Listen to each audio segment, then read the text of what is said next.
And good evening, New Jersey. Welcome to our pre-show coverage of the 2025 gubernatorial Democratic primary debate presented by Uber.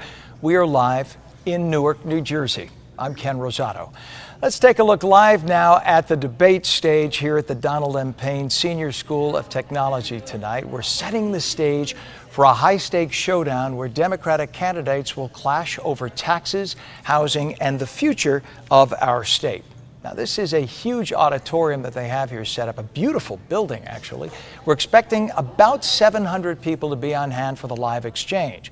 The debate itself starts at 7 p.m. tonight. You can join us as we break down the key issues, the previewing of the contenders, and we'll hear from voters ahead of this pivotal June 10th primary. Here's a look right now at the entrance of the school where the audience will be filing in, starting in just a little while. And the candidates will walk in surrounded by their supporters. It'll be interesting to see what the live audience will be doing with their candidates. Over the next 2 hours, we're going to be talking to voters, elected officials, campaign staffers, possibly even the candidates themselves. We'll hear from Essex County Executive Joseph DiVincenzo. We'll take you on a tour of this incredible school and show you some of the behind-the-scenes video of what it takes to produce a debate like this. Again, the debate starts at 7 p.m. It will go for 2.5 hours, giving candidates more than enough opportunity to dive deep into the issues. When the debate ends at 9:30, I will return with continuing coverage where we will check in with voters, break down what happened, and we'll hear the candidates answer questions from the media. We'll cap off the evening with a roundtable conversation with representatives from each campaign. So it will be a very packed evening. Steve Sweeney is the former state Senate president and a union iron worker. He's from West Deptford, New Jersey, the only South Jersey candidate on the list. Sweeney is banking on his 20 years of legislative experience to win the June 10th primary, and he's pushing for affordability, proposing $400 relief checks for middle-class families, and a plan to build 200,000 affordable housing units in 5 years. Sweeney calls himself a builder, not a talker, and he says he likes to emphasize real solutions over rhetoric. Polls show him trailing slightly, but with a crowded Democratic field, he is betting that South Jersey support will carry him to victory. Ras Baraka is well known as a progressive firebrand. Baraka has been the mayor of Newark since 2014. He touts slashing crime to a 60-year low and replacing 23,000 lead pipes in the city of Newark. His agenda includes universal basic income, reparations, and affordable housing. Recently arrested protesting an ICE facility, Baraka's gained national attention, boosting his profile in that crowded June 10th primary. Critics call him too liberal, but supporters see a visionary fighting for equity. Congressman Josh Gottheimer has been representing New Jersey's 5th District since 2017. The 49-year-old Wyckoff resident and former Clinton speechwriter is pitching himself as the lower taxes, lower costs candidate. Gottheimer's campaign focuses on cutting property and income taxes, boosting jobs, and fighting hate while protecting Jersey values. He's considered a moderate and co-chair of the Problem Solvers Caucus. He has secured endorsements from Hudson County Democrats. Then there's Congresswoman Mikie Sherrill, who is a Naval Academy graduate and a former Navy helicopter pilot. Sherrill, who is from Montclair, served nearly a decade before becoming a federal prosecutor. She was elected to Congress in 2018 and is focused on affordability, reproductive rights, and infrastructure. Mikie Sherrill's campaign aims at lowering taxes, building housing, and protecting freedoms against national threats. As the only woman in a very crowded Democratic primary on June 10th, Mikie Sherrill's polling strong with a lot of broad support. There is Jersey City's Mayor Steve Fulop, who is a Marine veteran. He served in Iraq. Fulop led Jersey City since 2013, achieving 0 traffic deaths in a year and pushing progressive policies like paid sick leave. In fact, one of the few cities in America to have it. His campaign focuses on transit reform, affordable housing, and fighting political corruption. Fulop's named South Orange Mayor Sheena Collum as his lieutenant governor pick, a first for a primary candidate. Polls show him neck and neck right now in that tight June 10th race. Finally, the name Sean Spiller is one that's probably familiar to people, especially from Montclair. He will not be on our debate stage tonight because he did not meet the fundraising threshold set by ELEC. Spiller is a high school science teacher, and he is president of the New Jersey Education Association. Spiller is a former Montclair mayor. He's son of Jamaican and New Zealand immigrants, and his campaign is focusing on affordability, education, and workers' rights. He is backed by a $35 million NJEA-backed linked PAC. He is pushing for rent control and pension security. And of course, we have Emmy Award-winning journalist Laura Jones, who will moderate the actual debate tonight.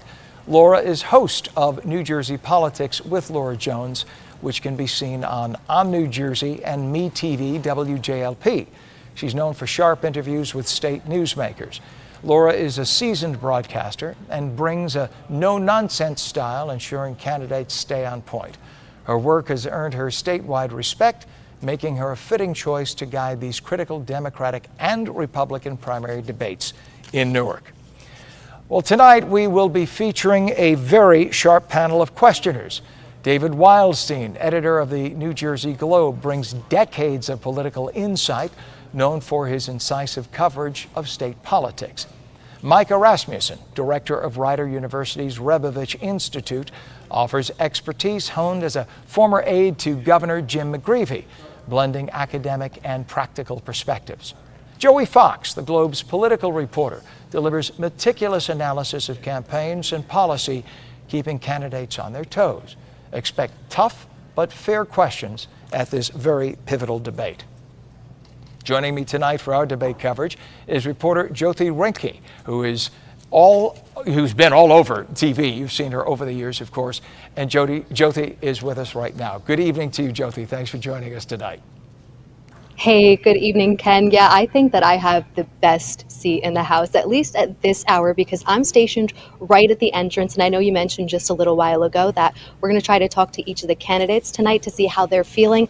That is my number one assignment. I'm going to try to get them just before they go on the stage, which is set, and people are getting excited tonight. I want to hear how these candidates are feeling, what their strategy is, and most importantly, I want to talk to the voters as they're getting very close to hitting the polls. We have less than a month to go until the primary, and I want to catch voters and talk to them a little bit about, do they know who they're voting for? What are the top issues that are the deciding factors for them to pick that candidate?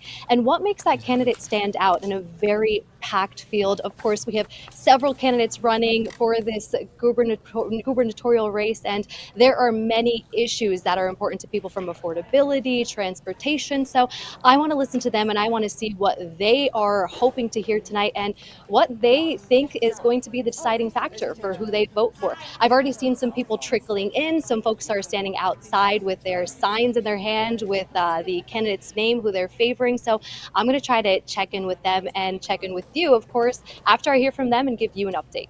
Ken? And of course, you're right by the lobby, right by the entrance. So if there's anyone you don't want to let in, you can just push that door shut and keep them out, Jyoti. I am the unofficial bouncer as well today, yes. I see you as very intimidating, so I would be very nervous if I were the candidates coming through those doors. No, it's good that you have that perfect location so that the moment people come in, they realize that whatever they had on their mind on the other side of those doors, leave on the other side of those doors. It is now time for a debate. So that's a serious thing, and it's a good thing, too. So we'll be checking back with you a lot during the course of the evening, Jyoti, and I appreciate you being there. It's going to be great that you get those folks. So thanks again for checking in with us. It is now 5:12, and yes, we are on live right now. In case you were wondering if this is pre-taped, it is not. We are live, and so things happen when you're live. We're assuming certain people will be here at certain times, but the realities of live television are kicking in. So what'll happen is sometimes we will have people at appropriate times, other times we won't. We'll try to get to all of our candidates and their campaigns. Sometimes, though, some of the campaigns may not get to us on time. We're trying to be as fair as possible. We want to give everybody as much time as possible.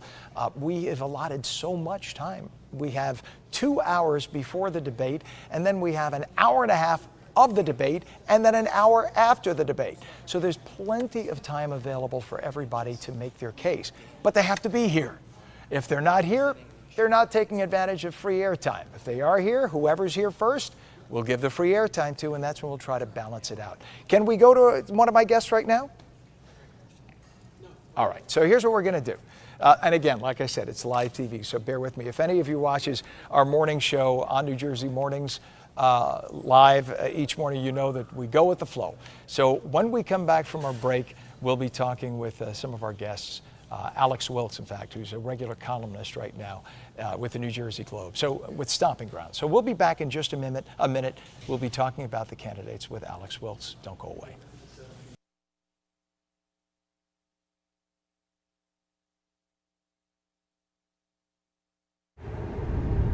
Everything is getting more expensive.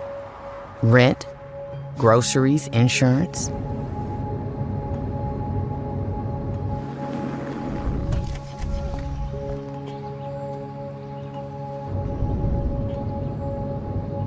Uber is essential to my passengers. Insurance has gone up. This is hard for people. Join our fight to protect your access to affordable rides. If you have chronic joint or back pain, this is probably where you spend your time. Might we suggest a better destination that's close to home? RWJ Barnabas Health, where orthopedic surgeons designed the surgical implants that are now used around the world, and where you'll be cared for by the same doctors that treat professional athletes and rising stars. Get back to what you've been missing. Orthopedic care. Do it right. Here, RWJ Barnabas Health. Today, 52 million Americans own cryptocurrency. We are the pioneers, the visionaries, the builders of a growing movement with the power to democratize the old economic models and create a world economy of the people, for the people, and by the people. We are crypto. This is the moment for us to make our voices heard. We are the catalyst that will create a new world. With our numbers, with our voices, with our votes. We are crypto. Hello, I'm Ferlanda Fox-Nixon, President and CEO of NRBP, the premier chamber of commerce serving the greater Newark region. Our mission is to strengthen the region's business community through connections, resources, and advocacy. From member-exclusive opportunities to public events and more, NRBP helps businesses of all sizes grow, engage, and succeed. Join us at NRBP, where business meets opportunity. Karen's about to retire. Here's what's going into her retirement. There's us. She raised us on our own. 10 years as my roller derby wife. 3 schools she's opened. She's a mother. I think we turned out all right. She's a friend. Our mothers could tell stories. She's a teacher. She may be retiring, but she's not done. I'm never gonna stop. Retirement is the sum of your life's work. Now what? Get income for life and protect your life's work with Prudential. Every child deserves a great public school that meets their needs. That's why many families take advantage of charter schools as an option that's free, public, and open to all. See what's possible. Find a charter school near you. Delivering strategic guidance and exceptional service is at the heart of what we do as a full-service law firm. For more than 50 years, CSG Law has worked closely with clients to achieve their objectives and minimize risk. From our headquarters in Roseland to our Midtown Manhattan office, our more than 200 attorneys provide legal services to clients ranging from public companies to individuals. Learn more about us at csglaw.com.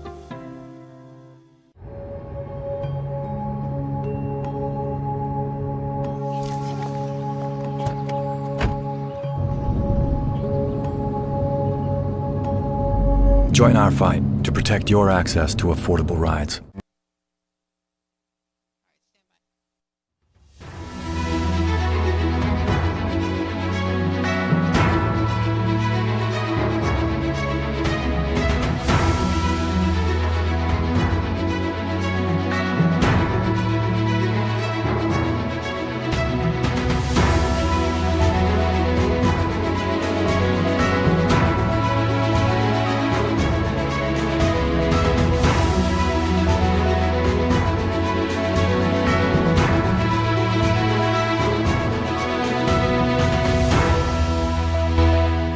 And welcome back. Joining us now is Dan Bryan and Alex Wilkes, regular columnists on the New Jersey Globe's Stomping Grounds. Dan, you're a Democrat. Alex is the Republican. Perfect balance for us tonight. And tonight's debate is a critical moment before the June 10th primary. So the question is, what does each candidate need to do to create that defining moment, maybe that soundbite, whether through a memorable policy proposal, a sharp rebuttal, or a personal story that will stick with voters and dominate post-debate coverage? Dan, you want to start? Sure, yeah. I mean, we're in a different stage than we were in the first New Jersey Globe debate when we were really starting off this campaign. At this point, people have made their cases. They're up on air with their final buys. We're really only 3 weeks left in the campaign, so I think what candidates should be doing right now is trying to tie in all of their themes of their campaign, make their closing pitch. This could be the last time, could be the first, and could be the last time voters see them. And what do you think, Alex? Is that pretty much the same? Look, I think that when you look at the wide field or the wider field, which I'm used to as a Republican, the Democrats, this is new for them, I think, you really see three names that are sort of floating to the top at this debate. And I think for them, it's going to be about making that final pitch, especially for Mayor Baraka and for Mayor Fulop, who have fewer resources than Mikie Sherrill, for example. So, this might be their chance to really hit that home run in terms of a soundbite or a moment. I think, though, I would be interested to see if some of the other candidates on the stage take some shots that, maybe don't help themselves but hurt one of the more leading contenders. Yeah, and this is an interesting time, of course, right? They don't want to damage their own brand. You don't want Democrats attacking Democrats to the point that when it comes to the general election, they are on record as having said something very damaging. But at the same time, this is their chance to shine in the pack, and they have to somehow make themselves clear and distinct and different from everybody else. New Jersey voters are grappling, of course, with high property taxes. We, of course, now have the big issue with the strike, the transit strike with NJ Transit, the national concerns like immigration and transgender rights. Which of these issues do you think will be the most contentious in the debate, and how should the candidates navigate the topics so they could appeal to both their base and to the greater voters at large? We'll start again with Alex. With Dan, excuse me. Sure. Listen, it's a great point, right? Because there are a few kind of baseline issues standing up to Trump, immigration and things like that, where I think they broadly agree, but I think when you drill down, they do have very different plans on housing and taxes and transit and things like that. So I think they're going to try and differentiate themselves. To your earlier point about are they going to take shots at each other? We saw on Monday a pretty testy debate. And it was only an hour. We've got 2.5 hours tonight. So I'm very interested to see, that's a pretty long time to burn that hot. So are people going to come out swinging? If so, it's going to be a long debate for some of these candidates. But I think from the smarter candidates, the way they're going to approach this debate tonight is they're going to try to separate themselves from the pack. They'll try to lay out a few of the policies, to your point of why am I different, right? We're all standing up to Trump, but why am I different? What am I going to bring to the table? And especially, again, we've all been doing this for 6 months, maybe even a little bit longer. But some voters, this is the first time, maybe even the last time they're going to see these candidates. So they really have to keep that in mind as they're talking. Yeah, and this really is the culmination, Alex, if you will, of all the different debates we had. They debated on our channel, they debated on PBS, they're back to our channel now, and we're now so much closer to the June 10th primary. And of course, we have a lot of other issues that have presented themselves. Like I mentioned, we have NJ Transit, et cetera. Now, I know that a lot of that is now being handled, of course, between the governor, the current governor, and NJ Transit's board right now. They're working, of course, with the union to try to get a resolution. But the question is, how much impact do you think these candidates will have on what they say and what the current governor does with the current problems? You have hundreds of thousands of people impacted right now in the state of New Jersey. Look, I think that for the Democrats on the stage, the ones that would be more minded towards the general election, they want to make this debate about affordability and how do we improve services in New Jersey. I think, unfortunately for them, the smart candidates on the stage will drag them far to the left on the big hot-button social issues, particularly with Mayor Baraka's arrest at a federal immigration detention center. I think that controversy is going to be something that plays out in this debate. And I think that, for New Jersey Transit, look, the governor of his home or of his own party who's in charge during a campaign year is always in a tough spot, right? Because he doesn't want to do anything that's going to damage the Democratic nominee, but at the same time, he has to run a state. So I would say that, look, to the extent that, there's a good working relationship between the nominee and the governor and not a hostile one, you'll see some cooperation maybe between what Governor Murphy does and what, the eventual nominee would want done. But it's a tough spot to be in, for sure. And Dan, with this debate happening in the first year of Donald Trump's second term, how much should a candidate for a statewide office like governor focus on statewide issues only versus federal issues? I guess you play to the base, right, when you talk about some of the federal issues to make sure that they know that that candidate is checking your corner. But at the same time, if they stray too much into the federal and not focusing on the state issues, does that hurt them? Yeah, no, it's a great question. Listen, I think we're seeing a different year here in 2025 than we did in 2017, right? In 2017, everything was just anti-Trump and you're golden. I think in 2025, I think being against Trump is the floor, but people really are looking to see what is the path forward. So I think there has been some pressure, and rightfully so, by the way, on these candidates to put forward specific plans for what would you do as governor to the state? How would you affect me, right? I think that's the way people have been looking at these things. I've kind of said that for Democrats, this year in 2025, 2026 feels a bit more like 09 and 10 for Republicans than it was in 17, 18 for Democrats, where they are as upset with their own party and the leadership of their own party as they are with President Trump and the Republicans in Congress. So I think that not only separating yourself from the pack and separating yourself and showing how you'll stand up to Donald Trump, but also showing how I'm going to be a different type of Democrat. I'm going to be able to stand up for you regardless. I think that's what the candidates are going to try and do. Yeah, and for Alex, do you think that if the candidates focus too much on federal issues, that's perfect for the Republicans because that's something they could pounce on and say, look, the rest of the country has or has not a problem, depending on what topic we're talking about with Donald Trump?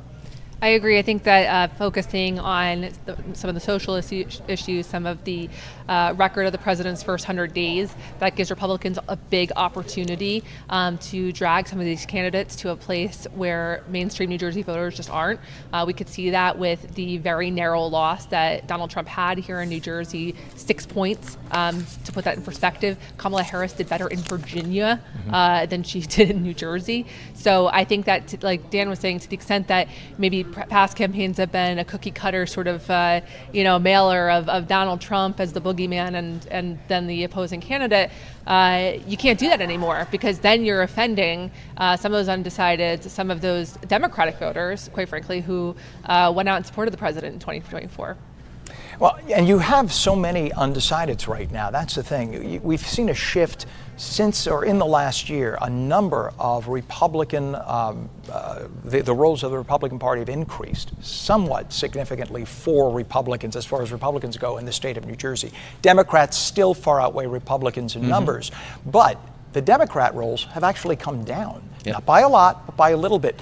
Does this tell us that this is a trend, or is this just something that was in light of the election of Donald Trump? It's a great question. I think, well, there's kind of two questions there, so I'll give you two answers. One, it has been a trend, right? Whether or not I like it and I don't like it, there has been a trend of very slight Republican uptake on registration, and Democrats have gone slightly down. Now, listen, we've gone from an outnumbering Republicans by 1 million to about 850,000. Is that about right? So Democrats still have nothing to complain about as far as the overall voter registration advantage is concerned, but they should be concerned, right? Democratic candidate, whoever comes out of this primary on June 10th, absolutely should be concerned about the fact that Republicans have seen all this energy. To your question of, is this a Donald Trump issue? We've seen two things in this state. Now, I remember looking back to the 21 race, we saw Donald Trump make pretty significant gains among communities of color in New Jersey in 2020. I remember especially the Latino vote he did very well in, and we were really worried about that in 2021. It turns out in 2021, whether it was a Governor Murphy thing or just a reversion back from Donald Trump, Governor Murphy won the Latino vote by about 2-1, which is where he was in 2017. So you've seen Donald Trump again, whether or not I like it, he's done very well in certain pockets of voters and communities of color, especially. Now, is that a Donald Trump issue or is that a Republican Party issue? I'm sure Alex and maybe some others on the Republican side would like to tell you it's a Republican Party issue and they're making all these inroads. We haven't quite seen that, though. We've seen Donald Trump do very well, and lucky for us, he's never going to be on the ballot again.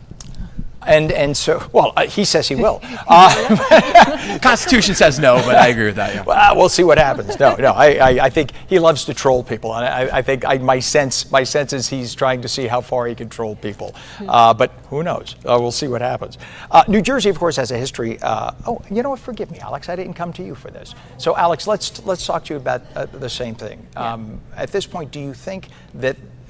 Well, let's just let you take it from where Dan left off right there, please. Sure thing. In terms of 21 and 25, we're looking, I think, at pretty different years when it comes to the president's involvement in the state. Not only did he win the state by, again, a narrower margin, as I had mentioned, it's definitely piqued his interest in the state, but we are following, a lifetime of news cycles and attacks on the president, both physical and politically, that he has survived and has and really just come out of in ways that people could never have expected. So I do think, especially because he took a stance early on in this primary and backed Jack Ciattarelli, he's putting his imprimatur on this candidacy, and he's going to be, I think, active in helping Jack or whoever is the nominee get across the finish line, because at the end of the day,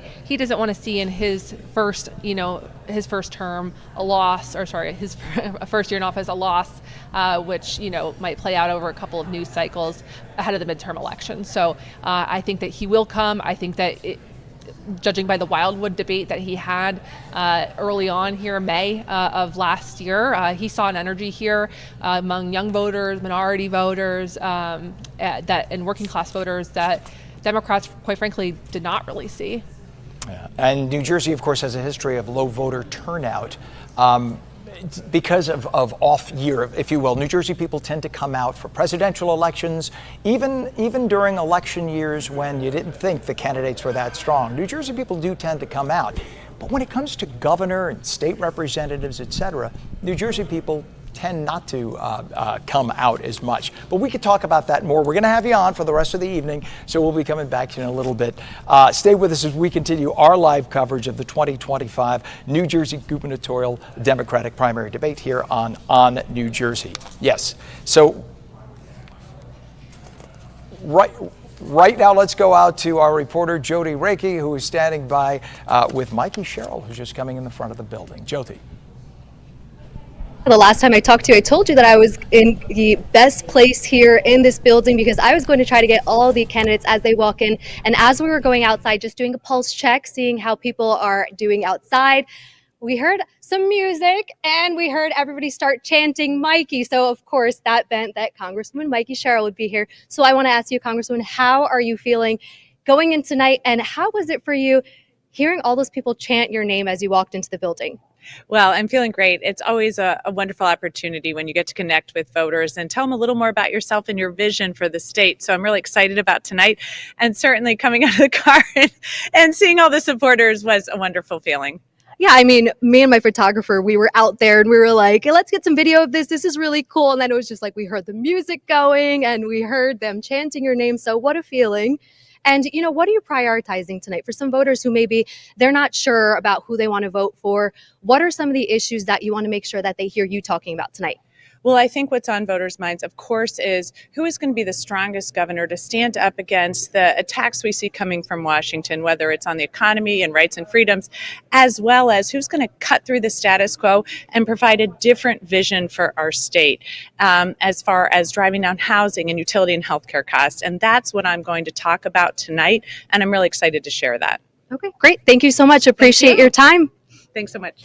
All right, Ken, I told you that I was going to be held accountable. This is our first candidate, and I'm going to check in with you a little bit in maybe, 5 minutes or so. Let's see who walks up within the next 5 minutes. I'll check in with you a little bit later. Yeah, well, it's a good thing that you're the bouncer there, and you know. But Mikie Sherrill, she was in the military, so you got to watch out. She could check you. You know, she could be tough. Anyway, we would love to bring you right now to a person whom I personally know. I've known for years. The debate, of course, is being held tonight here in Essex County, thanks to the goodness of County Executive Joe DiVincenzo. Now, Joe D, as he's known affectionately, joined our Lisa Marie Falbo in our Nutley studios to talk about what's happening across this county and why hosting these debates here means so much. Joe, thank you so much for joining us in the studio and being so instrumental in bringing these debates to Newark, a city that is so near and dear to your heart. It's exciting, you know, to have it right in the middle of the city at a school that we just built, the Essex County Donald Payne School. It's going to be nice, not only for the people that are there, but also for our students.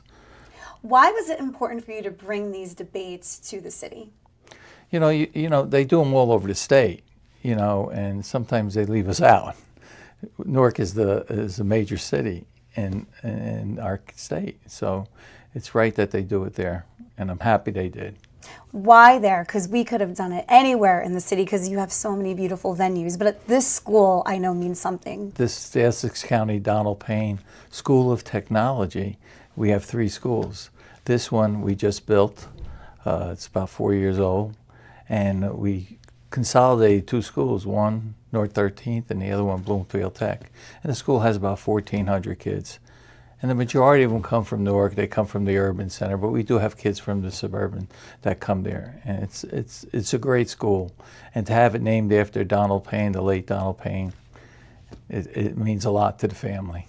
Well, we took a tour not long ago, and I want to go back to high school so I can go there because what the school doesn't look like a high school, it looks like a college. Absolutely, better than some colleges. One thing, when we built it, I want the corridors to be the way they were, as wide as they are. Oh. So that we have different activities, different programs, and it's really working. It really is, and you could see it on the students' faces. They want to be there. We have such a waiting list that kids wanting to get into any one of our schools, whether it's North 13th, West Cole, or Donald Payne. It's very tough because we only take so many kids. Well, we're here to figure out who's going to be our next governor. What do you hope to see? We want to make sure that whoever the governor is there, that we have a relationship with. But the people are going to make the decision. The people are, and they're going to base it on what they see here at our debates. It's very exciting. Well, that's exciting to have the debate here. You know, we're going to make sure we also that there's tickets for our kids to be able to go in there. Oh yeah, absolutely. You know, to be able to sit and to actually watch what's going on there. What about looking outside of the city, in and around Essex? What's happening? Well, listen. There? What's happening in the county, first of all, when I ran for election, we had a slogan, put Essex County first. And what that means is you have 22 towns that you have to represent the entire county. And that's what we've done for 24 years. Whatever we did in one part of the county, we did in the other part, especially when it comes to parks, especially when it comes to golf courses. We have 3 tremendous golf courses. We have Burn Golf Course, we just renovated. We have Hendricks and Weequahic, which we're going to open up in probably mid-July. We redid the entire course, and it's in the city of Newark. It's in Weequahic Park, and it's probably going to be, it's a jewel, you know, and it's probably going to be one of the best public courses probably in the state of New Jersey. You have Turtleback Zoo. That is, you know, the previous administration wanted to close it down. We kept it, and now it's making money and it's self-sufficient.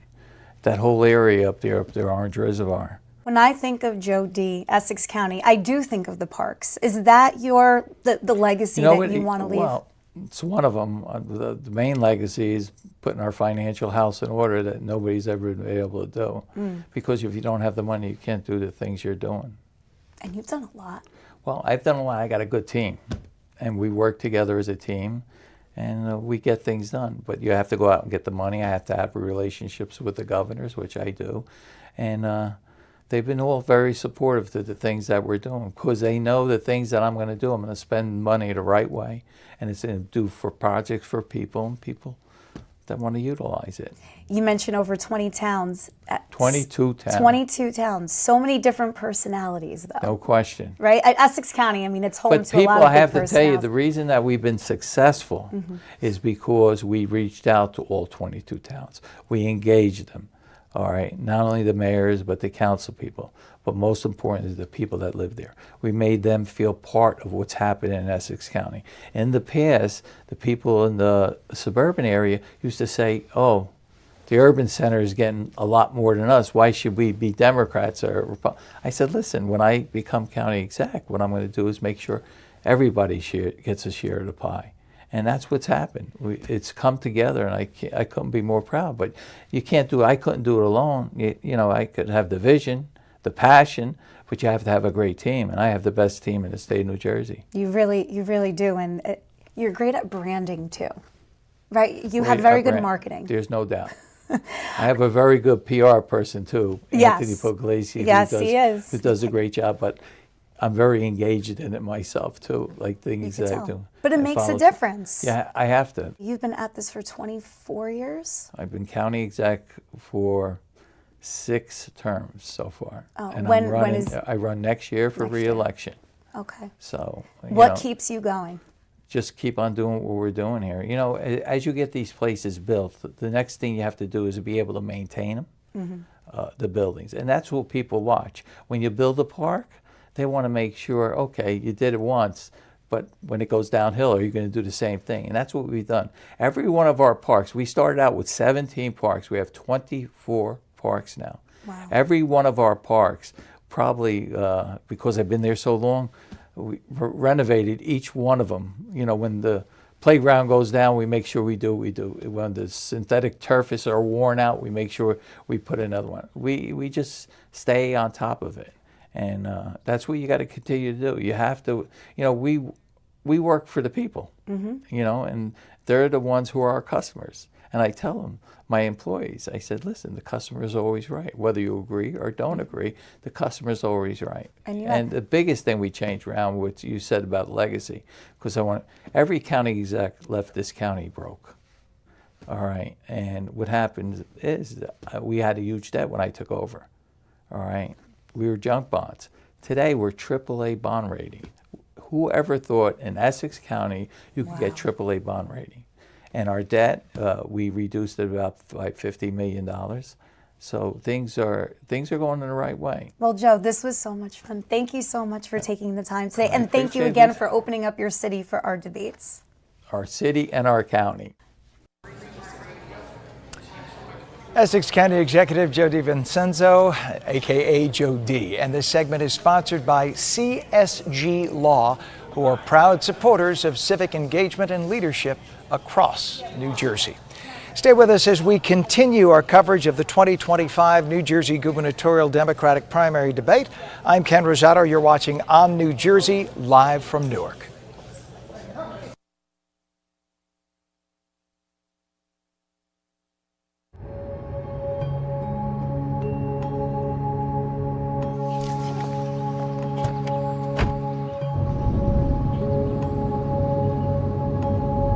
Join our fight to protect your access to affordable rides. No one plans on heart disease, but everyone should have a plan for it. We help patients of all lifestyles and medical histories plan for healthy hearts. We offer convenient screenings without judgment, hundreds of preventive programs, and women's heart specialists.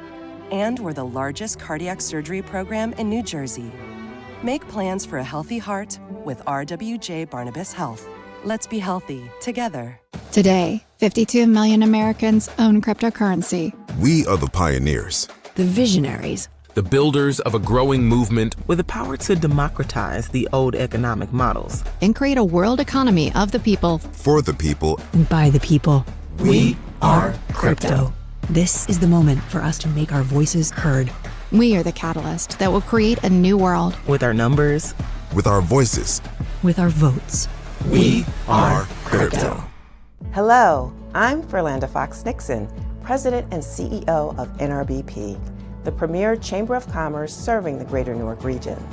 Our mission is to strengthen the region's business community through connections, resources, and advocacy. From member-exclusive opportunities to public events and more, NRBP helps businesses of all sizes grow, engage, and succeed. Join us at NRBP, where business meets opportunity. Karen's about to retire. Here's what's going into her retirement. There's us. She raised us on our own. 10 years as my roller derby wife. Three schools she's opened. She's a mother. I think we turned out all right. She's a friend. Our mothers could tell stories. She's a teacher. She may be retiring, but she's not done. I'm never gonna stop. Retirement is the sum of your life's work. Now what? Get income for life and protect your life's work with Prudential. Delivering strategic guidance and exceptional service is at the heart of what we do as a full-service law firm. For more than 50 years, CSG Law has worked closely with clients to achieve their objectives and minimize risk. From our headquarters in Roseland to our Midtown Manhattan office, our more than 200 attorneys provide legal services to clients ranging from public companies to individuals. Learn more about us at csglaw.com. Every child deserves a great public school that meets their needs. That's why many families take advantage of charter schools as an option that's free, public, and open to all. See what's possible. Find a charter school near you.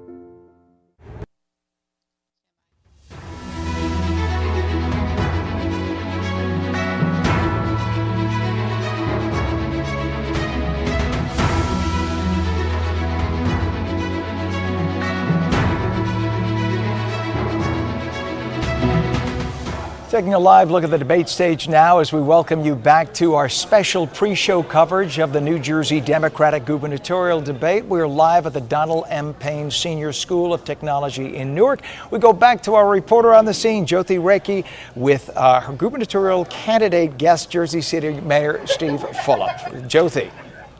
Hey Ken, yes, our second candidate has arrived. We're going outside to do another pulse check, see how things are going outside. We saw people chanting Fulop, and then just a few seconds later, you arrived. Here I am. So what was that like for you, arriving as people were chanting your names, holding signs with your name on it? What was that moment like for you? It's I'm not gonna lie to you, it's weird, but I'm thankful and I appreciate it, but it feels a little weird. I mean, you don't do it for that sort of stuff, and I'm thankful that volunteers show up, but it's a good feeling, but it does feel a little bit uncomfortable. I'm not always great in that situation. Thank you for being honest. Yeah, of course. And they're obviously feeling energized. How are you feeling? I mean, look, we have more volunteers than anybody, and I love the fact how passionate they are, and we're about change, and we're about progress, and everybody out there, which is a huge number of people, is there for the right reasons. Nobody's paid staff. They're actually true volunteers, which tells you a lot. But we have such a flat organization when people are out there chanting your name. You can appreciate that it feels good, but it's also like a kind of a weird feeling, but I'm thankful. And for some voters who maybe aren't decided, what are you hoping they come away with tonight after hearing you speak? What are the main things? Look, our campaign is entirely different than anybody else, and I think that most of the other 6 people can't win. To be honest with you, in November, I think it's a very, very narrow field of who can win. If you're an establishment candidate, I think against Jack Ciattarelli, I think you have very, very limited opportunity, because I think the sentiment in the country and the state is not going to be looking for 4 more years of Phil Murphy, and I think that's a big headwind for an establishment candidate. I think hopefully people recognize that, and that our campaign is more substantive on policy, outlines a clear vision for what New Jersey can be and should be. And I think I'm the only one who has done that in detail, and hopefully that comes through tonight. But I'm just going to have fun. That's the way I look at it. Perfect. Thank you so much for your time. Appreciate it. Ken, I'm going to send it back over to you. Just spoke with Jersey City Mayor Steve Fulop, the second candidate to arrive. So hopefully we'll check in with you in just a few more minutes, because these candidates, they don't have a lot of time to get here. So for now, send it back to you. Well, I'm glad you are. Thank you so much. It was nice to hear from Steve Fulop there as he comes in the door. Again, everybody has to get checked by our special reporter at the door before they can come into this beautiful auditorium. But it's going to be a very special night, and we welcome you back once again. Let's take a live look. Can we take a live look, Pam, right now, if you don't mind, at the debate stage? So tonight we have 5 candidates: Newark Mayor Ras Baraka, Jersey City Mayor Steve Fulop, whom you just heard from, Congressman Josh Gottheimer, Congresswoman Mikie Sherrill, and former Senate President Steve Sweeney. They'll be taking the stage to make their case to voters ahead of the June 10th primary. That's coming very, very quickly. Joining us now to talk more about this is Deb Kornevaka, who is the Director of Government Relations, Politics, and Policy at the New Jersey Education Association, the state's largest teachers union, which has been a powerful voice in New Jersey politics. Deb, first off, thank you for being with us tonight as we preview this critical debate. Good to have you here. It's a pleasure. Thank you very much. I'm excited to be here and hear from the candidates this evening. Well, tonight's debate, of course, is the final chance for these Democratic candidates to make an impression before the primary. From the NJEA's perspective, what are you looking for in terms of how the candidates address education and other key issues? And what do you think they need to do to stand out in this crowded field? Well, what I would say is we need people who are going to stand up strong, obviously, to the Trump agenda, who are trying, he's actively trying to take away diversity, equity, and inclusion, school funding, Medicaid funding.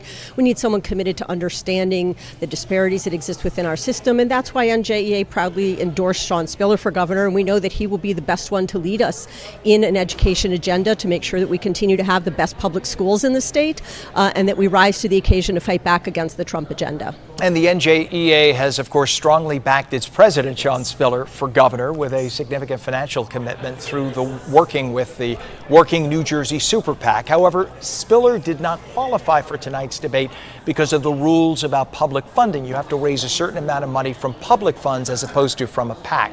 How does the NJEA view this exclusion, and what message do you want voters to take away about Spiller's campaign despite his absence from the stage tonight? Well, we think it is unjust and wrong that a matter of money keeps a candidate who is viable and competitive off of the debate stage. Shawn accumulated as many signatures to be on the ballot as the leading people in the race.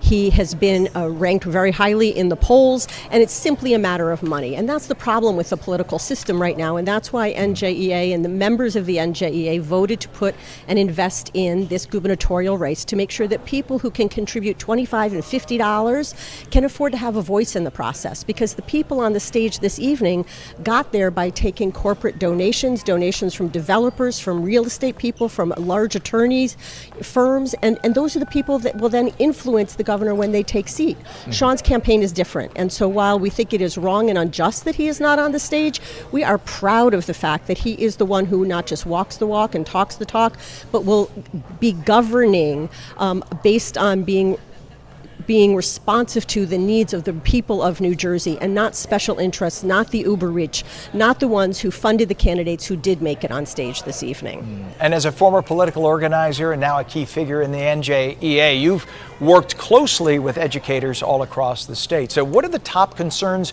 that teachers want candidates to address tonight, whether it's school funding, classroom resources, teacher retention?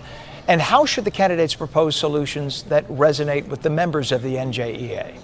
Well, first of all, I'll tell you from the professional standpoint, our educators demand and deserve more respect. There's far too often being blamed for things that are far beyond their control. They're not compensated for the level of professionalism and dedication that they give, and they deserve to be treated with much more respect and prioritized. They deserve to have a voice in making of policy in the State House and in the governor's office, because they are the experts. What we're looking for is being represented in a true and meaningful way, not being the afterthought, not having decisions made about how to prioritize spending and budget and education policy behind closed doors, and then asking our experts, our members, hey, is this okay with you? Mm-hmm. Bring us in at the start. Make us the center of the policy making. Put us at a seat at the table.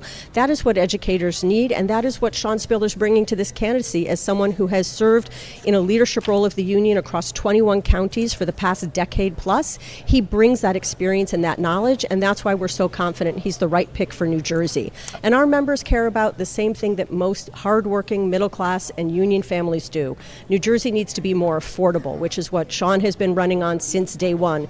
We care about the cost of housing. We care about the property taxes pressures that happen through unfunded mandates. We care about climate change and the environment and the costs that those bring on families. We care about the cost of child care, which is making it impossible for families to maintain a working schedule and have their kids taken care of and save for college. These are the things that Sean's running on, and these are the things that our members need to hear about. All right, Deb Kornavaca, Director of Government Relations, Politics, and Policy at the New Jersey Education Association. Thanks so much for being with us today. It was a pleasure. Thank you very much for having me. You bet. We'll see you again soon. Let's go right now back to Jyothi, who is at the gate, if you will, as people are coming in. We have now candidate Josh Gottheimer. Jyoti.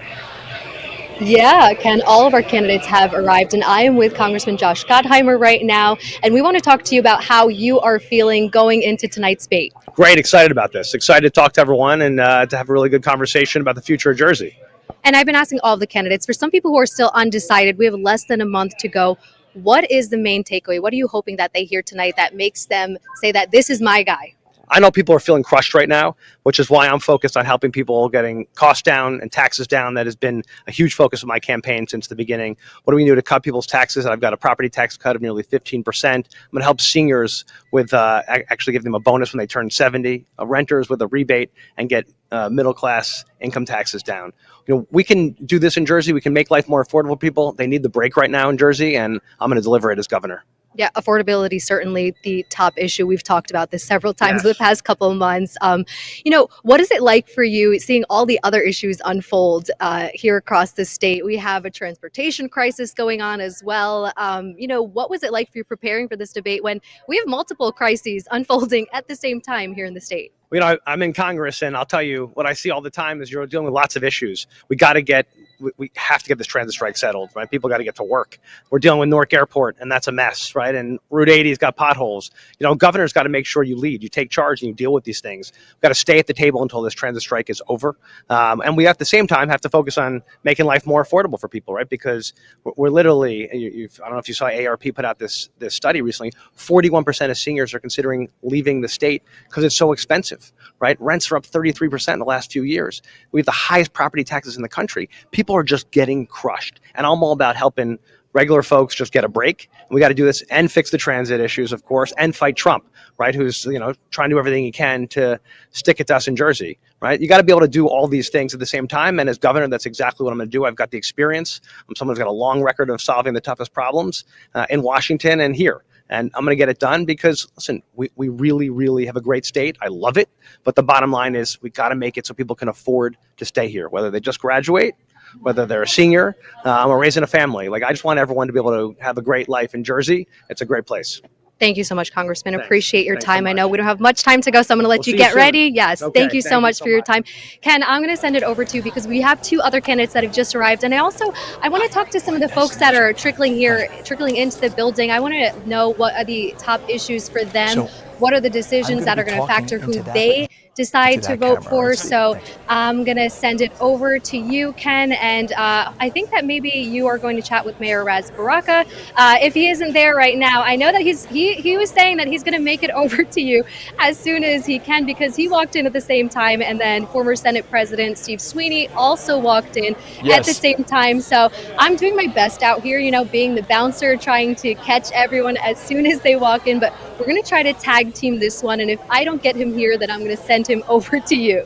Yeah, and in fact, it's getting a little hard to hear you now too, Jyothi, because the room is starting to get crowded. The candidates are arriving, and a lot of the entourage, if you will, the entourages, plural, of the different candidates are coming too. But we do have Steve Sweeney, former Senate President, who's also one of our gubernatorial candidates tonight, who joins us now. Good to have you with us, Steve. Thanks for coming tonight.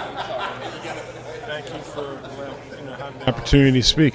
You bet. So what do you think you need to do as one of the candidates in this field on stage tonight? What do you need to do to stand out against the competitors who are up there against you? Well, the two previous debates, I think I stood out pretty well. And I'm going to continue to do that by letting people know that I actually know what I'm doing. You know, I know where the lights are and the bathrooms are day one. And most importantly, when we're dealing with what we're dealing with coming out of Washington right now, it's not time for someone to learn the job. I know the job and I'm ready to go to work day one. And you were a hardworking guy. You were in the union yourself. You were an iron worker for years. And you were elected by South Jersey. I mean, South Jersey's working group of people, the hardworking folks in South Jersey, brought you into the Senate. And you were elected, of course, Senate President. Do you feel at this point, though, the people in the rest of the state know enough about Steve Sweeney to elect you governor? Well, look, I was the first Senate President in 58 years from Southern New Jersey. And I was the longest serving Senate President in the history of the state. So, yeah, I have relationships throughout the state. You can't be the Senate President without the support from members throughout the state.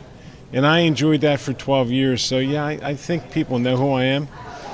Getting messages out, like everything else, is hard at times.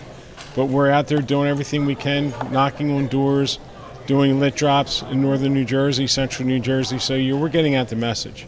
And do you think if you are elected governor that you will be able to communicate with a Trump presidency? Or what happens at this point? Obviously in the primary you run to your constituents more. And then when it comes to being the statewide elected official as governor, you now have to deal with a different circumstance. So how would you deal with a Trump presidency? Listen, I had Chris Christie for 8 years. And believe me, he's 20 times smarter than Trump. So, look, I know how to get things done. I'm the one candidate that's been able to get things done. When the other side's got a good idea, you recognize it. When they don't, you fight it. So it's pretty simple, but just to throw up resistance for everything just for partisan reasons, that's not what people in the state want. People in the state want somebody that's going to get things done, and I'm the candidate that will get things done.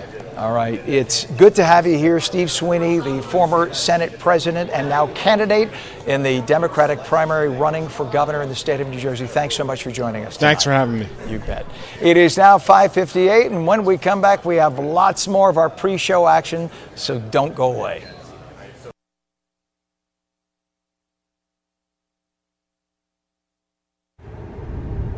Everything is getting more expensive. Rent, groceries, insurance.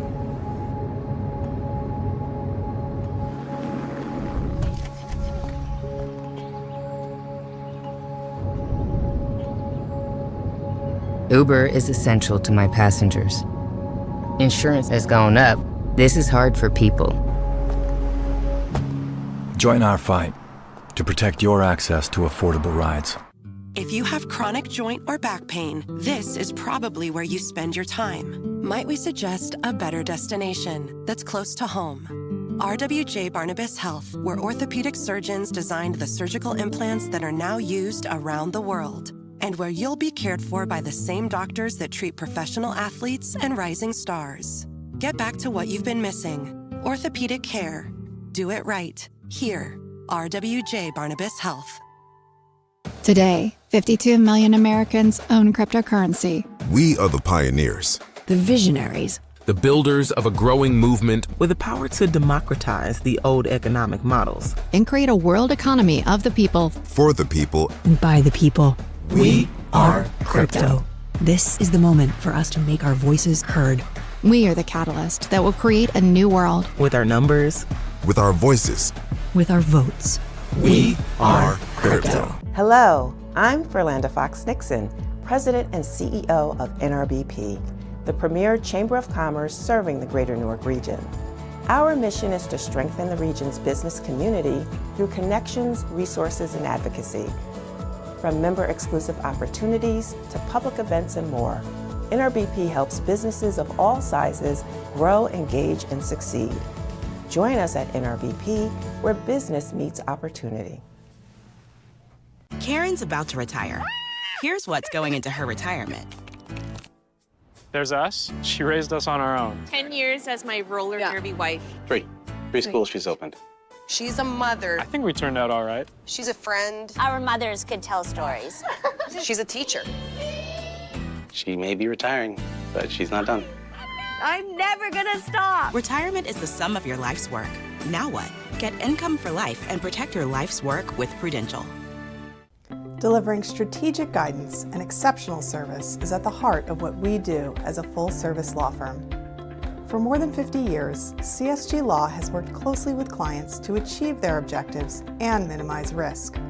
From our headquarters in Roseland to our Midtown Manhattan office, our more than 200 attorneys provide legal services to clients ranging from public companies to individuals. Learn more about us at csglaw.com. Every child deserves a great public school that meets their needs. That's why many families take advantage of charter schools as an option that's free, public, and open to all. See what's possible. Find a charter school near you.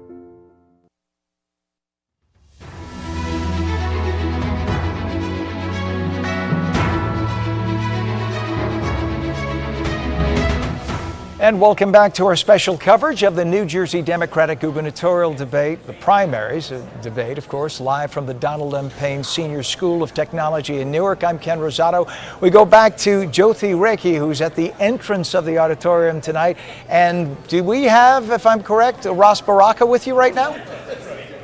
Hey, Ken, yes, we do have Newark Mayor Ras Baraka with us right now. All of the candidates have arrived. And Mayor, as I've been asking all of the candidates, I want to ask you how you're feeling going into tonight's debate. I feel pretty confident. I mean, should be a good debate, nice amount of time, not rushed. We get to talk about some significant issues. So I'm excited about what it's going to, bring to the voters. And for some voters who are undecided, I've been asking all the candidates, so I want to give you your shot at answering this as well. What is the main takeaway? Like for people who aren't sure who they want to vote for tonight, when they go home tonight and they heard you speak for more than 2 hours, what are you hoping that they remember you for tonight? Well, they're going to see that I represent most of the folks in New Jersey who I think people have been overlooked, that have been marginalized, that's looking for opportunity to be a part of this economy that's been left out. They're going to see that most of the progressive organizations in the state support me because I am a real progressive. I'm not just playing one on TV. They'll be able to distinguish between that very clearly, I think, at the end of this and make a choice based on what's good for them and their family. Great. Thank you so much. And how are you feeling? There's less than a month to go now until the election. What's it been like for you as we inch closer and closer? Yeah, it's been a good race, long, tiring, but that's a part of campaigning. I'm excited that we get an opportunity to have a first primary, a real primary in my mind, than last 50 years. So I'm excited to be a part of that history. Right? Mayor, thank you so much. Appreciate your time. Best of luck to you. And that'll do it for us out here talking to the candidates, Ken. I have spoken to each and every one of them. You did tackle former Senate President Steve Sweeney for me, so I appreciate that for you. But I hope I did a good job being the bouncer out here, as you've officially dubbed me, or unofficially dubbed me. See, when I see Jyoti Rekhi, I get intimidated right away. I don't know about anybody else, but I shudder. So it's a good thing that you're the bouncer tonight because we know these are tough candidates. But thank you very much, Jyoti Rekhi. We'll be checking back with you for a lot of other information, though, through the course of the evening. But we're going to continue on this end now. With me, joining me here in our staging area is Sean Higgins, who is the press secretary for Sherrill for governor. Sean, welcome. Good to have you here this evening. Thanks, Ken. Good to be here. Well, let me ask you, how will you differentiate a Mikie Sherrill on this stage of very qualified fellow candidates? Mikie Sherrill, extremely qualified herself. How does Mikie Sherrill stand out against the others? Well, Mikie's entire career has been about service to her country. She was in the Navy for nearly 10 years as a helicopter pilot. She's a former federal prosecutor. And she ran for office because she saw what was happening after Trump won in 2016, and she felt called to serve again. So she has stepped up time and again to serve this country and to serve not herself. So that's what differentiates her on the stage.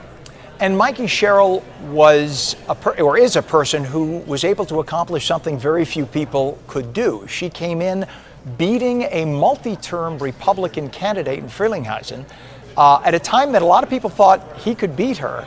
And he did not. He lost. Do you think it's because of that strong military background? She's a lawyer. She's a mom. She literally has the full gamut of experience. Yeah, I think, Ken, you're exactly right. Mikie, and you also make the point that she drove out an entrenched Republican and flipped a Trump district when no one thought she could. And I think that underscores a really important point in this race, is who is going to be the Democrat that can beat Jack Ciattarelli in November. And I would put Mikie's track record up against anybody. She's beat MAGA Republicans in every election she's run. And if you look at the mayors in this race, they've never run against a Republican, much less beaten one. So I think we really need to look at who is the strongest candidate for the general, who can beat Jack Ciattarelli, who has said that he's going to bring Doge to New Jersey, who's going to defund Planned Parenthood. So there's a lot at stake in this election, and I think that's what you're going to hear from Mikie tonight. That's a very interesting and valid point that I had not even put two together about. As you were saying that, I was thinking of all the candidates and thinking they all come from very liberal districts.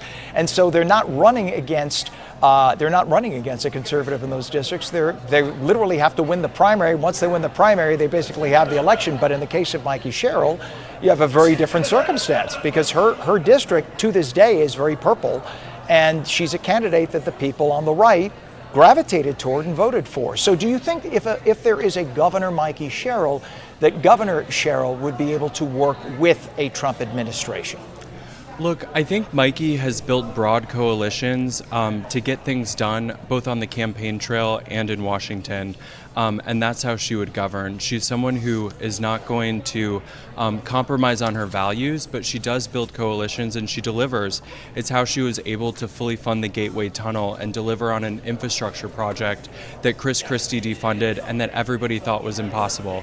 It's how she brought federal funding back to New Jersey 11 for long-stalled flooding projects. So she's cut through red tape, she's built coalitions, and that's why after just 2 terms, she was named the most effective member of the New Jersey delegation.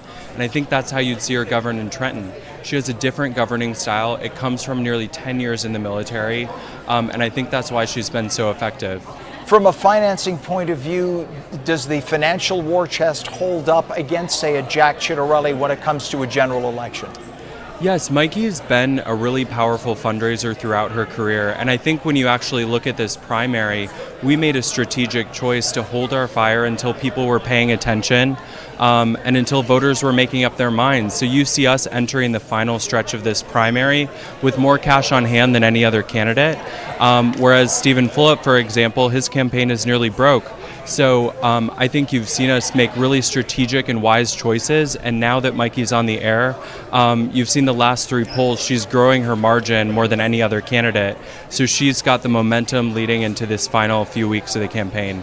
What one thing do you think she wants to emphasize most on that stage, whether it be a question that may be one that one thinks would be asked or maybe one that isn't? What does Mikie Sherrill want to get across most on that stage tonight?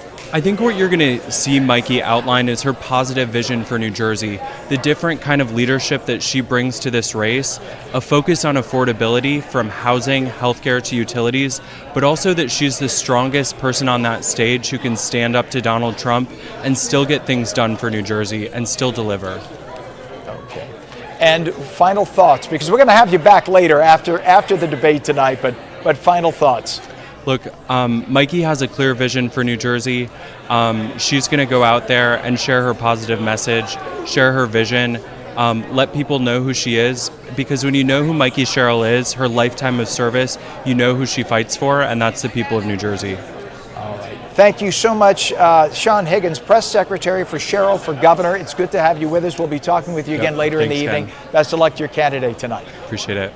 All right, you bet. It is definitely a packed room right now. You hear me shouting because we now have a lot of people in this room.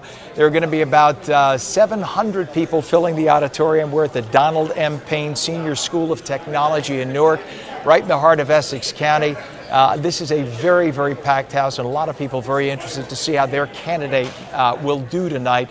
5 candidates on stage right now, and with us now is Gloucester County Democratic Chairman and Gloucester County Administrator Chad Bruner, who is with the Sweeney campaign. We spoke to Steve Sweeney a little bit earlier.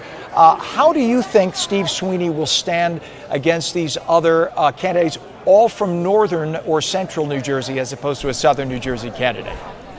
Thank you, and good evening. I think Steve's going to do very good tonight. And as he has in the past, he's a fighter, coming from a working family background, as a labor union, got into politics for all the right reasons, He's a fighter, he's strong, he's aggressive, and he understands, how to fix things. There are a lot of issues, of course, facing and plaguing New Jersey right now. Some are statewide, others are federal issues. If there's one issue that you'd like Steve Sweeney to be able to tackle on that stage tonight, what would that issue be? I think just to show that he knows how to get things done. In Gloucester County, when he was freeholder director, we consolidated and did a lot of regionalization. I think Gloucester County probably stands out in the state of New Jersey as one of the biggest regionalization counties by doing regional EMS, tax assessing, all those hard things that none other counties do. We also consolidated jail. We're the first county jail to do a shared service with another county, and there's a lot of money in that. So I think Jersey's broken. It's a system that's broken, and I think he's the guy who can fix it. How do you think a Steve Sweeney would be able to, or I should say a Governor Steve Sweeney, if elected governor, how would a Governor Steve Sweeney be able to work with a Trump administration? Well, he, like I said, he's a fighter, so he will not take things lightly from the Trump administration, but he's also a guy that can reach across the aisle, whether it's Trump or whether it's the Republicans in the state to get things done. He's shown that he's done that with Governor Christie as a Republican when he was Senate President. So he knows how to do those things. And I think that comes from his background as, being a labor leader, an iron worker. Because, Trump is one of those people who, even Democrats, there have been Democrat governors who have reached out, and Trump has responded. I mean, look at the governor of Michigan is a perfect example. The second she showed a little deference to Trump, he suddenly started speaking nicely about her and started helping out the state of Michigan. He realizes how the auto industry is needed in this country, and so he decided rather than fighting a Gretchen Whitmer that he would work with her, and now there's some positive things happening in Michigan. New Jersey's in that similar circumstance where it's a solid, or has traditionally been a somewhat blue state. Now it's kind of turning purple. So do you see that a Governor Sweeney may have to reach across even more than thought previously as if he is elected governor of the state? Yeah, I could see him definitely reaching across, but again, he won't tolerate any BS either. So he will stand his ground. He will fight for what's worth fighting for. But if there's an opportunity to work together to do some things for the betterment of New Jerseyans, he'll do that as well. All right. We want to thank you very much, Chad Bruner, the Gloucester County Democratic Chairman, Gloucester County Administrator, who is with the Sweeney campaign. Good luck to your candidate tonight as well. We thank you so much for stopping by and talking with us. Thank you, sir. All right, you bet. And we have so much more to talk about tonight. We're at the Donald M. Payne Senior School of Technology in Newark. This is the 2025 New Jersey gubernatorial Democratic primary debate. I'm Ken Rosato. We're streaming this live at On New Jersey, and we have our news for you 24/7, 365 at ONNJ.com, working with our partners tonight at the New Jersey Globe and, of course, with Rider University here in this beautiful epicenter, if you will, in Newark, the epicenter of Newark in Essex County. So please tell me where we're going. All right, let's go to Jyoti Reiki right now. Who's your guest tonight, Jyoti? Hey, Ken, I've been talking to all of the candidates over the past hour and a half, so I figured let's bring in a political strategist who has experienced more than 50 years of experience here in the state of New Jersey. I'm with Janine Frisbee-LaRue with Moxie Strategies, and you have seen it all over the past 50 years, and you know all of the candidates. So how difficult was it for you to make up your mind? Quite frankly, it was very difficult. Some folks would say once they made up their minds, oh, the choice was very clear for me. It wasn't really clear. Someone who has actually worked for a Republican female governor, I would love to see a female governor in the state of New Jersey. When you look at me, I am African American, and in this moment, with all the things that are going on in D.C., it is very important that I support someone who understands my issues. Steve Sweeney and I are both from South Jersey. We have been very, very good friends for 30 years. I know them all. So this was very, very difficult for me, but I have made up my mind. Okay, you have made up your mind. Really so have. what are you listening then for tonight? Tonight, I am listening to see what each candidate has to say relevant to all of the things that have been unfolding in DC since the last time I've seen them on stage. I was at the very first debate. The candidates forum about 4 weeks ago was different from the first debate. I am hoping that today will even be a little bit more different because a lot has occurred over the last 4 weeks. And if these candidates aren't moving the needle a little bit, then they're not listening, they're not learning, and it's still going to be very difficult for some of them on June 10th. I know we have so much going on across this state. How likely is it that you would change your mind tonight? It's very unlikely. I'm standing on principle with this one. There are some things that are so important to me personally, and some things have happened in the last 2 weeks that there's only one clear choice for me in this moment, and I'm going to stick with it. But I do want to see what the other candidates say. I am a Democrat, and whoever wins June 10th, they got my full support. I hope that they are listening to people who look like me and also respecting folks who are the same gender as I am, because it's going to take a lot of women and it's going to take a lot of people of color for any Democrat to make it through the general next year. Thank you so much for your time. Just one last question as we see all these people filing in here behind us. How important do you think it is for people to get involved in the political process for this? It's critical. It's critical. I'm seeing some friends of mine who have never been to a debate, and I'm so happy to see them here. Folks have got to be serious in this moment. Irrespective of whom they're here for today, they've got to stay at it until November because there is a lot at stake right now. Thank you so much for your time. I really appreciate it. Thank you. I think you brought like a very interesting, perspective here because, before meeting with you, I've been talking to all the candidates and, you're the person who, them all and you know how difficult it was for you to make your decision. Right. So I appreciate you taking the time and informing our viewers as well. Thank you. Thank you so much. Thank you. All right, Ken, I'm going to send it back over to you, and I'm going to probably try and take a look outside and see, what people out there are talking about, how they're feeling. I didn't get to check in with you before this to tell you, some of the battles that are going on outside.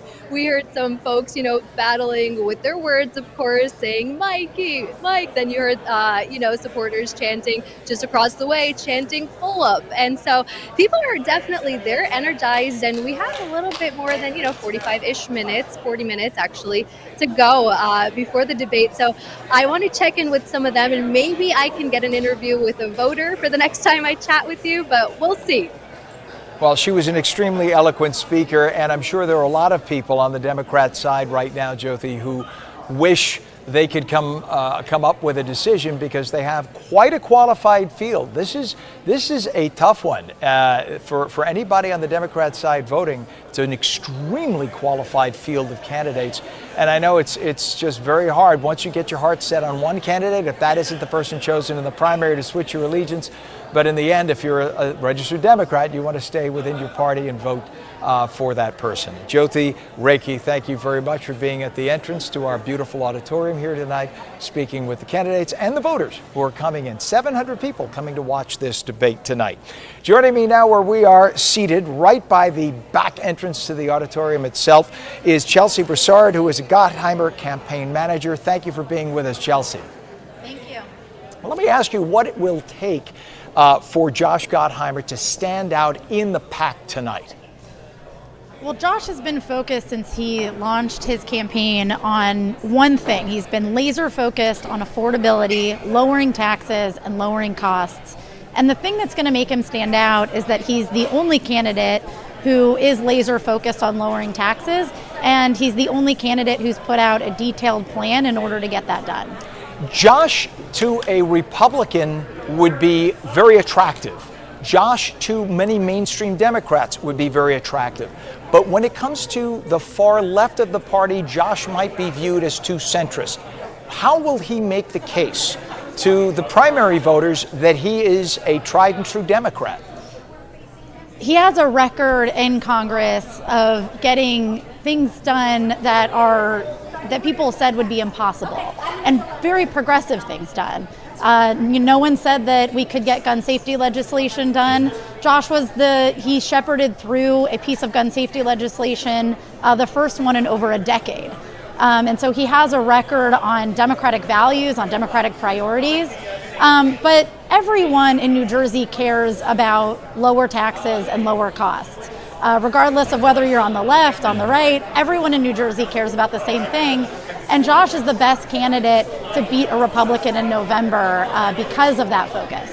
Yeah, just from living in New Jersey myself for 23 years, Josh looks very in touch with both sides at a point that if you are a Republican or a Democrat, either side would take, I would think, a look at Josh Gottheimer because of where he stands. The thing is, though, in primary challenges, as you know, and I don't have to tell you, as the campaign manager, sometimes that's very difficult because you need to convince the base that you are on their side 100%. And then yet, once you win, some people who run too far to the left then can't win the general. Josh is kind of walking that fine line, but he has a lot of experience, like all of these candidates tonight, a lot of experience to bring to the table. So is there one thing you hope comes up tonight in the debate? Affordability. It's the thing on the top of everyone's mind, and we hear it over and over again. I'm with Josh when he's driving around to diners all across New Jersey, and we hear the same thing from everyone, which is that New Jersey is too expensive, and they want someone who's actually going to focus on getting in there and lowering taxes and lowering costs and making life more affordable so that they can stay here and their kids can stay here. And so that's what I hope people focus on and actually take a real hard look at in tonight's debate. Well, it's going to start in about, 37 minutes from now. That's when the actual debate begins. And we want to thank you so much, Chelsea Broussard, Gottheimer campaign manager. We're going to be talking to you after the debate to see how you feel your candidate did and what may or may not have been covered on the stage. Maybe we'll give you an opportunity to cover it after the debate. We want to make sure we have a lot of time tonight, so we want to make sure every issue is touched. Chelsea Broussard, Gottheimer campaign manager, thanks so much and best of luck to your candidate tonight. Thank you. You bet. And we are live at the Donald M. Payne Senior School of Technology in Newark. I'm Ken Rosado. We're live on New Jersey. Going to take a quick break right now. We'll be right back with more of our live coverage.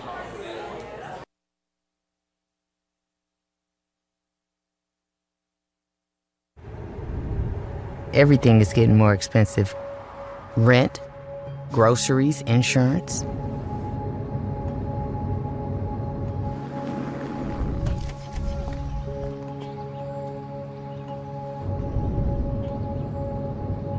Uber is essential to my passengers. Insurance has gone up. This is hard for people. Join our fight to protect your access to affordable. Today, 52 million Americans own cryptocurrency. We are the pioneers, the visionaries, the builders of a growing movement with the power to democratize the old economic models and create a world economy of the people, for the people, and by the people. We are crypto. This is the moment for us to make our voices heard. We are the catalyst that will create a new world. With our numbers, with our voices, with our votes. We are crypto.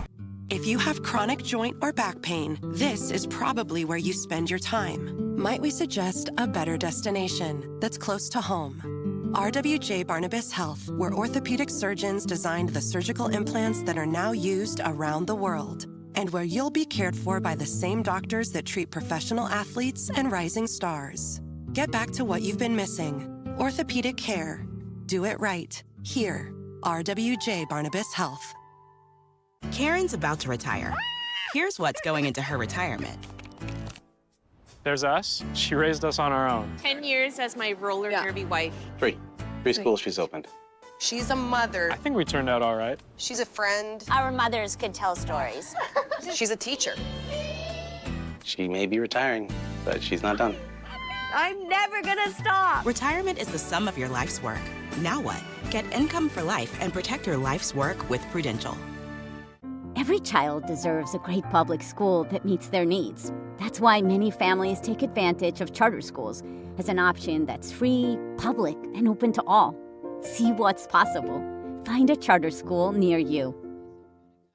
Delivering strategic guidance and exceptional service is at the heart of what we do as a full-service law firm. For more than 50 years, CSG Law has worked closely with clients to achieve their objectives and minimize risk. From our headquarters in Roseland to our Midtown Manhattan office, our more than 200 attorneys provide legal services to clients ranging from public companies to individuals. Learn more about us at csglaw.com. Hello, I'm Ferlanda Fox-Nixon, President and CEO of NRBP, the premier chamber of commerce serving the greater Newark region. Our mission is to strengthen the region's business community through connections, resources, and advocacy. From member-exclusive opportunities to public events and more, NRBP helps businesses of all sizes grow, engage, and succeed. Join us at NRBP, where business meets opportunity.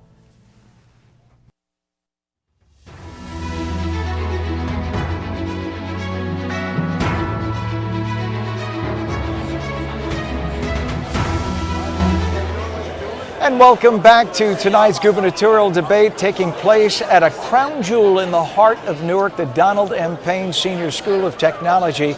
It's not just a venue, it's a model for what modern education can look like. In fact, there are people walking around this beautiful location right now with devices, I'm not kidding, to scrape up scuffs off the polished floor. That's how beautiful this place is, and they're very, very proud of it. Our Lisa Marie Falbo takes us inside, presented by our friends at CSG Law. Today, we're taking you inside the Donald M. Payne Senior School of Technology in Newark, a state-of-the-art facility that's redefining what it means to prepare students for the future.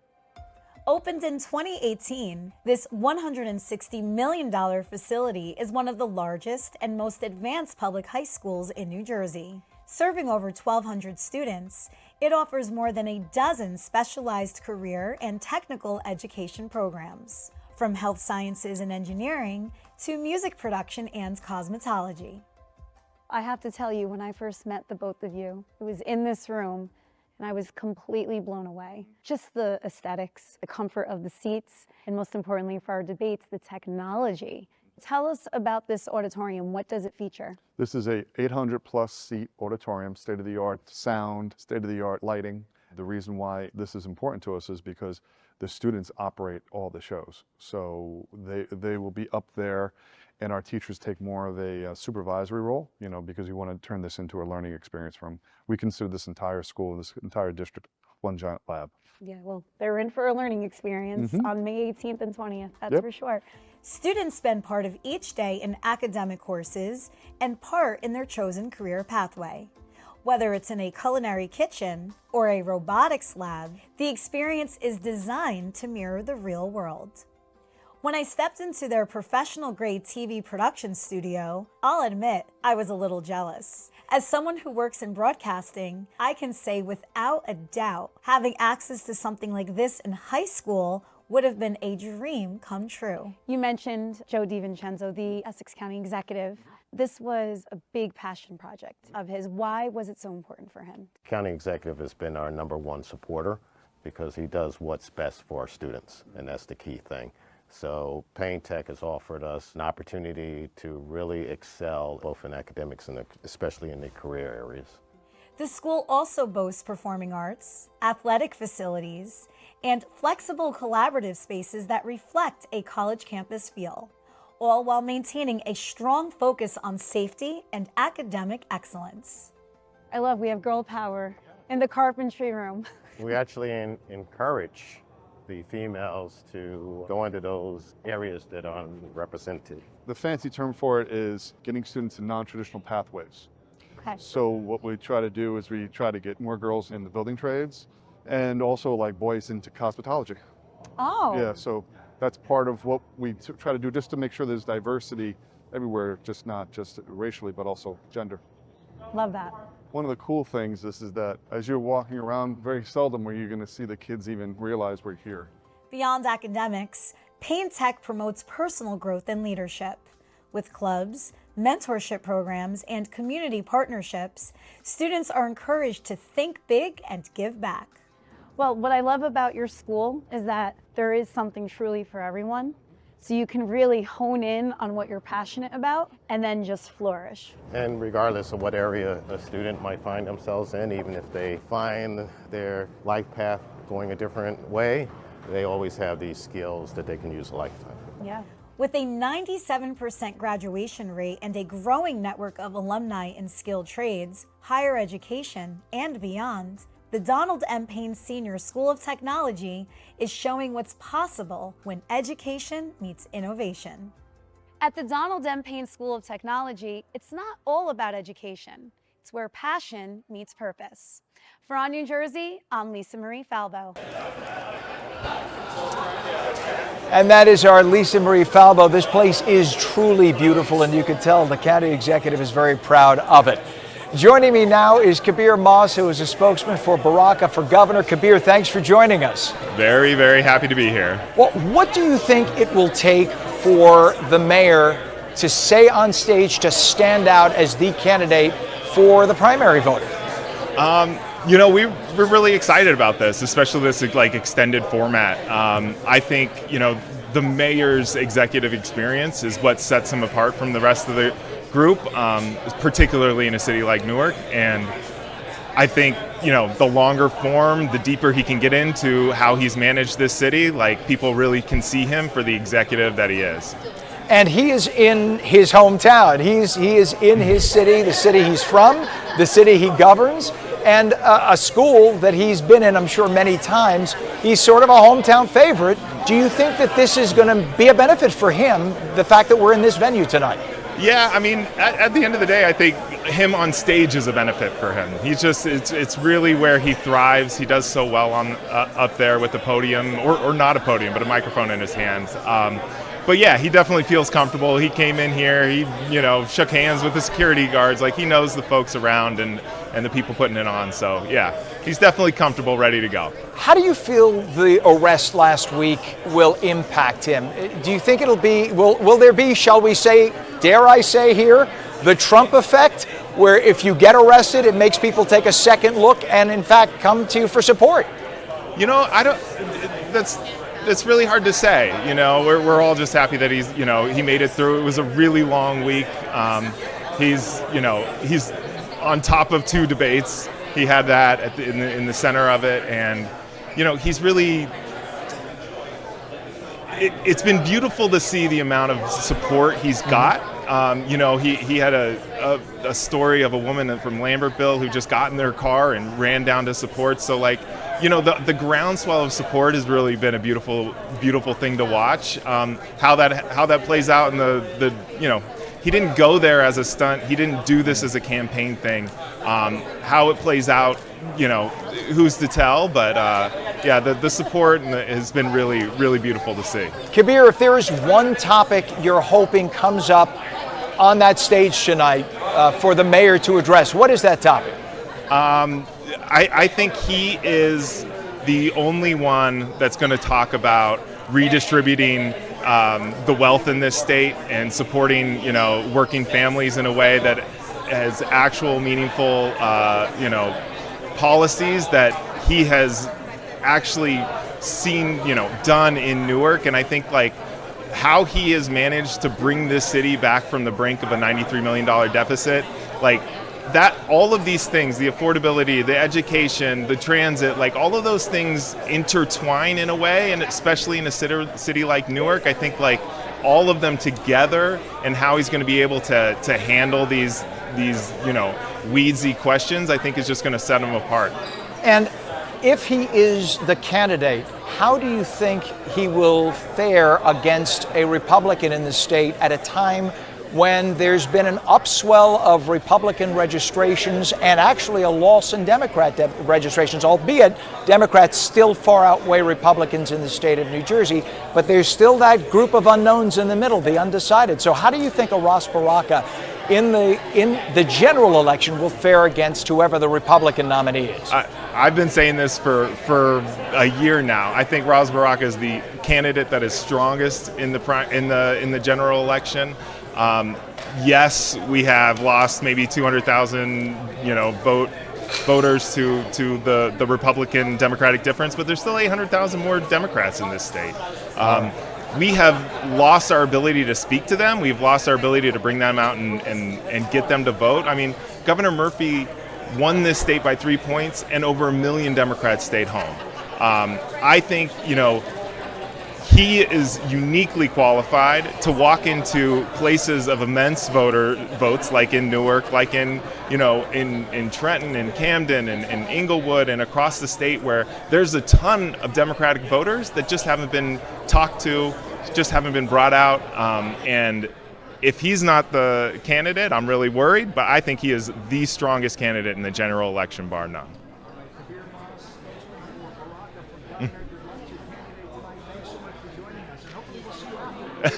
Absolutely. We have another guy to sit around, but he's going to be even better than me, that's for sure.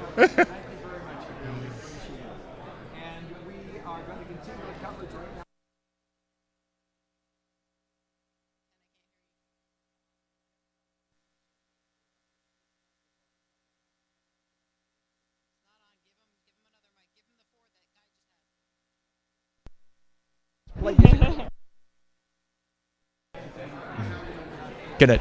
But we are live at the Donald M. Payne Senior School of Technology in Newark. And I'm sorry?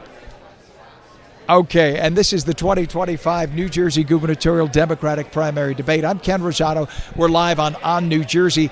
And with me right now is South Orange Mayor Sheena Collum, who is Steve Fulop's running mate and candidate for lieutenant governor. This is the only team who has so far named a lieutenant governor candidate. Mayor Collum, thanks for joining us. Thank you so much for having me.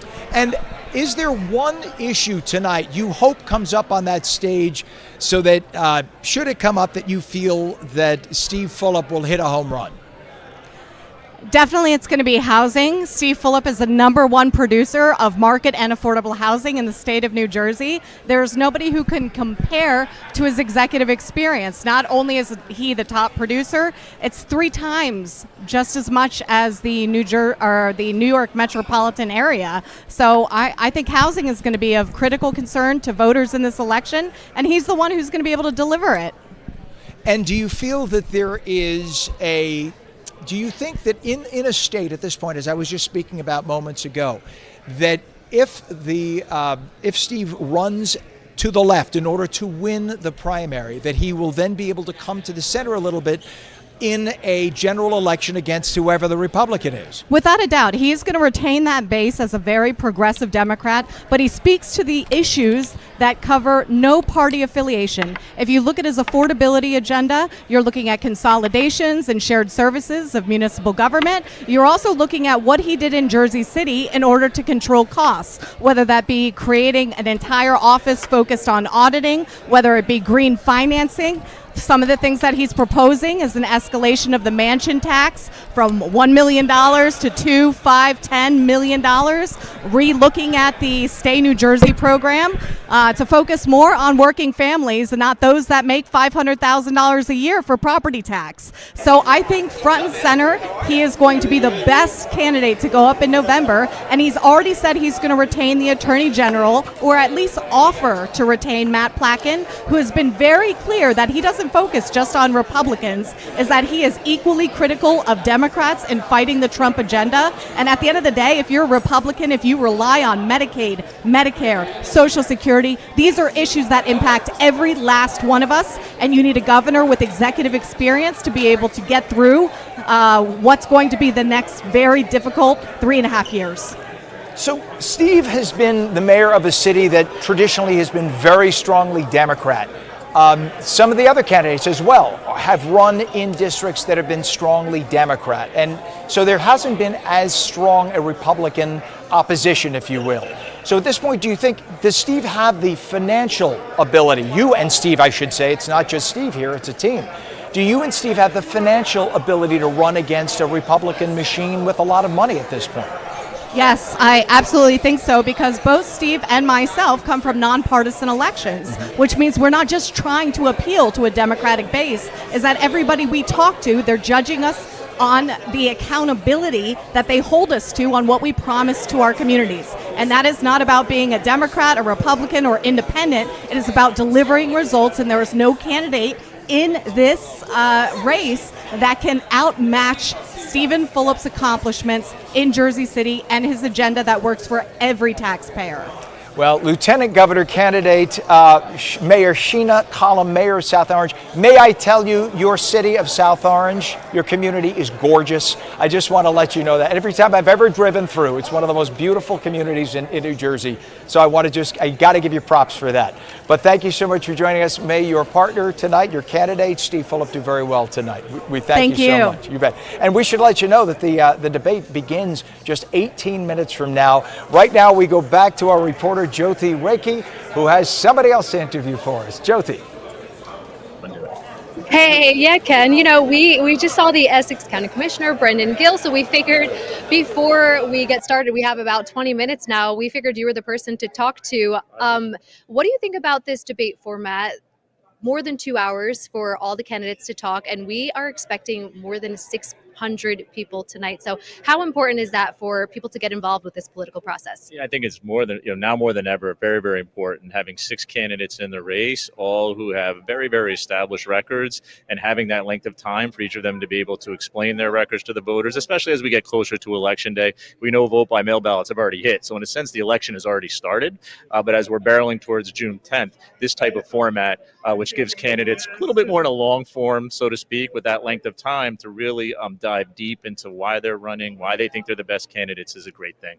And I know that you mentioned that you have already endorsed your candidate, but yes, just speak to how difficult it must be for voters. As you mentioned, it's a pretty packed field, and we have some very qualified candidates running. So in your experience, have you seen a race like this? Again, and I appreciate that. I have endorsed Congresswoman Mikie Sherrill, but, most importantly, I think as I've been involved for probably 20 plus years, as it's crazy to think about that I've been involved that long, but I don't think I've ever seen a field that has as many qualified candidates with each of an individual base, meaning that not only do we have great candidates, qualified candidates, all bringing their own certain style to this race, they're also bringing significant constituencies based on their public service careers. So that's also been great to see. As a Democrat, as a party leader, as an elected official, as a person who's run campaigns, I think it's great to see this many candidates in the race. I think it's great to see the energy around this campaign, and I think that bodes well for us as we barrel towards November, which is the big, that's the big, the big challenge, right? To make sure that we win that race in November as Democrats. So I think having this many qualified candidates is a great thing, and we should, in a competitive primary, does nothing better than make us stronger for November. Thank you so much. I see everybody rushing to their seats, so I don't want to hold you up for too much time, but I really appreciate your time and your expertise. Thank you so much for the time. Appreciate it so much. You too. All right, Ken, I'm going to send it over to you because we only have about 15 minutes left to go, and I'm sure they have some things that you really want to get to before the main debate here tonight. Yeah, there's a lot to talk about. We have a lot of candidates, and these are very, very powerful candidates. If the Republicans are watching tonight, they should be prepared, because whoever is the person nominated by the Democrats, all of the candidates, looking at the 6 right now, I say the 6, there's going to be 5 on our stage, and there's one who did not qualify. That is Sean Spiller. He did not qualify because the rules from ELEC, that's the organization that controls the rules, that governs the rules for these debates. The rules are you have to raise a certain amount of donations directly from the voting public, whereas he qualified, Sean, in terms of having money from donations from the teachers union. There wasn't enough to qualify based on the number of voters making donations, whereas the other candidates did meet the threshold.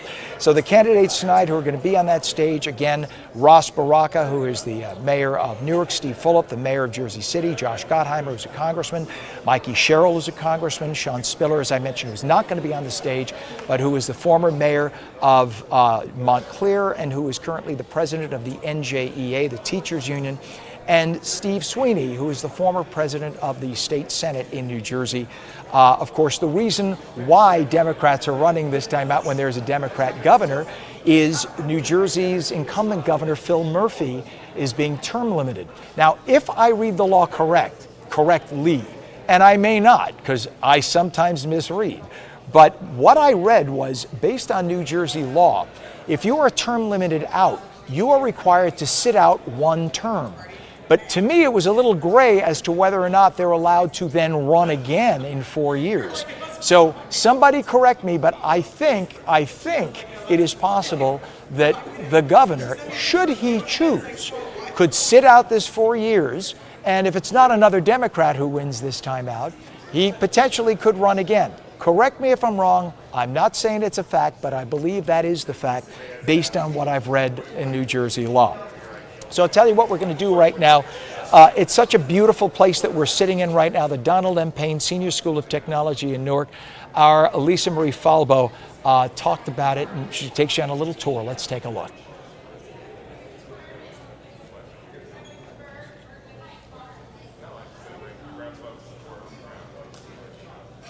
We're going to toss to the package, please, Pam.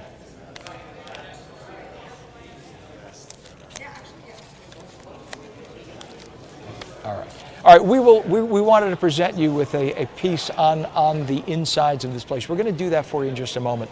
Let's take a live look inside of the stage. I want you to get an idea of what this looks like. And this is the stage where the individuals will be coming up in just a few moments. There are, again, 5 individuals who will be taking the stage. It's Steve Fulop, Josh Gottheimer, Ras Baraka, Mikie Sherrill, and Steve Sweeney. They'll all be on that stage in just a few minutes.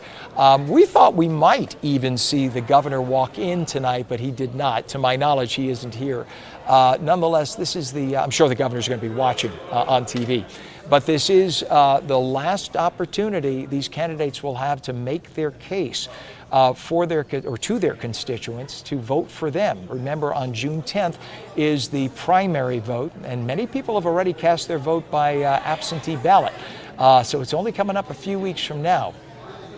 So at this point, we're going to see what people have to say during tonight's debate, and let's take a look inside this venue. You know, bringing a major political debate to life isn't just about podiums and policy. It's about weeks and weeks of planning, dozens of crew members working behind the scenes, and a full-scale crew broadcast. It's an operation like you wouldn't believe behind the scenes. In this special segment right now, Lisa Marie Falbo will show us exactly what it takes to produce a large-scale political debate presented by our friends at CSG Law. Before the lights, before the questions, before the candidates take the stage, there's this, the making of the debate. Welcome to the behind the scenes of democracy in action.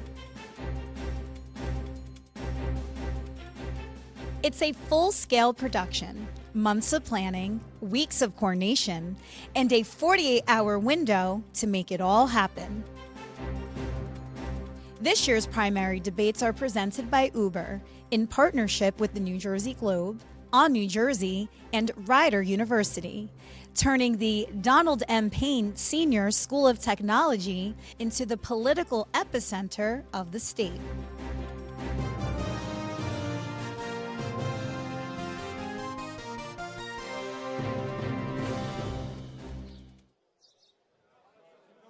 From network quality lighting to multiple camera angles and a fully loaded mobile control room, every detail is carefully mapped.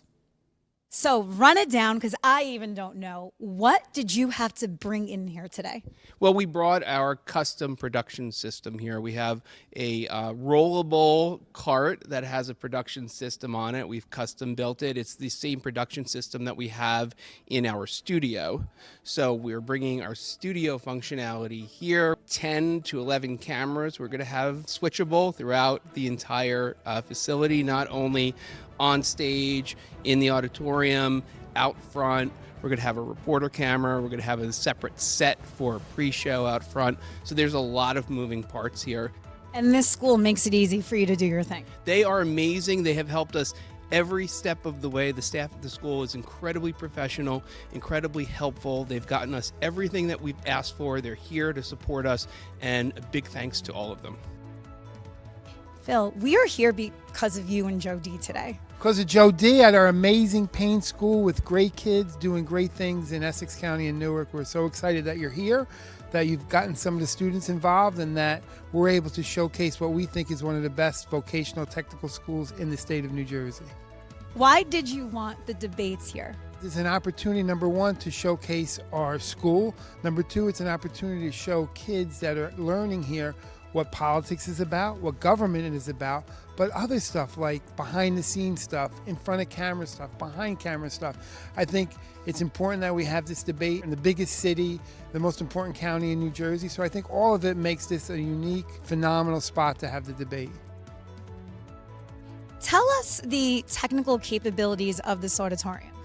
This auditorium is it's still pretty brand new. It was built in 2018. We have a very vast LED lighting system. Audio, same thing. Our system is a brand new rig system, which we have a hanging system up front. We have students that learn how to operate signal flow. Being part of such a big professional production, I mean, what an experience. Yeah, it's one of my first times doing something as big as this, so it's a little like nerve-wracking and stuff like that, but it's really fun. Like I have like such a big opportunity to not only work with Mr. Beckett, but other people who have done this for a while. And as someone who wants to do this for the future as their career permanently, it's a really good experience. Just the experience of getting to learn and to observe from industry professionals is invaluable. And, you know, to be doing something as incredible as this and being able to, you know, just observe people, how they work, how they communicate with each other, it's just like amazing. Let's talk about the branding that goes into this, because people may not notice, but it goes a long way. It goes a long way because not only do you see it when you're watching, but news reporting. When somebody else reports on what happened during the show, there's a brand behind there, and that's what we love to see. Final product that people see on TV, we often make it look simple, but there are so many people behind the scenes doing everything from signage, from making sure there's food, snacks, hair and makeup. And this crew, again, I'm just looking around, how they're assembling everything, putting it together. They are paying a lot of attention to detail. There's so many different moving pieces, and I'm very excited for some new elements that we're bringing into it. And, knowing that we've got a good team that's been experienced, that's worked together, and every time we're upping the ante. With the debates available on live stream, they will reach voters far beyond the room. We're living in a time where the decline of newspapers and old media has left the electorate less informed than it's ever been. We want voters to see the candidates, hear what they have to say, and make their own informed decision. And this year, without lines, it's really important for voters to know who it is that's on the ballot. When we launched on New Jersey, our goal was to serve the audience, to serve New Jersey in this way by providing these big events, reaching people with things like gubernatorial debates on the devices that they already have. So our goal was to be able to provide you with information unlike anyone else can, and hopefully that's what we're going to do with these debates. And what this debate sort of recognizes or represents is a transfer of a recognition of what new media is and what it looks like and where people get their information from now. What takes 90 minutes to watch takes an army to build. For On New Jersey, I'm Lisa Marie Falbo.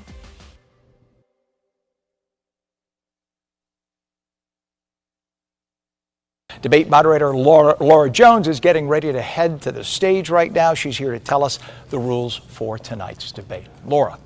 In just a few minutes, we are going to begin the New Jersey gubernatorial primary debate presented by Uber.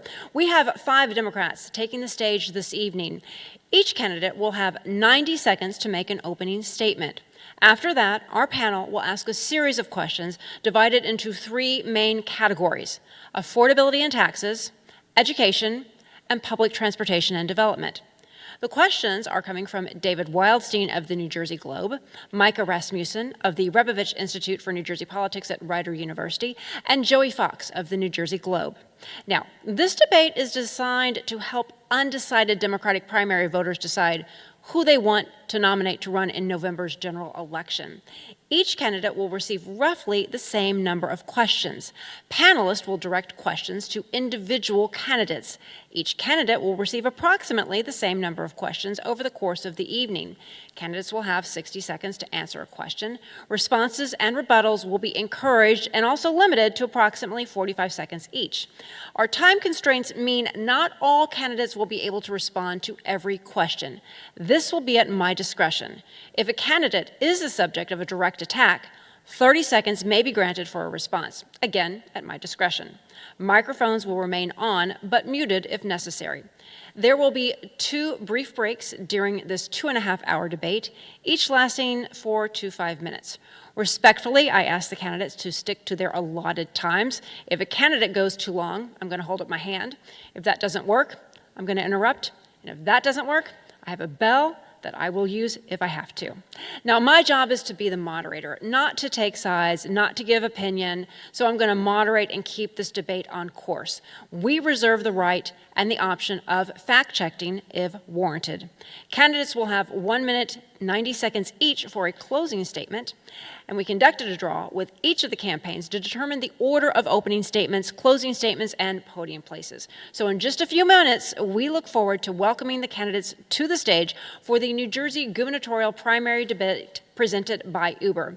This debate was awarded by the New Jersey Election Law Enforcement Commission. Stay with us. And we're just moments away from the 2025 New Jersey gubernatorial Democratic primary debate presented by Uber. The debate starts at 7 p.m. It runs right through to 9:30, and I'll be back here with you at 9:30 for our continuing coverage of the debate. We'll talk to members of the campaign and hear from all of the candidates. The debate starts right after this. Everything is getting more expensive. Rent, groceries, insurance.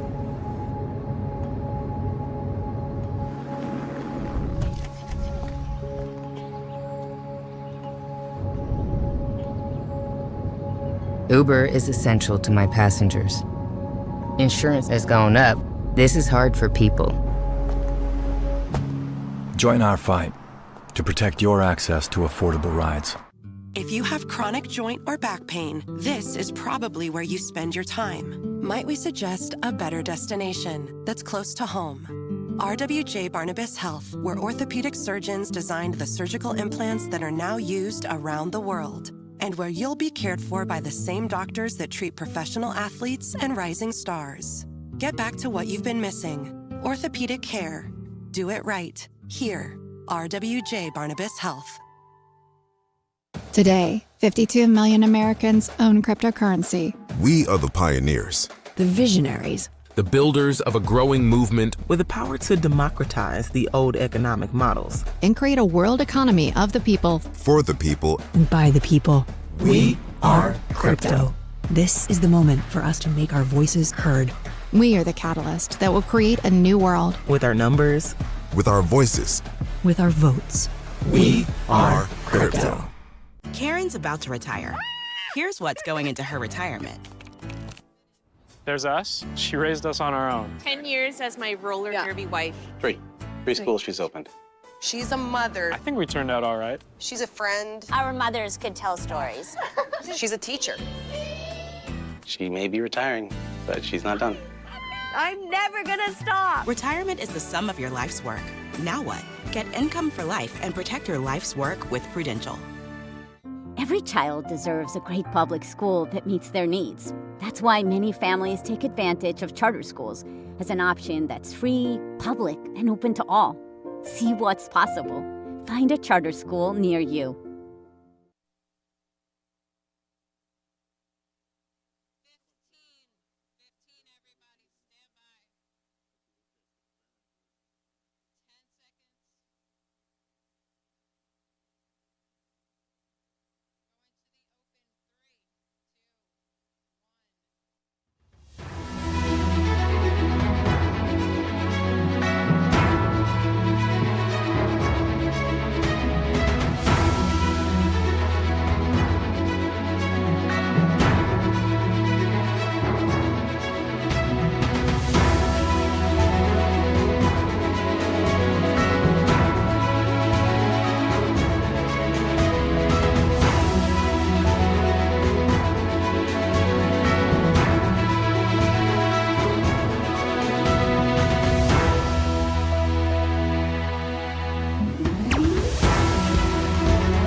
Good evening. I'm Laura Jones, host of New Jersey Politics with Laura Jones.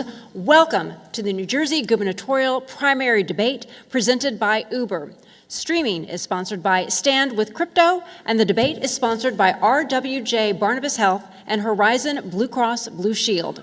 We are live at the Donald M. Payne Senior School of Technology in Newark. A special thanks to our host, Essex County. In just a few minutes, we will begin our debate between the candidates for the Democratic nomination for governor in the state of New Jersey, between Ras Baraka, Steve Fulop, Josh Gottheimer, Mikie Sherrill, and Steve Sweeney. The winner of June's primary election will go on to compete in November's general election for the seat currently held by Governor Phil Murphy. Tonight marks the final debate of the 2025 gubernatorial primaries, and we are proud to host this in-depth 2.5-hour debate focused on 3 key issues: affordability and taxes, education and public transportation, and development. These debates were awarded by the New Jersey Election Law Enforcement Commission, and we've built this format to give candidates the time and space to go beyond sound bites and really dig into the substance. Joining me this evening on the panel is David Wildstein, editor of the New Jersey Globe, Micah Rasmussen, director of the Rebovich Institute for New Jersey Politics at Rider University, and Joey Fox, congressional correspondent for the New Jersey Globe. Our questions this evening are intended for Democratic primary voters. We developed these questions specifically with undecided voters in mind. Tonight's debate is designed to help those voters make an informed decision as they prepare to head to the polls on June 10th. And on Tuesday night, we're going to do the same for the Republicans. As to the rules tonight, panelists will direct questions to individual candidates, with each getting roughly the same number of questions. Answers are limited to 60 seconds, rebuttals to about 45 seconds, and back and forth will be at my discretion. I also have my bell standing by just in case. Time now to welcome the candidates to the stage. Now, we are asking members of the audience to refrain from making noise, including clapping and other audible reactions, with this one exception: when we introduce the candidates. And as I introduce the candidates, this is the time you all are all allowed to break the rule and show your appreciation with applause. So we now welcome Newark Mayor Ras Baraka.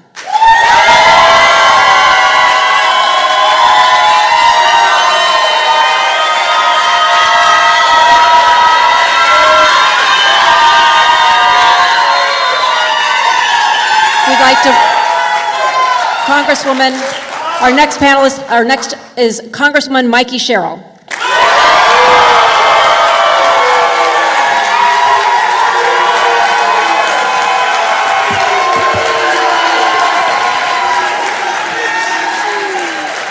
Former Senate President Steve Sweeney.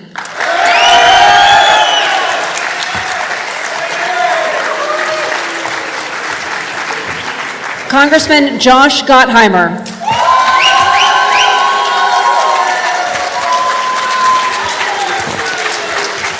And Jersey City Mayor Steve Fulop.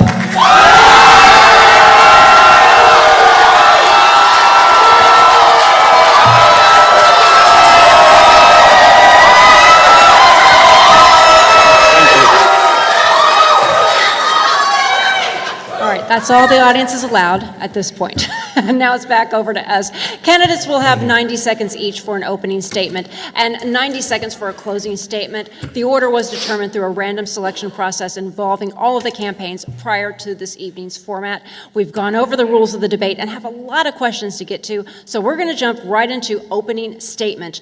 Josh Gottheimer, you will be going first, followed by Mikie Sherrill, then Ras Baraka, Steve Sweeney, and Steve Fulop. Josh Gottheimer, the floor is yours. Thanks for having us, and great news about the transit strike.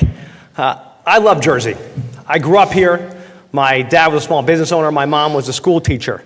It was a place that usually most people could afford when I was growing up, but right now we know the reality. People are getting crushed, nickel and dimed every which way.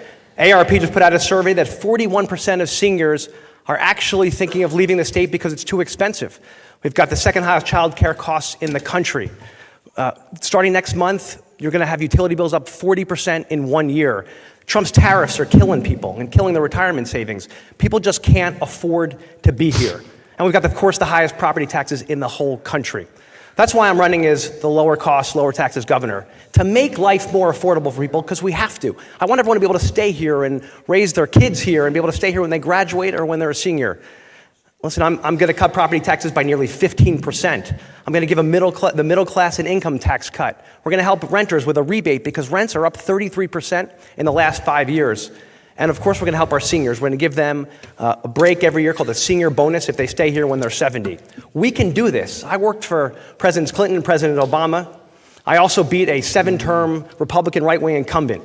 We're Democrats. We can take on these challenges. They're not impossible. In fact, we're the ones who have a record of getting these things done. We can solve this problem, and when I'm governor, we will, and I'd love to have your support. Thanks so much. Mikie Sherrill, your opening statement. Thank you. My name is Mikie Sherrill. I've served this country my entire life. I took my first oath to the Constitution when I was a teenager at the Naval Academy. I served for almost 10 years as a helicopter pilot and a Russian policy officer, and then again at the U.S. Attorney's Office, and now in the United States House of Representatives. And I also have 4 teenagers. So not only have I fought my entire life for you and your families, but I'm going to continue to do that because I'm so worried about the future we're about to leave for our kids. And we know what the stakes are. We know Jack Ciattarelli has promised to doge New Jersey. Trump has said he's 100% MAGA. He said he's going to not stand up to Trump on anything and go along with everything. And we also know that he said he's going to cut funding for Planned Parenthood and put in place an abortion ban. That's why we need a different kind of leader. And you're going to hear a lot about people who've done things and are going to continue to do things, the same old, same old. But I'm going to fight the status quo. I'm going to take on entrenched interests for you and for your families, because we need to make sure we see a different future here. And I have a record of effectiveness. I've gotten a lot done here for our state, and I'll continue to do that. And I also have a record of getting out the vote in the biggest way possible. And that's what we're going to need in November, and that's what I'm going to deliver for New Jersey. So I'm asking you tonight for your vote. Please get out and vote on June 10th. Thanks so much. Mr. Baraka, your opening statement. Thank you. I know we have less than a month for this election, and people are still making up their minds, so hopefully we can get you to make up your mind this evening. I want you to join a group of people who have already endorsed and supported this candidacy. 32BJ, Working Families, Make the Road, People's Organization for Progress, the New Jersey Tenant Association, 450 Latino pastors. Most of the progressive organizations in New Jersey support my candidacy because they know I'm a progressive for real. I'm not just playing one on TV. I didn't just become a progressive 60 to 90 days before this primary. I've been a progressive. And people say I have these endorsements because of relationships. Yeah, that is true. I have relationships with people who need their rent lowered. I have relationships with people who can't afford to pay their mortgage and put their kid in college at the same time, whose health care is too high. I have a relationship with working people in this community, and they know that I am going to fight for rent control across the state. They know I'm going to fight for a public bank that invests in black and brown and women businesses. They know I'm going to fight for the reduction in healthcare costs, for universal healthcare for all of us. They know I'm going to fight so diversity, equity, and inclusion supercharges our economy, not destroys it. They know I'm going to fight Donald Trump, not just in words, but in actions. They are with me because they believe me. And I'm asking you not just to support me, or join me. I'm asking you to join a movement across this state and across this country to be against the worst kind of authoritarianism we've ever seen, and start by voting for Ras Baraka, June 10th, Democrat for governor. Steve Sweeney. Steve Sweeney, your opening statement. Thank you. And I want to thank the Globe for giving us this opportunity also. Look, my name's Steve Sweeney. I'm running for governor. I'm a union iron worker. Didn't go to college, went to apprenticeship school. But I accomplished a lot here in the state of New Jersey.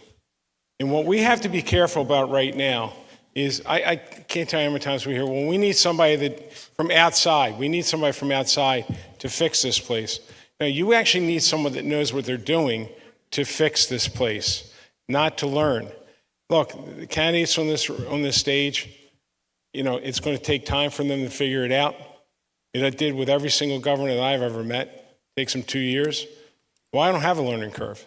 And guess what? I'm the only candidate up here that did something about property taxes. I put a 2% cap in place. So in 2011, if we hadn't put that 2% property tax cap in place, instead of $10,000, your property taxes would be $15,000 right now. What we need to do is be honest with our citizens and change the way we deliver services. It's very expensive. It's too tough. We can't afford it. And I am the one candidate that actually has a huge list of accomplishments, from the minimum wage, indexing it, to paid family leave, to women's right to choose. I've done those things, and I can do a lot more as governor. Thank you. Steve Fulop, your opening statement. Thank you. First, I want to say thank you to the NJ Globe for allowing us this 2.5-hour debate. Appreciate it. I hope people have water at home and rations. More than that, I want to take a minute and just talk a little bit about how this campaign is different. I'm not going to sit here and talk about my bio, because I think at this point, most of the voters know who's an iron worker, who's a helicopter pilot, who's a mayor. I want to talk about this moment in time and why our campaign is different.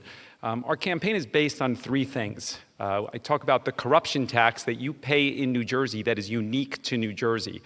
It transcends everything that we do, and it's part of the affordability crisis. And I'm in that lane alone talking about how we need to change that from North Jersey to South Jersey and how we're going to get there. I talk in more detail than anybody else, with specifics, not platitudes, saying this is what I'm going to do on transportation and this is what I'm going to do on housing. It's specific because I think that people in New Jersey need a clear vision on how we are going to move forward, because Jack Ciattarelli will be tough to beat in November. And absent a clear vision with specifics, not platitudes, we will lose in November. And then finally, we are in a unique moment in time when the state and country is at risk. And I speak with specifics about the actions I will take to stand up for New Jersey values. Our campaign is different, and I hope you stand with me on June 10th. Thank you. All right, we thank you all for your opening remarks. Now, as I mentioned in the welcoming remarks, first, that's all from the audience that we're going to hear. We appreciate your support, but we want to make sure we keep this debate on track. The way we've structured this debate is divided into 3 sections: affordability and taxes, education, as well as public transportation and development. Joey Fox is going to start this first round with a series of questions on transportation. Joey, over to you. As I think many viewers probably know at this point, the New Jersey transit strike is over. It was an engineer strike that shut down the state's commuter rail system for 3 days. Senator Sweeney, what do you think the state needs to do in the future to prevent similar disasters like this from happening again? Don't wait for 5 or 6 years to settle a contract, number one. Work with the unions. There's an expiration date on contracts for a reason. So work with the unions to get that contract done in time. I do this for a living. I negotiate for a living, so I know how it works. No one wanted to go on strike. They didn't want to go on strike. I'm glad they came together to settle this thing. But we got to respect our workers too. And to ignore what happened is a problem. The other thing is, honestly, putting the right people in place to run the place. Chris Clory is a transportation expert. We finally got somebody. Look, the person that was the CEO before this was a maritime engineer. Last time I checked, buses run on roads and trains run on tracks. You know, putting people in place that know what they're doing is extremely important. So, thrilled for the commuters. I think it's great. And we got to fund transit, though. We got to make sure we continue to fund it. Mayor Baraka, do you have a response to that? Yeah, I think we need to make sure we have dedicated funding for transit. It's not there. The corporate millionaires tax needed to not be rated. We needed to use that to continue to fund transit as it is. Stop using our capital funding to pay operating costs if we had sufficient funding. I agree that we should have settled this contract 6 years ago, that nobody should be going without a contract for that long, and that we needed the revenue and the money to be able to do that. We cannot give billionaires tax breaks and fund our infrastructure at the same time. We have to change our tax code so we have money in our budget to deal with the things that are important to us. And we have to stay at the table, so I'm glad that the governor and Chris Clory stayed at the table. I also agree that we need new leadership there. It's important that we have the right people running the agency, and we're not putting our friends and our relatives in these spots to be able to make critical decisions about what happens here in New Jersey. I would also lean into buses. I think that we should spend a lot of time talking about buses because buses, in my mind, represent a large portion of folks in my constituency who 50% of them don't own a car. More than half make only $37,000 a year. It's important for us to invest in buses, to expand buses statewide, to make sure that we could turn this agency, not just in a train, in an agency that takes people to New York and Philadelphia, but talk about moving people around the state of New Jersey. So, Mayor Fulop, I want to bring you into this as well with a slight update to the question. You've been endorsed by a number of transit unions in this race, although not the union that was specifically just on strike. Do you think that the state was fair in its dealings with the union during this process? Look, being executive, I've dealt with 7 unions. I negotiate. I have some familiarity. So I don't know what's happening in the room. But I will tell you, at the end of the day, transportation in New Jersey has been neglected, and that is a failure of leadership. And there's a couple ways to fix it, and I think that the next governor has an opportunity of that.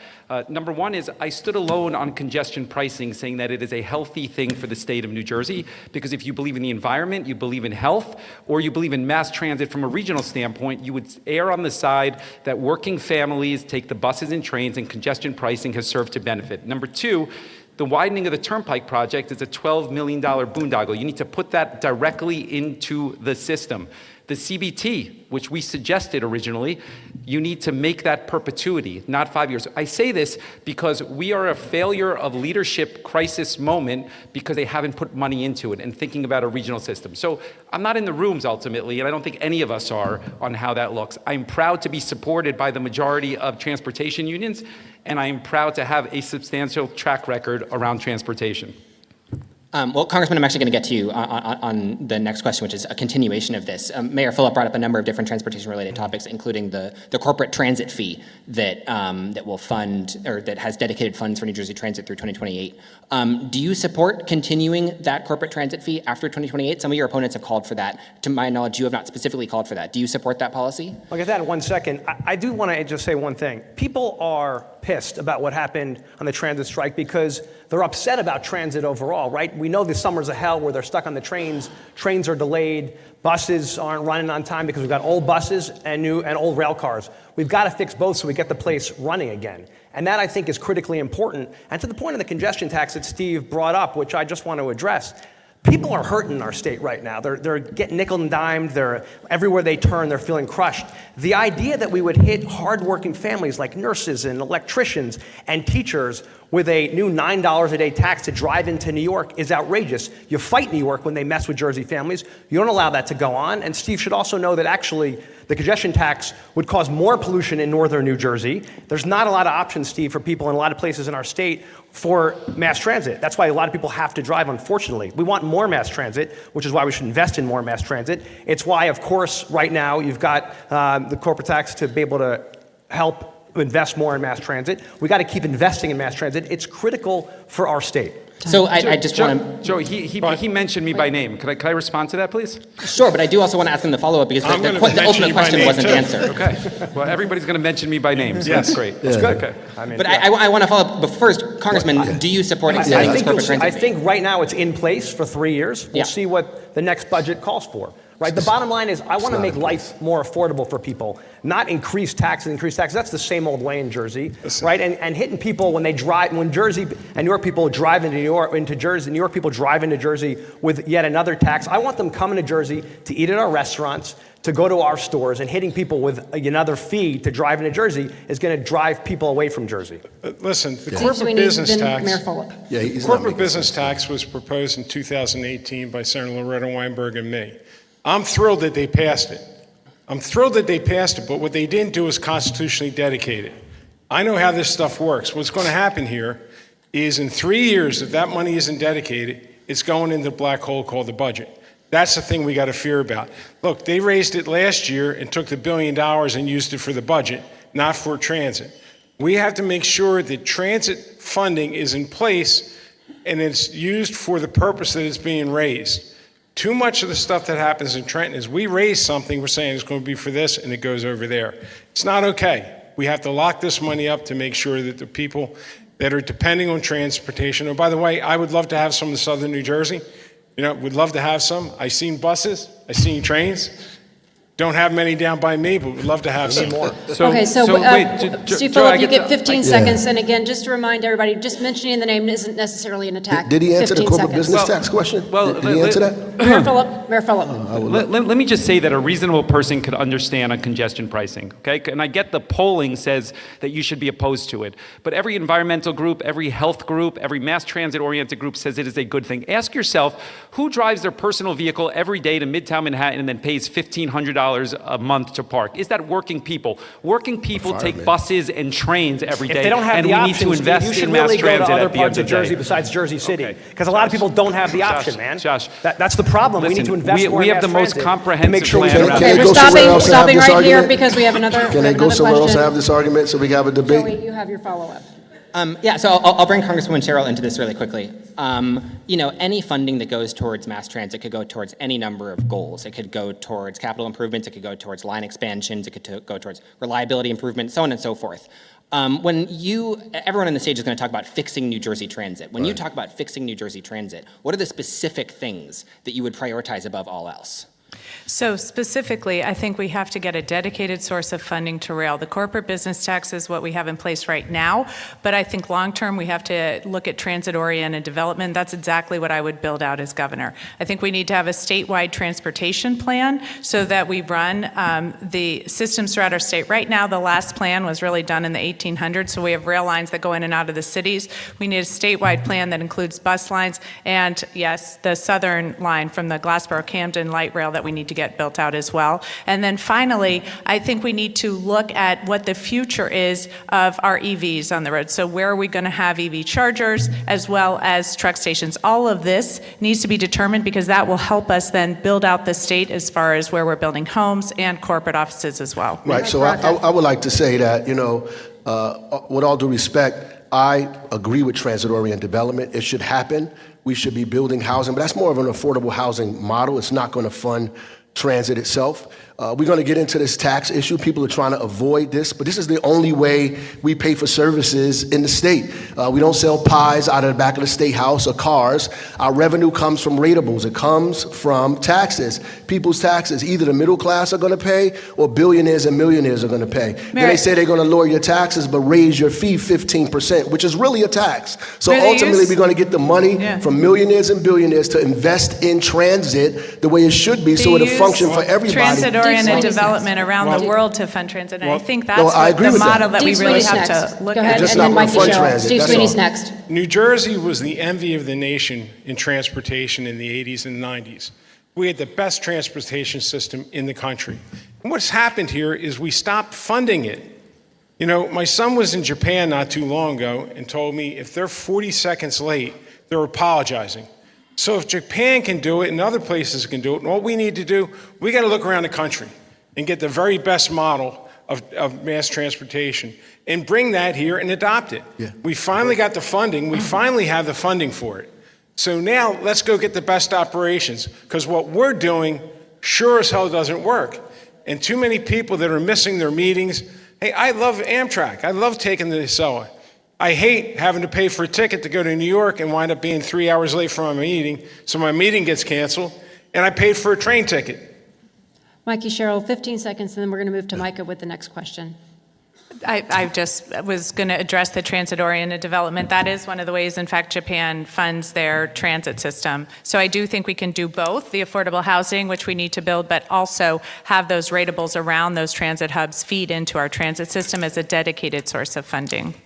Micah Rasmussen. Congressman Gottheimer, given staffing shortages and equipment failures at Newark Airport, would you tell New Jerseyans to use a different airport instead right now? Would you let your family fly out of that airport? Absolutely. Listen, it's a great airport, and it's key to our economy and so many jobs, and so many great people come in and out of there every single day. But we've got two big challenges, as you know, right, that we're facing that we got to deal with and that I've called on to fix. One, we've got a shortage of air traffic controllers right now in the region. We should have 60, we have 19. So I've called to get more back, said to the Secretary of Transportation, you gotta move people from other parts of the country here, and there's military air traffic controllers we also can move here to get things moving again, and you gotta fix the technology. We know we got a lot of copper wires, especially that are being used, and we can fix those. And by the way, we need to vote for emergency funding right now. Many of us have already supported a bunch of funding, but there's more that's needed to fix our air traffic controllers, what they use every single day, all that equipment. But the bottom line is Newark is a phenomenal place. We should not send anybody anywhere else. There are delays, and by the way, United Airlines and the other airlines have a responsibility to make sure they're keeping on top of it and telling people their delays. People can get their refunds back. That's critically important, and get refunds and make sure we let people know. But people should keep flying out of Newark. Mikie Sherrill, Ras Baraka, Steve Fulop. Go ahead, 45. I have grave concerns about Newark Airport right now. Would I let my family fly out of it? I unwillingly did. My daughter just flew out of it today. It was a nervous wreck. She almost missed her connection because of the delays. I know Secretary of Transportation Duffy did not let his wife fly out of it, which I think is a huge concern. We have got to address this problem. I am demanding that Duffy surge personnel into it and surge technology there, move them back to Long Island if that's what it takes. But right now, it is unacceptable what's going on in Newark. It is harming our economy. It's harming people's lives right now as they're trying to fly out to see their parents and their kids. I'm furious at what's going on, and unfortunately, this is what happens when you doge the government, and that's what Jack Ciattarelli says he's going to do. So we should all be very concerned about that. Ras Baraka. Well, I think the number one issue is safety, and that's what people are talking about. I'm glad the congressman said that Newark is a great place to be. Spend some more time here. The reality is we keep talking about the economy, the same thing we did during COVID, right? The economy is important, but safety is first, right? The fact that they're delaying and canceling flights is because it's unsafe in the airspace. We have to slow these planes down. We have to put space between them. And I agree, we need to push people to hire air traffic controllers immediately, fix radar systems and the infrastructure immediately so we can have a long-term fix. But people are traveling out of Newark tonight. And tonight, we have to make sure that we have planes that are safe in the air. So we need space between when the planes are coming in and when they're leaving out. And we need less airplanes flying out of the airport until we get this under control. The economy has to suffer for people's lives. All right, so Senator Steve Fulop. Joey, I'm going to stay on the same topic. I'm staying on the same topic. I just want to know, and I'm going to go to Senator Sweeney first and then to you, Mayor Fulop. We're talking a lot about potential sort of federal level solutions and demanding that Secretary Duffy do this. What are is there anything that can be done on a state level? Wait, Joey, can I go back to, it was on me. It was on me. It was on me. Okay, 45. So let me start by saying that I would fly out of Newark Airport, and I started to book a flight today for post June 11th with my wife, so I am committed to that, number one. Number two is, I think that Phil Murphy's tone here is entirely too conciliatory, too kind to Donald Trump. This didn't happen under Joe Biden, and it's a direct product of Donald Trump's rhetoric around DEI and the FAA, and we should be pointing that out because they're directly correlated. With regards to what the governor can do, I will point out that the governor is responsible partially with Governor Hochul for the Port Authority, and there are 3 airports. There's JFK, LaGuardia, and Newark, and you should ask yourself the question, why doesn't LaGuardia and JFK have any of these problems? Only Newark does. Because they have less flights. Wait a second. The governor should be using leverage to share resources between the others in order to move it forward. Should be more vocal, clearly, an actionable step with the Port Authority. And honestly, with all due respect, this is a federal issue. We need Congress to get something done here, right? I mean, we're saying, we're asking, we got to do more than ask. Drag their asses into a hearing, right? Drag their asses into a hearing and find out why the hell this is going on. This is dangerous, but you know something? Writing letters and it's got to be more than doing that. You have to stand up and push back. Look, Washington, there's only 2 more Republicans and Democrats down there. Let's start breaking their you-know-whats. Let's do it. I don't know what. Tell me. This is a family show, Mayor. Listen, Mayor, when my passion comes out at times. But honestly, the state of New Jersey is limited on this. This is a federal issue. This didn't happen, as they said, under Joe Biden. We have to be the resistance to what's going on in Washington to get resources back here to fix this. Congressman Gottheimer, yeah. Yeah, Steve, you're right, which is exactly why we've demanded, and actually you've seen some response now from Duffy, actually putting in more delays, to Ross's point, between the flights, which is why there are more delays. But nobody should go up if it's unsafe. Of course not, which is why you've got all these delays in between. My point, which is critically important, is, and as governor, we need to support Newark Airport just like we got to support Newark. You don't walk away on such a great economic engine for our economy. It's critical. It's the busiest airspace. We got to run it. We got to demand action, which is actually now, as you probably saw, Duffy is now starting to act based on our demands. Delays don't cut it. People shouldn't suffer. Of course not. We should not let people suffer. He's not responding. If he is responding, he's not responding quick enough. We need more traffic controllers and more investment in here, and we need it now. Mikie Sherrill, 45 seconds. Yeah, so this is in part a nationwide problem as well. So that's why as governor, I would make sure that we are pushing into the federal system to train more air traffic controllers and fast track them through the Oklahoma facility, which you can do in partnership with New Jersey schools. So I'd build out those programs right away as well to have a dedicated source of air traffic controllers in our state. So we've now covered planes and we've covered trains. I'd like to get to automobiles. So Mayor Fulop, you have criticized New Jersey's lawsuit against New York City's congestion pricing plan, and you have proposed a potential New Jersey-based congestion pricing plan of your own. I mean, what do you say to a voter who is concerned about the amount of money that it costs to get into New York City and doesn't think that more tolls on this end of the river will do anything to help them? Yeah, so let me start by saying that I have the most comprehensive plan around transportation. I started the largest microtransit system in the country in Jersey City. We've been extensive on complete streets, on Vision Zero, the first in the state, New Jersey. It is the reason that the Philadelphia Inquirer endorsed me, the most northern candidate they endorsed for South Jersey, largely because of our transportation plan.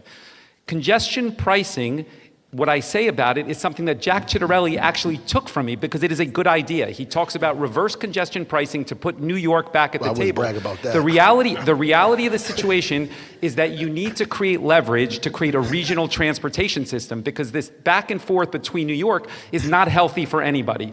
And the truth is that you need to think of it more broadly. It is the reason that congestion pricing has been successful up till now.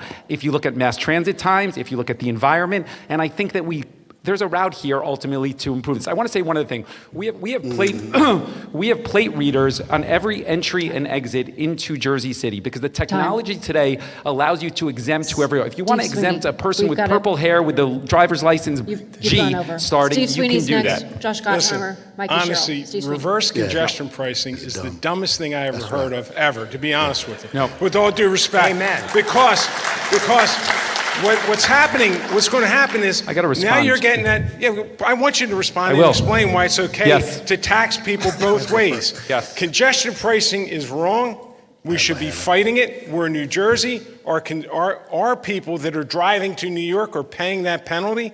More people go into New York than out of New York. So, Steve, when you say we're going to do reverse congestion pricing, you're not exempting. It's interstate commerce. You cannot exclude.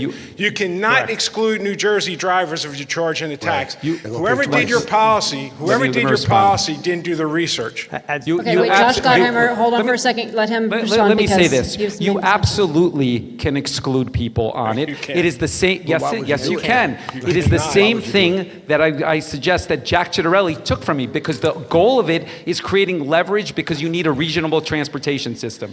And at the end of the day, it is the most viable solution to get there. Josh Gottheimer, you're next. Mikie Sherrill, Ras Baraka. Thank you. As the person who's been leading the fight against the congestion tax now for more than 5 years, let me tell you this. People are getting crushed in Jersey, Steve. It's $18 to go over the bridge or through the tunnels. Then you're going to hit them with another $9 a day. That's $4,000 a year. People who are nurses, teachers, cops, firefighters can't afford this. We're killing people. And New York just sticks it to us like they always do. And we should be fighting back against them every single day when they do that. Secondly, the MTA. They admitted in their own reports, and I encourage you to read them, that this will lead to more pollution in northern New Jersey, not less pollution. So you're killing our kids with more asthma. You're killing people in their pocketbooks. We have to fight this every step of the way. We're doing it in the courts. We're going to win. You got the administration now deciding to come on board to help fight it, which I welcome. And obviously Governor Murphy is. We got to fight this thing every single day. People are getting crushed, middle-class families. We can't hit them with yet another tax. Mikie Sherrill, Ras Baraka. Yeah, thank you. As governor of New Jersey, you simply can't be for a congestion price that takes money out of the pockets of New Jerseyans and funds New York infrastructure and transportation, especially given the need we have here for our own transportation infrastructure in New Jersey. It just doesn't make any sense. Ras Baraka. But before we go on, can we just make a deal not to mention Jack Ciattarelli's name at this debate? But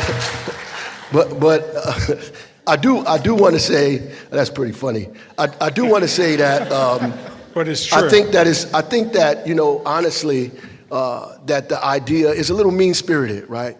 A little vindictive, and I think ultimately, the MTA did call Newark. They did call us. We were supposed to have a meeting with them before Murphy joined with Donald Trump. I don't know why that happened, but they called us and said that they would give us a specific amount of money to deal with the air, the particulate matter in the air that would be created because of congestion pricing. Now, I didn't have an opportunity to have a discussion with them in full, but they did say that to me in specific. Finally, I think if we really focus on mass transit, then we don't have to have this discussion about congestion pricing. New York and New Jersey could get together. I know we like bickering and fighting. If we actually sat in a room and figured out how to expand transit in New York and New Jersey, we could figure this problem out without saying, I'm bigger than you, I'm badder than you, I'm better than you, I breathe fire, I eat trees. So Mayor Baraka, I've got a quick follow-up for you on that, which is, you want to get in a room with New York, you want to hash this out. Would you seek to continue New Jersey's current lawsuit against New York? Or do you think that would, pose Absolutely, in the well? as leverage, for sure.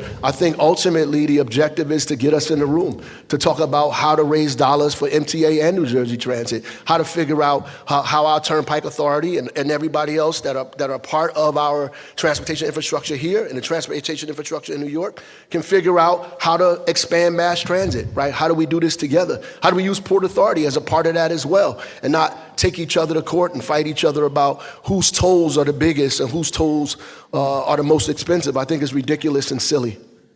Joey, can I respond since the focal point was me, which I like actually, okay? Let me say that's a good sign. That's a good sign. But the reality of the conversation is that the lawsuit has not worked. And when there was an opportunity to get $150 million at the end of the process, we squandered that. And had you had that $150 million into the system, maybe you wouldn't have had a strike. Every mass transit advocate, every environmental advocate, every health advocate says that I am on the right side of this issue. And I get it, the politics of it. We could all test the polling and say the sound bites, but the technology allows you to exempt whoever you want. And New Jersey people would not be taxed twice for obvious reasons. I'm sorry, that is not accurate. true. It is accurate. It's not true. It's not true. Listen, I know Steve Sweeney, then Josh Gottheimer. I know some Again, people 45. will say things on the stage that are not true. This is absolutely not true. Okay. It's interstate commerce. Look it up. It's interstate commerce. But most importantly, the only way we're going to get leverage with New York, honestly, is when you deal with a bully, you punch them right in the nose and they pay attention. That's how you deal with a bully. New York is bullying New Jersey, abusing our citizens that are driving. By the way, what we should be doing is going to these New York companies, finding out, we got their tax information, saying, why don't you come to New Jersey? Why don't you come here? We'll do the incentives to bring your businesses into New Jersey. So, like I said, you can say a lot of things. Interstate commerce is really clear. You can't tax some and not others. Wholeheartedly disagree. Just for facts, of the $150 million, they offered us under $10 million. So they're sticking their hands in our pockets for $1 billion a year in New York. Not a nickel except $8 million is actually going to go to Jersey for our families. It's ridiculous to keep ripping us off. And the bottom line is we should say to Port Authority, we've had this cooperative relationship for 100+ years together.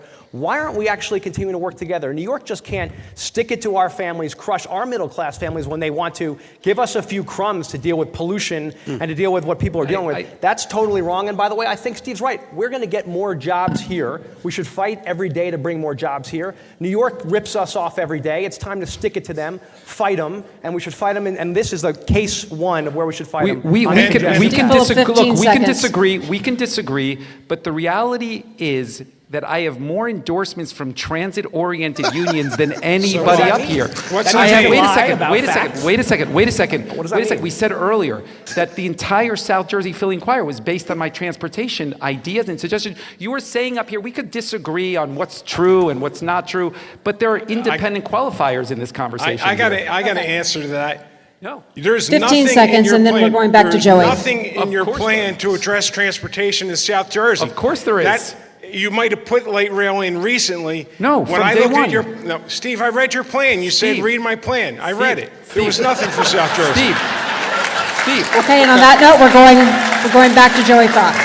So I do want to throw in one additional important transit-related question. Mayor Fulop brought it up briefly before. The Turnpike widening and bridge replacement program, or development project that's underway in Jersey City and Bayonne. Congresswoman Sherrill, if you were elected, would you seek to reverse that project, or would you keep it going as it's currently set? Well, if we just talk about the first part of that project, because the other part is years in advance, but that is replacing the bridge.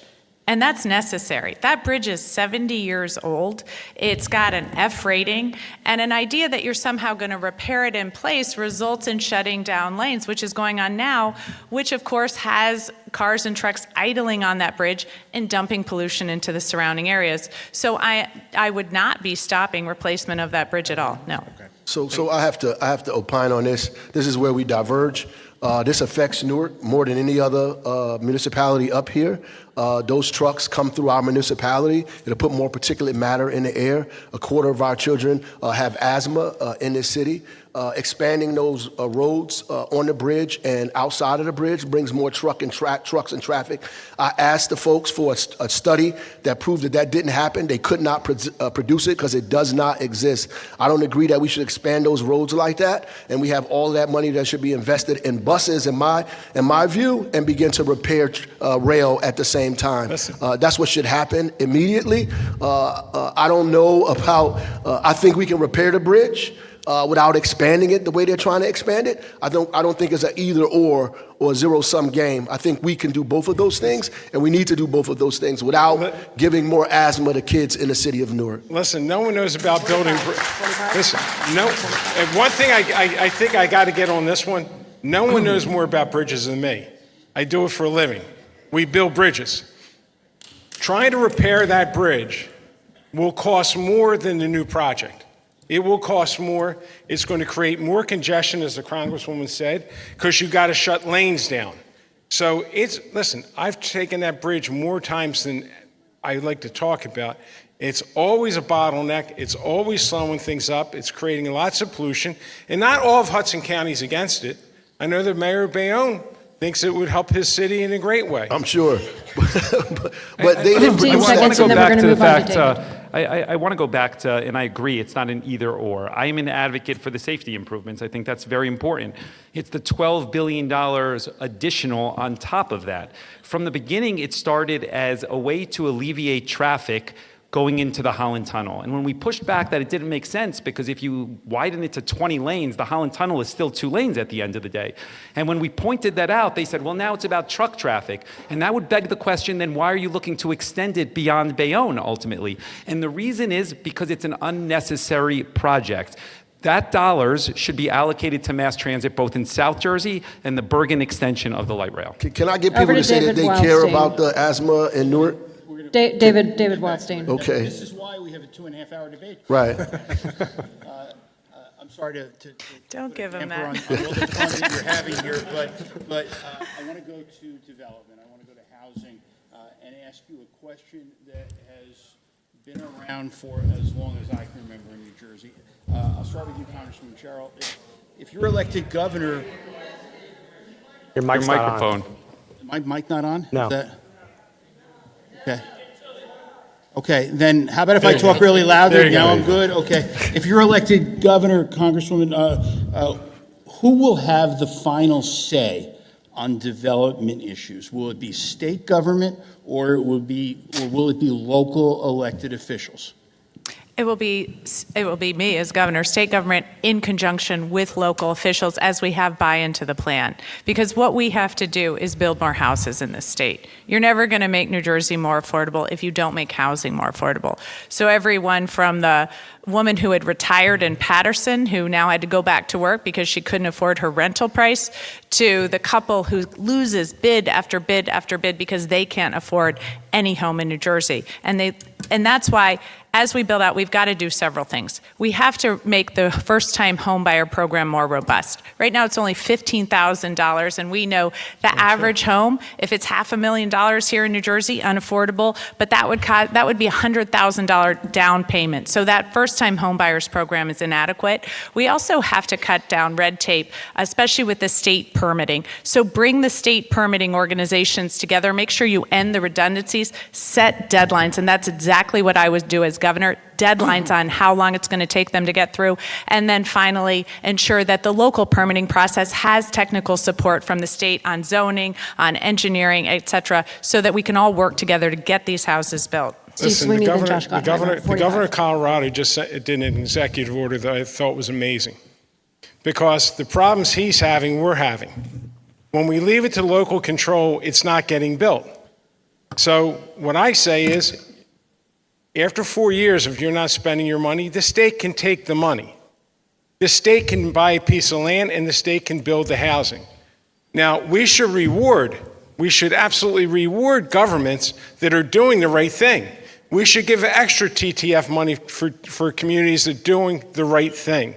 We should provide more tax relief for communities that are doing the right things. But for the towns that aren't doing it, for the cities that are not doing it, in towns, it's not okay.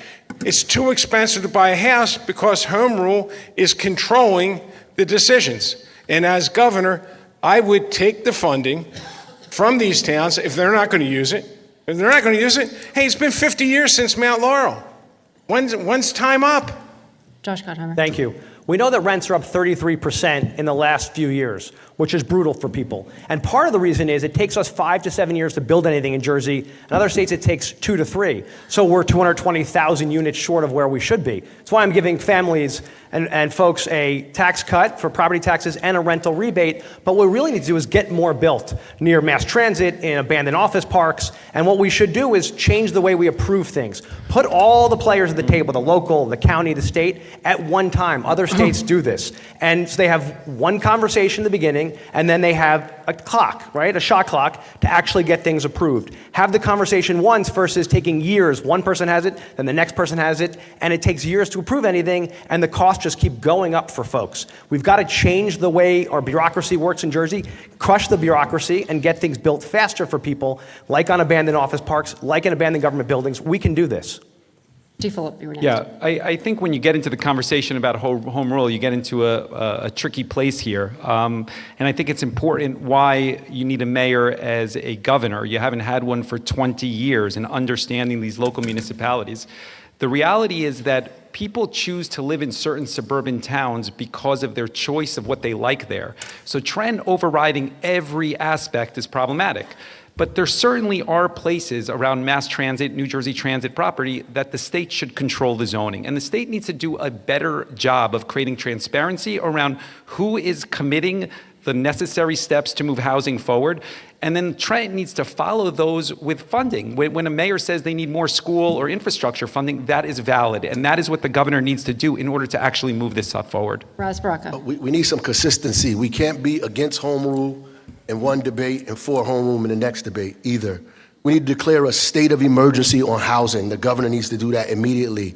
The the policy should be driven by the state of New Jersey, by the governor, with the support of local building trades, support of community housing advocates, and local elected officials to sit at the table to decide how much housing they want to build in the next 2 or 3 years. I would say 15 to 20,000 units of housing, identify places to build it, transit first, and begin building that housing immediately. We begin to empower community development organizations to build low-income and moderate housing and affordable housing in communities where big buildings can't go, and empower community-based organizations to do that kind of housing in those communities with clinics at the bottom of it, with retail at the bottom of it. This is exactly what needs to happen across the state of New Jersey. And if we had a public bank, we can invest our money in that bank and begin to create a fund so we can begin to affect the market for low-income and affordable housing in the state of New Jersey. Right now, the market is only for luxury housing, and that's a fact. And So, anybody can say that they built affordable housing in New Jersey, but building affordable housing in a city where the income is $37,000 a year means that that's real affordable housing that we must build in the state of New Jersey. I think they should take cues from what we're doing in Newark and begin to do it statewide. Okay, we're going to get Mikie Sherrill, Steve Sweeney for 15 seconds, and David has a follow-up. 15. We want to make sure we get to everything. Let me just do a quick follow. As you're going to follow up, I'd like you to address whether this should be done by executive order by the governor's office, or whether this should be done in conjunction with the legislature in terms of strengthening the state's power on making sure there's housing.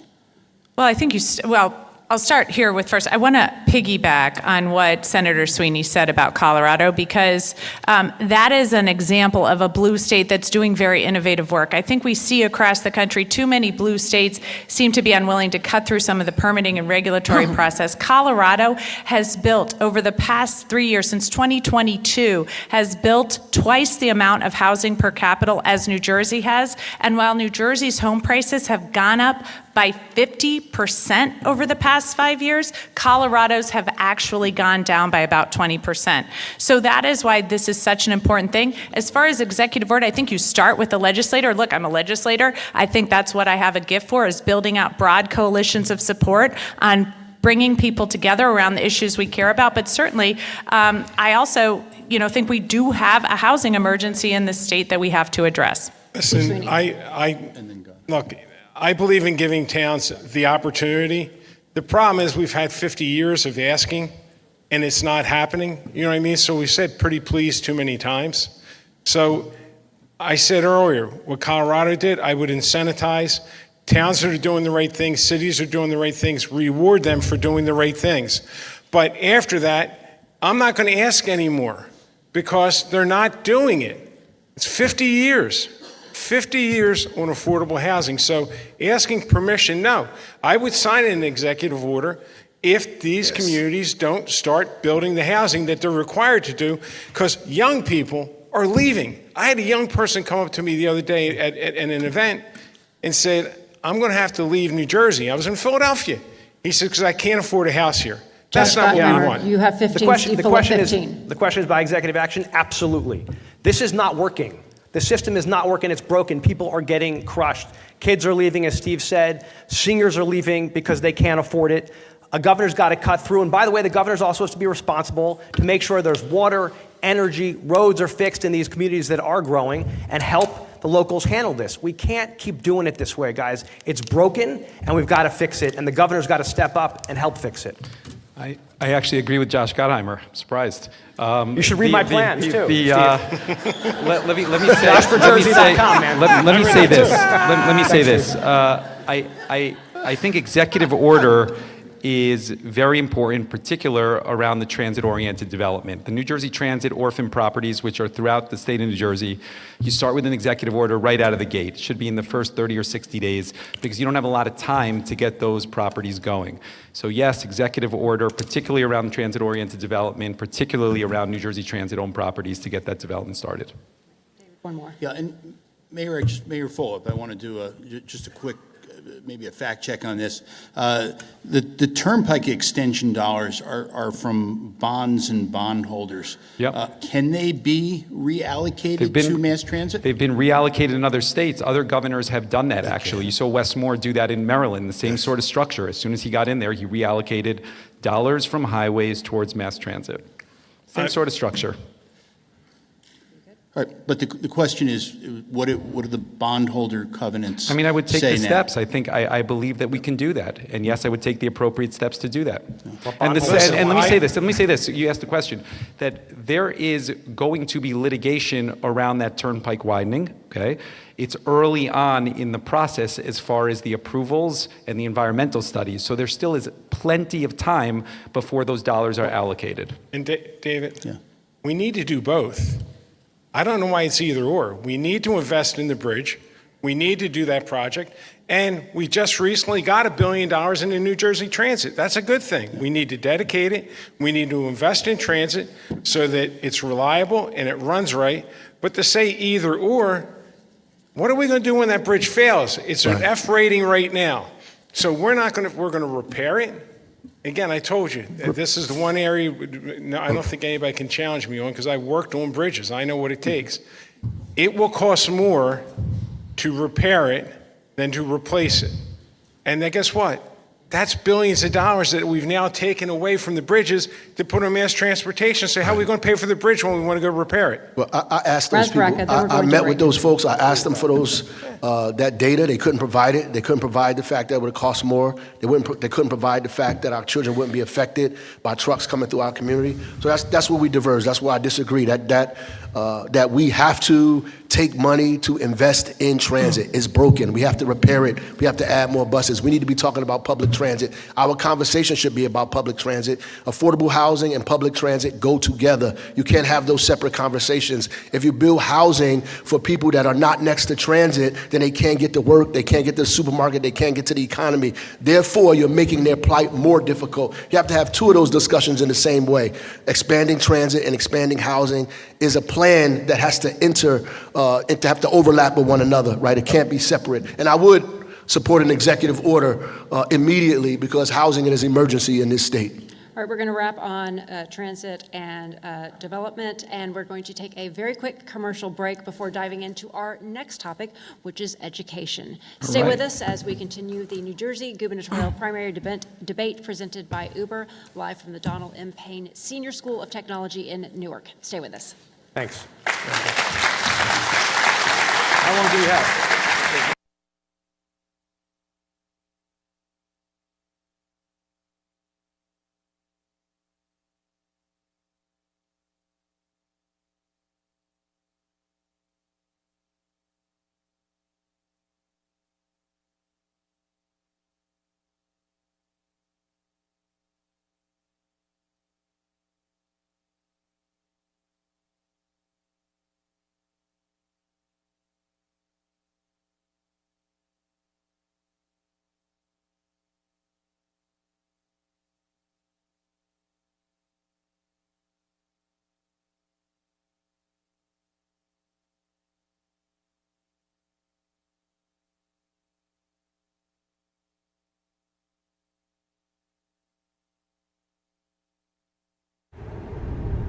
Everything is getting more expensive. Rent, groceries, insurance.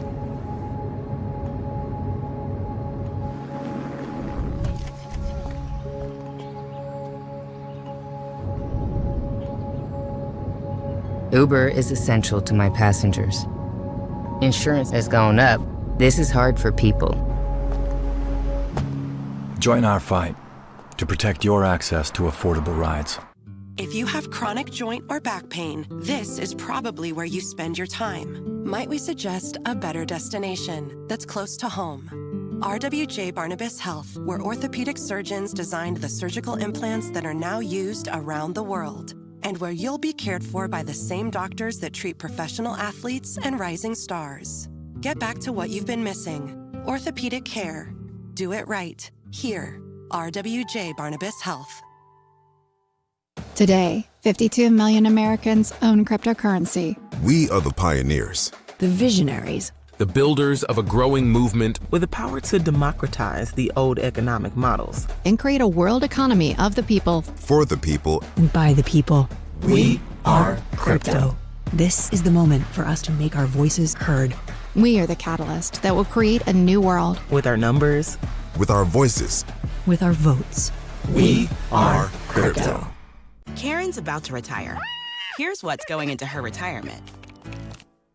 There's us. She raised us on our own. 10 years as my roller derby wife. Three schools she's opened.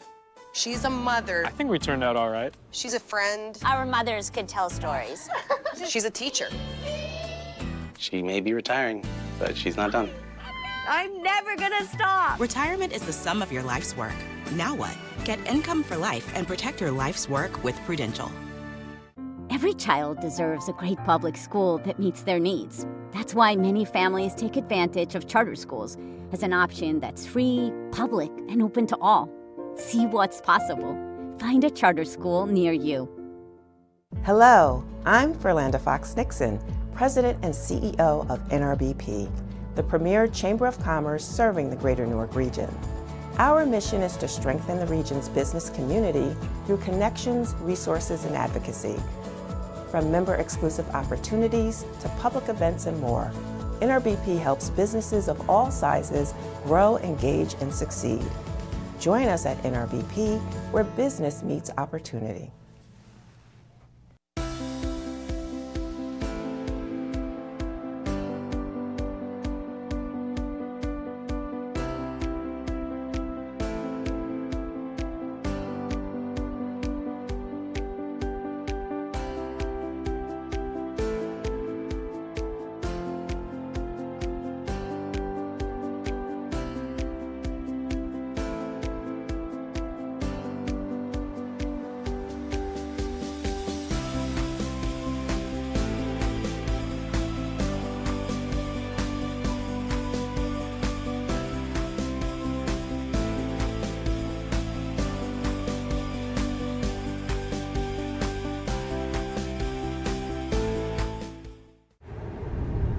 Everything is getting more expensive.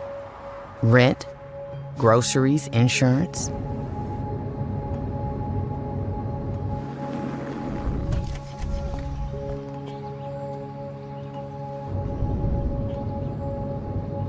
Uber is essential to my passengers. Insurance has gone up. This is hard for people. Join our fight to protect your access to affordable rides. If you have chronic joint or back pain, this is probably where you spend your time. Might we suggest a better destination that's close to home? RWJ Barnabas Health, where orthopedic surgeons designed the surgical implants that are now used around the world, and where you'll be cared for by the same doctors that treat professional athletes and rising stars. Get back to what you've been missing. Orthopedic care. Do it right. Here, RWJ Barnabas Health. Today, 52 million Americans own cryptocurrency. We are the pioneers, The visionaries, the builders of a growing movement with the power to democratize the old economic models. And create a world economy of the people. for the people, and by the people. We are crypto. This is the moment for us to make our voices heard. We are the catalyst that will create a new world. With our numbers, with our voices. With our votes. We are crypto. Karen's about to retire. Here's what's going into her retirement. There's us. She raised us on our own. 10 years as my roller derby wife. Three schools she's opened. She's a mother. I think we turned out all right. She's a friend. Our mothers could tell stories. She's a teacher. She may be retiring, but she's not done. I'm never gonna stop. Retirement is the sum of your life's work. Now what? Get income for life and protect your life's work with Prudential. Every child deserves a great public school that meets their needs. That's why many families take advantage of charter schools as an option that's free, public, and open to all. See what's possible. Find a charter school near you.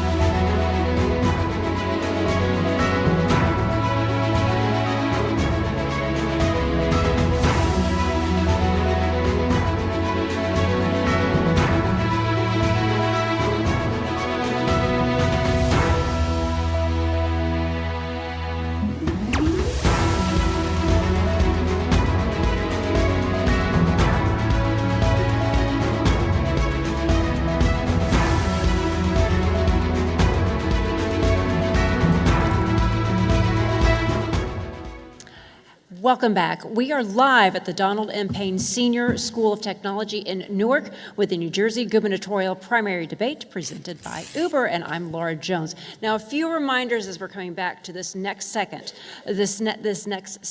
We're going to give each candidate the opening question. They're going to get a minute to respond, and I see everybody wants to jump in, and everybody's going to get 45 seconds. So I see you. I'm going to point and do the best I can. Everybody's going to get 40 seconds. If there's an attack or the other back and forth, we've reserved the right to do the other 30 seconds. Believe it or not, we're actually keeping pretty close to on time with this debate here.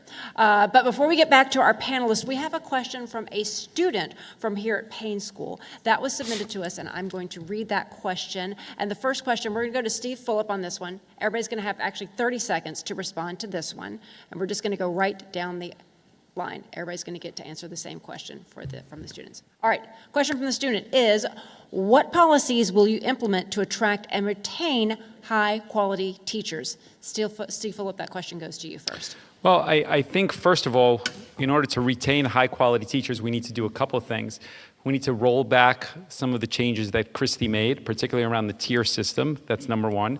The healthcare changes that Christie made are problematic as well, because you cannot attract teachers into the profession under those constraints that were created then. It might have sounded good at the time, but I think looking back over the last 15 years, you see it's problematic. Finally, I think we need to be investing in our school structures. You have schools throughout the state of New Jersey that don't have air conditioning, that are outdated facilities. We need to update them, because I think reasonably, nobody will want to be in an environment that is not clean, that is not air conditioning, that doesn't feel safe, that doesn't feel modern.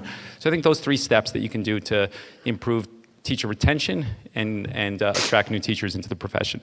Josh Gottheimer. Thanks. My mom was an educator. We got the best schools in America in New Jersey. I'm very proud of that, and that's how we get a lot of people to want to come to Jersey and stay in Jersey. But we got to pay our teachers well. And that means we got to bring COLAs back. We actually pay them and make sure they can afford to stay here. We can't change deals on them midstream because, listen, our kids, our future, and they rely on the best educators. So that means whether you're talking about universal pre-K, which I believe in, or all-day kindergarten, we've got to have the best physical structure for them, but most importantly, every kid in Jersey should get a great education no matter where they live or where they're from. Steve Sweeney. We need to pay them better. I agree with Josh. These are very, very intelligent people that go into any other field and make a lot of money. I'm proud that we actually fixed the health care. We did a thing called Chapter 44 where taxpayers and the teachers actually pay less now than they were paying. So again, paying teachers what they're worth, we couldn't pay them. It's just too much money. But we do need to pay them better than what we're paying them right now, because they have a lot of choices and they're choosing to educate our children. Because they're educating our children, we got to make sure we take care of them and their families. Mikie Sherrill. So during COVID, I had 4 school-age kids, and it was pretty horrible for families, and it was really tough on teachers. And I heard them, because my kids were on their computers at the kitchen table, month after month after month, doing really yeoman's work to try to keep kids engaged, and they're burnt out. And that's why we really need to support them with new teachers. In Lacey Township, K through 12, every class is over 30 kids. That's too much. So that's why I would have certificate programs for long-term substitutes, pay student teachers so they can afford to go into education, and then have on-ramps for teaching in programs like high-intensity tutoring, so that those people who come out to tutor our kids who find they love teaching already can have a pathway to becoming a teacher in our school system. Ras Baraka. I was an educator for 23 years in Newark Public Schools. Obviously, the first thing is increase teacher pay, fully fund the pension, restore cost of living increases, get rid of the tier system at the same time, make all schools community schools to provide teachers with the scaffolding and the support that they need in the morning and the afternoon so they can spend their time educating students and not dealing with problems that students have. So you need to build community schools there. You need to give teachers more control over staff development. They need to be involved in their own staff development to create what they need in a classroom. And lastly, this over-reliance on state tests, we need to begin to move away from that to give teachers more control in their classroom so they can begin to judge their work on the kids from moving them from one place to another, not this unrealistic goal that people put on them. Okay, we are obviously on the topic of education. I ask the audience to hold their applause, please. We're on the topic of education for this next segment. Mike Rasmussen from the Revich Institute for New Jersey Politics at Rider is going to take the first question here and the lead on this particular topic, education. Congresswoman Sherrill, last week Mayor Baraka said education should be paid for by the income tax rather than the property tax. Do you agree that it would make sense to pay for a state constitutional right to a thorough and efficient education from the broader statewide tax base? So what I think we need to do as far as property taxes is just combine some of the schools. We have certain towns that don't even run K through 12 schools, and they have the whole administrative cost and facility burden that every other administrative cost has for full school systems. I'll also tell you that right now we're going to see our student population go down because in 2007 that was a baby boom, and those kids are graduating high school. I know that because I have a son who's graduating high school.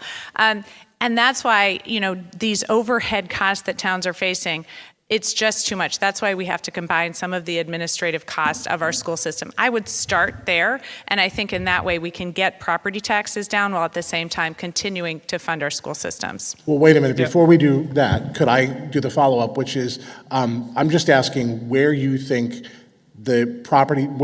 education should be paid for. The statewide base, where it can be spread out among the entire state, or town-by-town basis where you have differences in what towns can afford?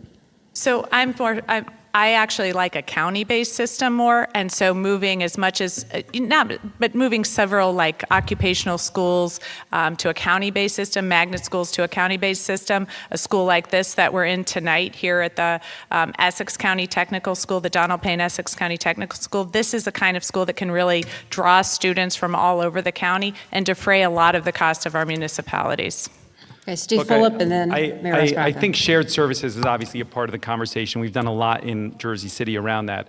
First of all, you need to modernize the school funding formula. It hasn't been updated since 2008, and I think it needs to be updated and take into consideration school districts that have larger diversity, ESL, and funded accordingly around that. Secondly, special education needs to come out of municipality by municipality and needs to be funded by the state. You'll give a better product to the parents and lower property taxes ultimately. And I think those are two important steps that you could take right out of the gate in order to kind of move this conversation forward without shifting away from property taxes entirely to income taxes. And of course, I want to say you do need to raise taxes on the highest earners, without saying. Mayor Ras Baraka. The state Supreme Court said this, not me. They said it was illegal to fund our schools through property taxes alone, which is why we subsidize. That's what Abbott versus Burke was about, which is why we subsidize cities like Newark and Jersey City and all these places get subsidy because of the property tax. All of these cities are not Abbott districts anymore, so the school funding formula is broken. The people who live in those buildings in Jersey City, those kids they don't have kids in those schools. They come from still marginalized communities that are in those neighborhoods that are losing money and resources because the state is pulling back funding because they still have the old funding formula. Yeah, it needs to change. We need to be doing the same thing the federal government does when they do free and reduced lunch. They find out the incomes of the people in the school and they fund schools based on that. Now we can have a variation of that, but that should lead us. It shouldn't be the tail, it should be the head. Okay, Steve Sweeney, then Josh Gottheimer.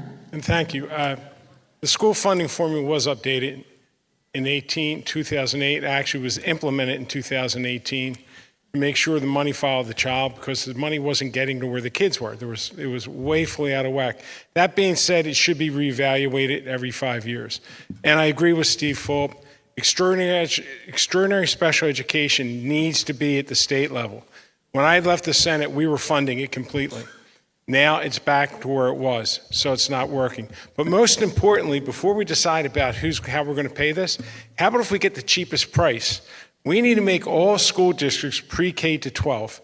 No more K to 2s, no more K4s, no more K6, no more K8s.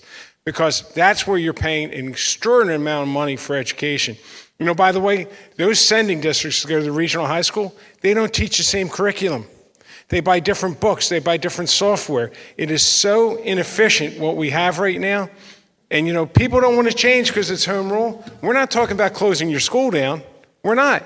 We're saying you're not going to have an administration. You'll have a principal in the building.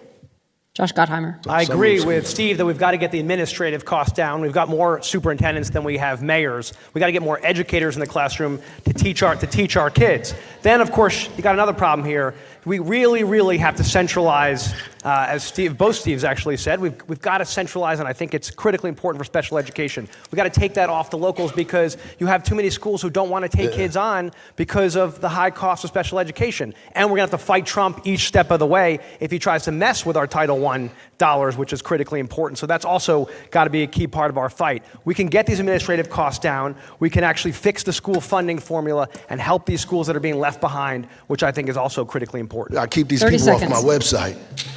But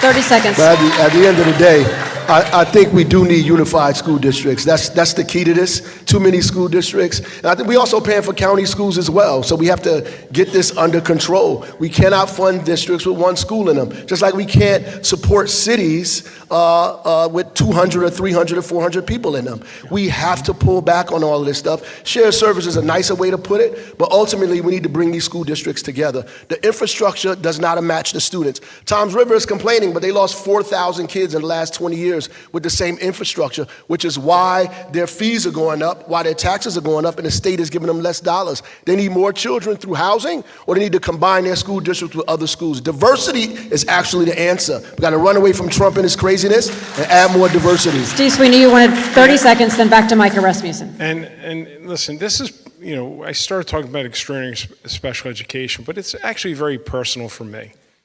How many times have you heard people say, 3 families with kids with disabilities moved in the neighborhood? There goes our school budget. It makes me insane when I hear that because, I didn't want to have a child with a disability. I'm thrilled and I love my child. But I had dreams for my daughter and my son. They're not going to be the same dreams. But children with disabilities have every single right to expect a quality education so that kid can live its fullest potential. We got to look beyond the disability. We got to look beyond when you see a person looks differently and see that there's a person. And that person deserves the opportunities as anyone else. And that's why this is very important that we did it. I did it when I was the Senate president, and I'm going to do it again when I'm the governor. Mayor Baraka, you criticized Congresswoman Sherrill for saying one of the ways to address the persistent racial wealth gap is third grade literacy. Right. As a former principal, do you believe there's a correlation between reading proficiency and higher lifetime earnings? No, I think wealth and reading, third grade reading, have nothing to do with each other, or Donald Trump wouldn't be rich, right? The reality is, wealth and income has nothing to do with each other, right? My income, I can't pass my income down to my children, but I can pass my businesses, I can pass my home, I can pass my real estate down to my business, down to my children. So slavery and slave labor, right, that we gave to people to create their wealth was passed down from generation to generation to generation. That's what's created the wealth gap, the lack of home ownership and the lack of capital for small businesses, not third grade reading levels. Should we improve third grade reading levels? Absolutely. Can it help us get better paying jobs? Sure. But you can actually graduate from high school and not have a college degree and get a better job outside of high school with a high school degree than you get from a college degree. So we have to just be clear on what we're talking about. We have to know the difference between income and wealth. And that's really what I was saying, that the wealth gap has nothing to do with our literacy scores. It has more to do with systematic oppression in this country. All right, we appreciate Mikie Sherrill. You're going to unite. We really appreciate the passion in the audience, but we've got to try and limit our applause to no applause. Mikie Sherrill, you have 45 seconds. Thank you. Obviously, when I was addressing the wealth gap in the state, I was talking more broadly than simply third grade reading. But I do think, and I know you've agreed with me historically, Mayor Baraka, that third grade reading scores are critically important to a student's success going forward. That is an inflection point. That's where students can either go on to do their homework at home in science and math, or they can't read that homework. So I don't think we really disagree here. I think we actually believe that there is a huge problem with systemic racism in this state. And then third grade reading is simply a separate issue on which kids are getting a good education in the state. And sometimes we say we have the best education system in the nation, but in too many cases it's by zip code here. I think Mayor Fulop, you also had some concerns that you raised about the third grade literacy being brought up. No, you did not? No. Okay, all right, you want to respond? I think Do you want to respond to either No, one? I think the points were both well made by both the Congresswoman and the mayor. I think it's fine. Maybe we're done. Thanks. How about that? Next David, question. Are we going over to David? David? There was a moment. That's your moment. That was the moment. That was the moment. Congratulations, everybody. Should we end here, And David? on to the Republican. Should we end here? I'll start with Mayor Baraka. One of the things that municipal officials complain about, and they do it on a bipartisan basis, is the uncertainties of a school formula and their inability to plan long-term until they wait for the legislature and the governor to reach a budget deal. Is that a valid concern? And if you think it is, how will you fix it? It is a valid concern, but more of a concern is health care. We don't know what the healthcare costs are going to be before we balance our budget because healthcare costs go up arbitrarily because insurance companies and hospitals make deals, which is why we need reference-based pricing.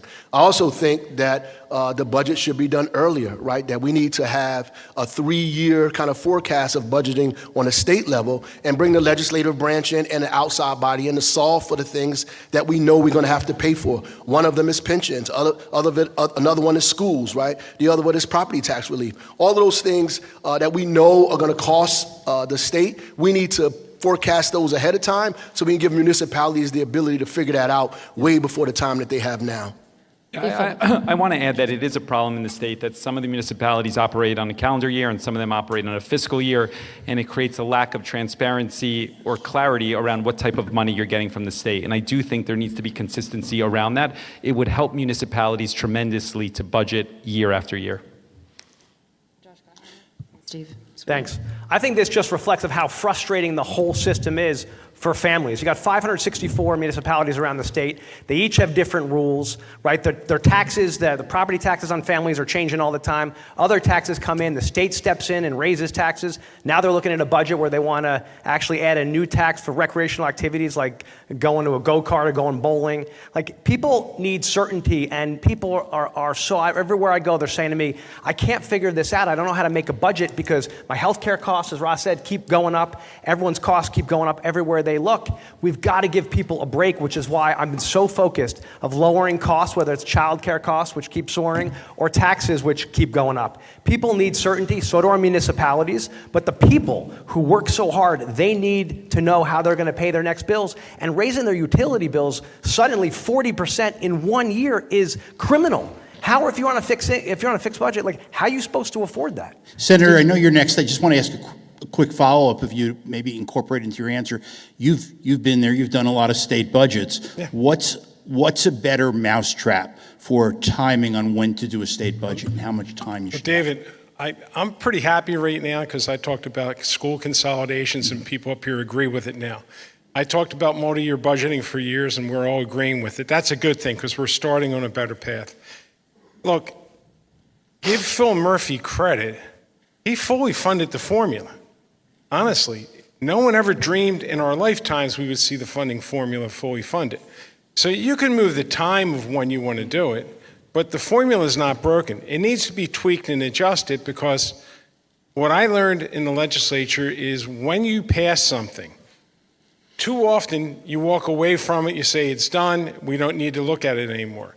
Well, every 5 years you should take a look to make sure it's accomplishing what it should be doing. Go ahead, sorry. Go ahead, Steve.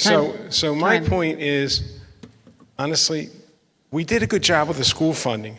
Mayor Baraka said it. The one community, I think it was Tom's River, they got 4,000 less kids. You know what they're mad about? They're not getting the funding for the 4,000 kids they don't have. Right. That's the problem we have with school funding. We finally fixed it. And what we need to do is, I say to people that get mad at me, I say, what's wrong with 100% funding for 100% of the kids? I think we accomplished something. Steve Fulop. I just want to go back and say that I think that you'd be hard-pressed to find a mayor in the state of New Jersey that thinks that the structure of budgets is working well. It gets sunlighted days before it gets passed, the state budget, ultimately. And there should be some clarity around time so that the public can scrutinize it, dissect it, criticize it, and move forward from them. And I think that's consistent with best practices around the country. Mikie Sherrill. Mikie Sherrill. So, as somebody who's worked at the federal level on the fact that not having multi-year appropriations really is harmful to a lot of programs, I do like, what Senator Sweeney said about having a 2-year budget or having multi-year appropriations for certain areas. And I have to agree, too. The fact that we actually fully funded the school formula after years of not funding it and not running the formula has created a lot of disturbance in the system. That doesn't mean we don't fund our education system. It simply means that maybe we need to modernize certain areas of it. And as governor, I would create a percent change year over year so that it doesn't fluctuate more than a certain percentage, so that school systems know what they can depend on and aren't firing teachers at the end of right before the school year starts, or coaches. So we need a very specific formula for schools, and we need a very specific timeline for the budget process at the state level. And we need to intercede in healthcare. We need to intercede in hospitals and insurance companies through the Office of Healthcare Accountability and Transparency by creating reference-based pricing so we can stabilize the growth, the cost growth in healthcare, so we can actually budget for it in real time. If we was doing this ahead of time and we had this ahead of time, then we could budget the right way. We need to budget for schools based on English language learners, based on kids with special needs, based on diversity, and based on community schools. We need to have a model that tells cities how we're going to give you money based on the things that you have in your district, so they can either begin to get those things or solve for the reason why they don't have them. Steve Sweeney. Josh Well, we Gottheimer. do that. Just so you know, we actually do that. The timing, I agree, is rough, but that's what the school funding formula says. Like I said, we've got full funding for the first time in a long time recently.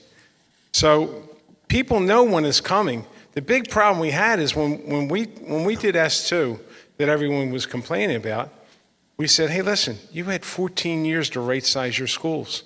You did. You knew it was coming. You didn't do anything about it. So now you're going to complain that the state is being unfair. Every child getting 100% funding, not 150 and not 70, 100% funding is fair. And we did it, and it is fair. Josh Gottheimer. I just want to say what Steve's point is an important one. You've got some schools that are half empty and some schools that have too many kids, and they're not getting the same great education. We can fix these things, but the bigger problem here is that it's just the same old. If we have to change the way we're running things because we're running a structural deficit of $2 billion. We keep falling further behind, and what do? We just keep raising taxes on folks and raising costs. We got to negotiate our healthcare costs for our state workers so they get great healthcare like they do in other states, but actually push the PBMs to lower the prices and actually go after them. We got to stop buying things the way we do as 564 municipalities. We don't buy things in bulk. We always pay retail instead of negotiating getting Costco prices. We have to reorient the whole system. This is just one way on the timing that we've got to fix it. Okay, we're going back over to Mike Rasmussen. Yeah, this is a question for Congressman Gottheimer. School vouchers, using public funds to send kids to private schools, are part of the federal reconciliation bill being considered by the House right now. Today, Politico said your position on vouchers is unclear. Can you make it clear? Oh, sure. I'm totally against vouchers. Listen, I support public schools, but I also like what our state has done over the years with some of our parochial schools to make sure they get busing, they get good security and technology, and that we invest in our kids. I also believe that in all of our communities, every kid should get universal pre-K, no matter where they live, and we got to support all of our communities on that, and all-day kindergarten. These are things we should do for every child in New Jersey. We've got amazing schools. It's an amazing state. We got to help people and all of our children get a great education. And then can I ask a follow-up for Senator Sweeney? What are the implications of a near-term federal voucher program for New Jersey students, parents, and schools? Well, again, hopefully the federal government will stop it. Hopefully we can get our federal delegation to stop it. And it'll hurt funding for schools. Bottom line, it'll hurt funding for the schools. So we really have to pay attention to what's coming out of Washington. This is what we've been talking about. Listen, we talk about health care. I'm introducing something this week. It's called the Jersey Option. because we're going to see Medicaid funding slashed. So what I plan on doing is creating a healthcare system that people can join, that the state will have a pool, a large pool, and people will be able to join and buy state health insurance, which will be cheaper and save people money. Because, listen, we got a lot of bad coming out of this administration, a whole lot of bad, and we got to get prepared for it. You know, I saw Van Drew said, I'll never vote to cut Medicaid. And now he's signaling he's good with it. You know, it's not okay what's going on here. You know, we're beating that. I agree with Senator Sweeney. Maybe we could him all the way to Medicare for all now, because that's what we need. So I agree with him 100,000% for sure on that. I just wanted to put that on the record. I'd like to put on the record that Van Drew already voted to cut Medicaid by $880 billion. Just yeah, he did. Throwing that out there. When he signed a letter saying he would not do it. I know you're right. I'm just now they're pointing suddenly out trying to back off of it because we're The whacking them every hypocrisy. day about it. I would just ask Congresswoman Sherrill, is there a way to reconcile the preferences of parents of students who go to parochial schools or want to go to parochial schools and the NJEA, or is this just a collision course? Is this unavoidable? Right? You have a number of Catholic school parents are looking for this bill, supportive of this bill. Number of Jewish organizations are looking for this bill. We're just on a collision course here? Well, I think it's the state's responsibility to fund robust public school education, and that's, you know, I understand that there are parents that want a specific education for their children, and that's wonderful, but that's not the state's responsibility. Yes, right. Steve Fulop. I wanted to say that, you know, President Trump has redefined what's acceptable in public education, clearly with abolishing the Department of Education. And I think New Jersey needs to be more proactive with regards to constitutional amendments and legislation to protect New Jersey and define that we won't be vouchers, no religion, no outing children.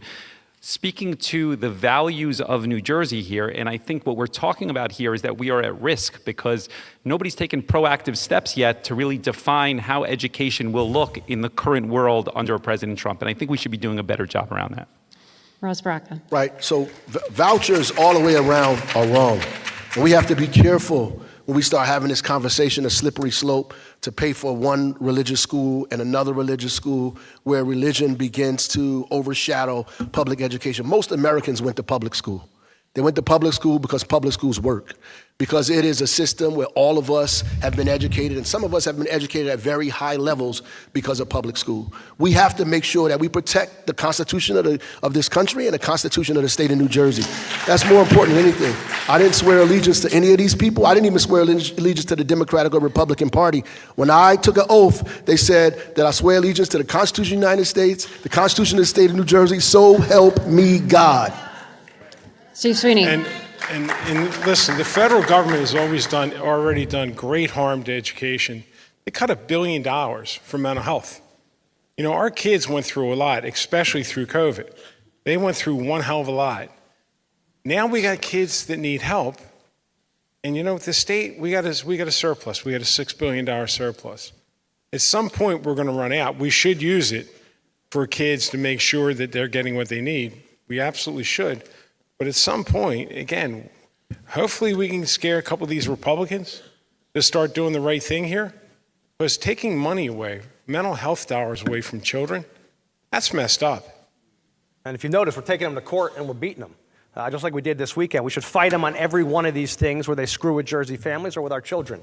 Going after Title I money and hurting kids with disabilities is ridiculous, right? But we've got to help all of our children in the state of New Jersey and take care of all of them. And I think that's really important. We've got an amazing state, and we can.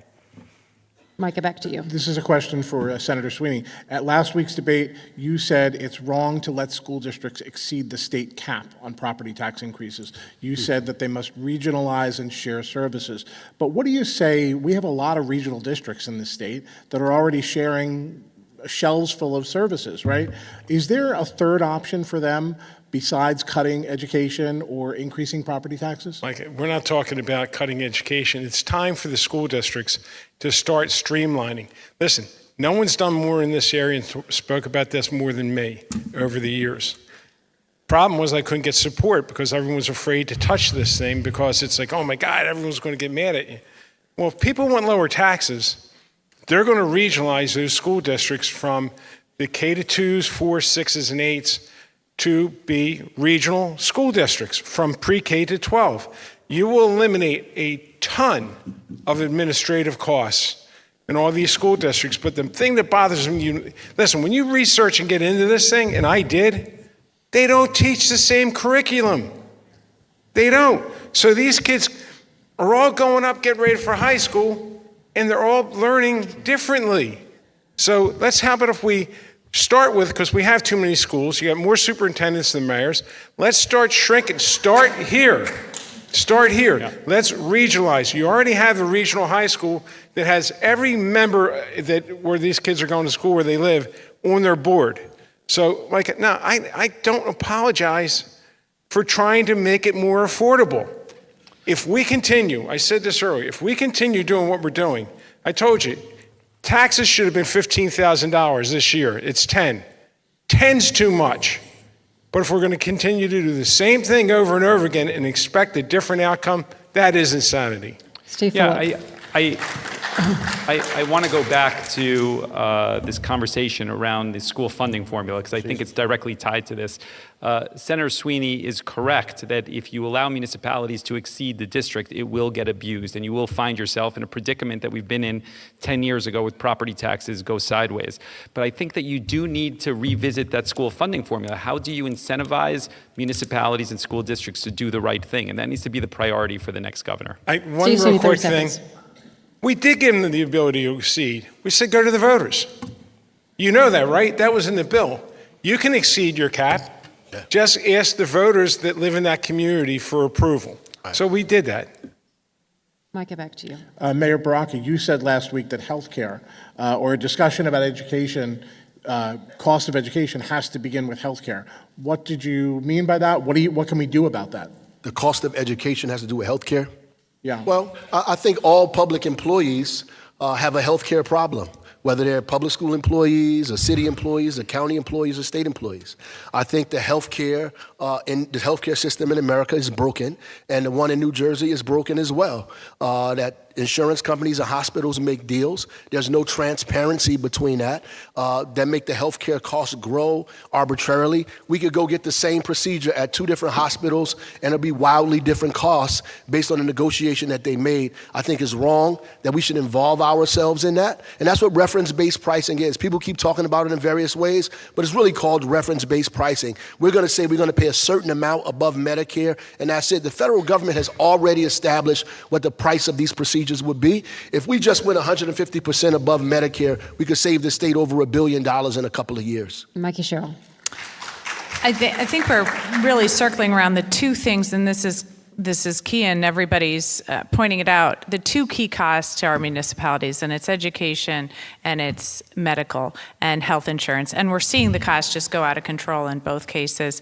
That's why I think for the health insurance, we have to have more competition in the market. Right now, we have Aetna, but that doesn't even go statewide. So as governor, I'm going to make sure we have more competition in the market. Also making sure that we have an independent auditor over state health benefits plan to make sure that those that the money that we get back goes back into the municipalities and driving down costs, and also ensuring we lower property prices. And then those PBMs, ensuring that we have really take on the pharmacy benefit managers. These are a group that most people don't even know about that can be responsible for raising drug prices up to 10 times. Now everybody wants to weigh in on this. Steve Sweeney's next. Listen, Josh Gottheimer.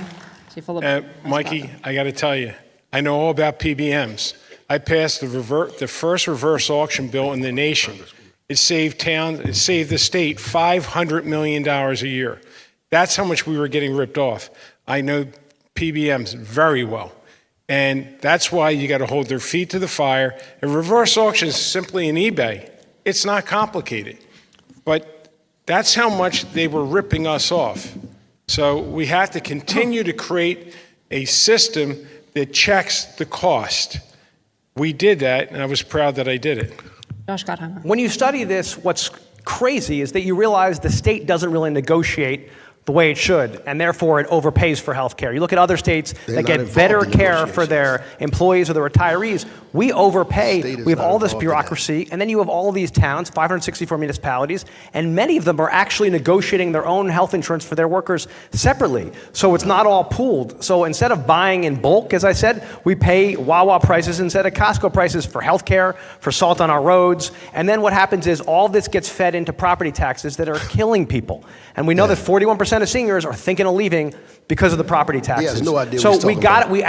we got to change the whole system. It's insanity, as Steve said, just to keep doing this over and over again the way we're doing it. I want to tie it back into your previous question about retention of teachers and attracting teachers. The current system is unsustainable because teachers after Chapter 78 are paying an exorbitant amount of their salaries towards healthcare.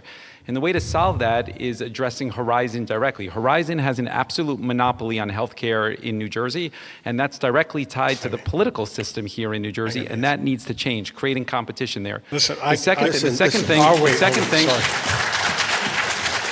The second thing is that you do have a unique phenomenon in New Jersey where you have hospitals consolidating at a very rapid pace and dictating healthcare outcomes to patients. And that should not be permitted. How they acquire doctors' offices, how they dictate where people can go. This has been something that is promulgated in the last 4 or 5 years at an exponential pace. And that needs to stop. Otherwise, you will never fix healthcare in New Jersey. And I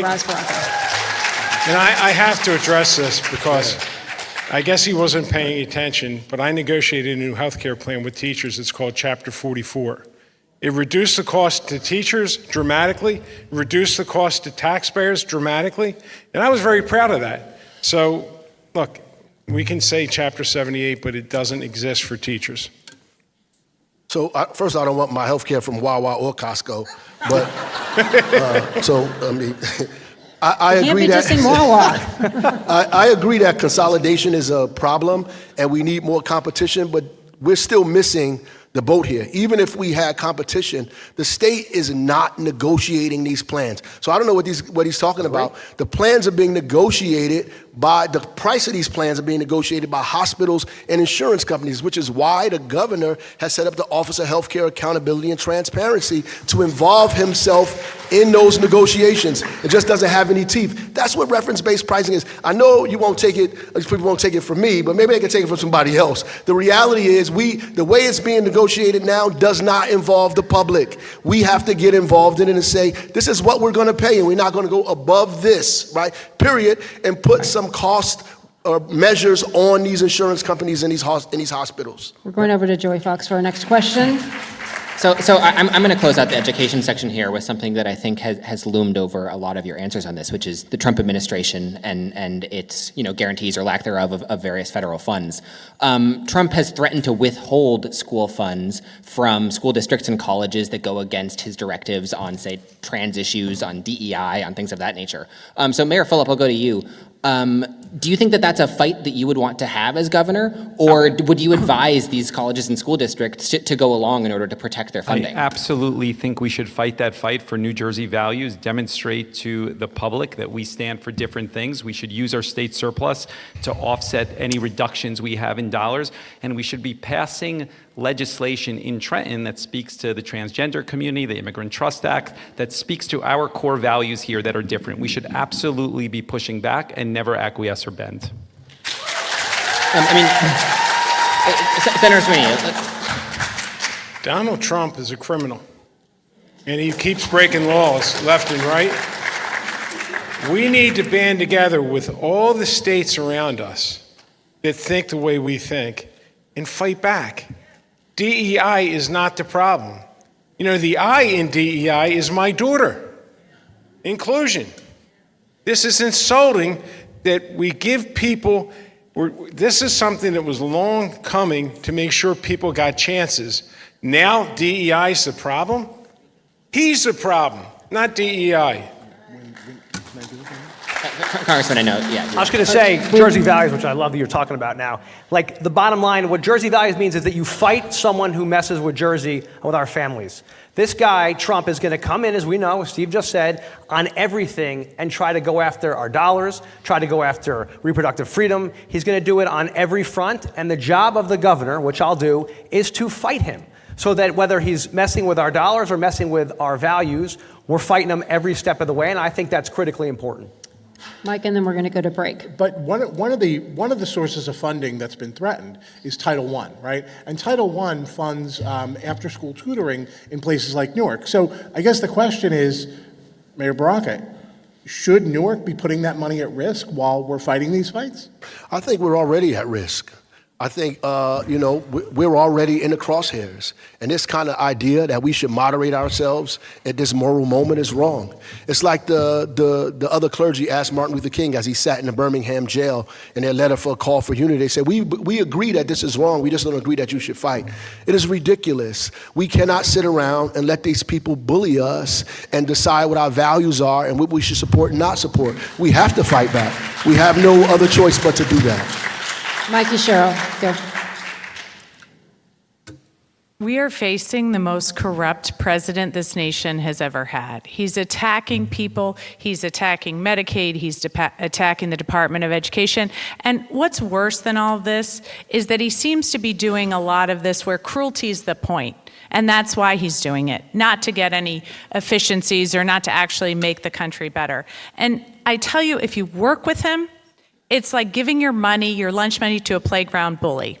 You give it to him on Monday, and he's not going to not take it Tuesday, Wednesday, Thursday, Friday. So if you work with this guy, if you acquiesce, if you give up on your values so you can somehow gain a little traction today, you're going to find in the future that you've given up everything. You've given up your ability to run your town, your state, and you've given up the thing that makes this state so special. So I think what you're hearing from all of us is no, this is not a federal government you can work with. All right, we're going to take another break. We're wrapping up on education right now. We're going to take a break before starting our next topic. We want you to stay with us for the New Jersey gubernatorial primary debate presented by Uber, live from the Donald M. Payne Senior School of Technology here in Newark. Stay with us.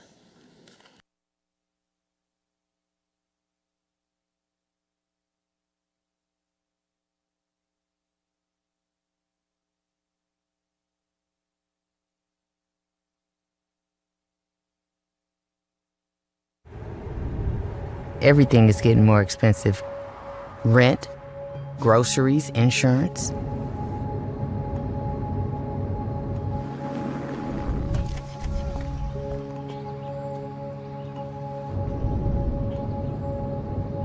Uber is essential to my passengers. Insurance has gone up.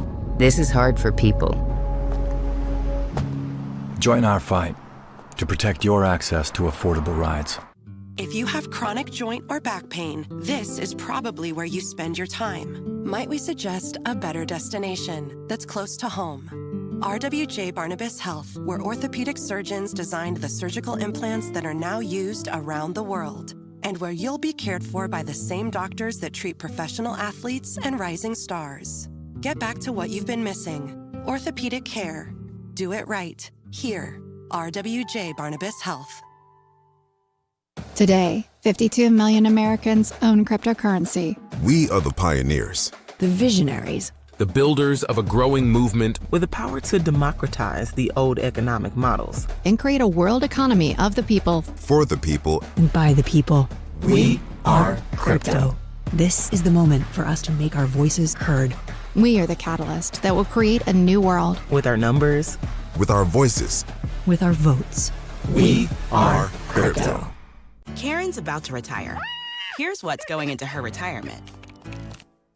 There's us. She raised us on our own. 10 years as my roller derby wife. Three schools she's opened. She's a mother. I think we turned out all right. She's a friend. Our mothers could tell stories. She's a teacher. She may be retiring, but she's not done. I'm never gonna stop. Retirement is the sum of your life's work. Now what? Get income for life and protect your life's work with Prudential. Every child deserves a great public school that meets their needs. That's why many families take advantage of charter schools as an option that's free, public, and open to all. See what's possible. Find a charter school near you.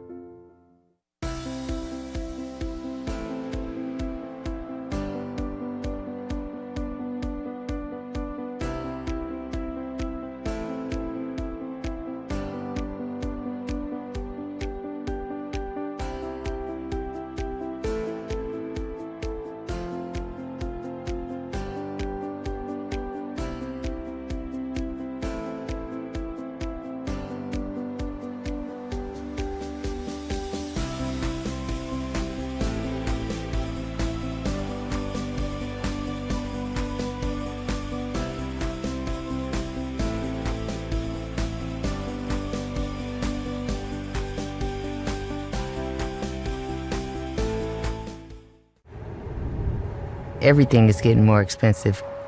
Rent, groceries, insurance.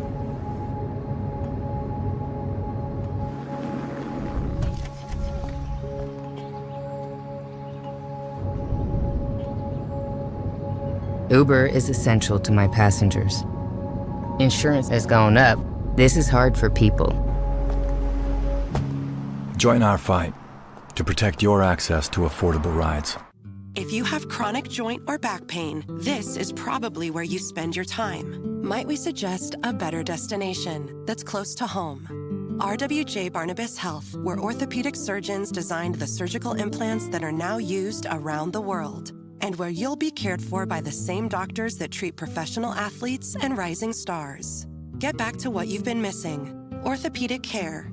Do it right. Here, RWJ Barnabas Health. Today, 52 million Americans own cryptocurrency. We are the pioneers. The visionaries. The builders of a growing movement with the power to democratize the old economic models and create a world economy of the people. For the people. And by the people. We are crypto. This is the moment for us to make our voices heard. We are the catalyst that will create a new world. With our numbers. With our voices. With our votes. We are crypto. Hello, I'm Ferlanda Fox-Nixon, President and CEO of NRBP, the premier chamber of commerce serving the greater Newark region. Our mission is to strengthen the region's business community through connections, resources, and advocacy. From member-exclusive opportunities to public events and more, NRBP helps businesses of all sizes grow, engage, and succeed. Join us at NRBP, where business meets opportunity. Karen's about to retire. Here's what's going into her retirement. There's us. She raised us on our own. 10 years as my roller derby wife. Three schools she's opened. She's a mother. I think we turned out all right. She's a friend. Our mothers could tell stories. She's a teacher. She may be retiring, but she's not done. I'm never gonna stop. Retirement is the sum of your life's work. Now what? Get income for life and protect your life's work with Prudential.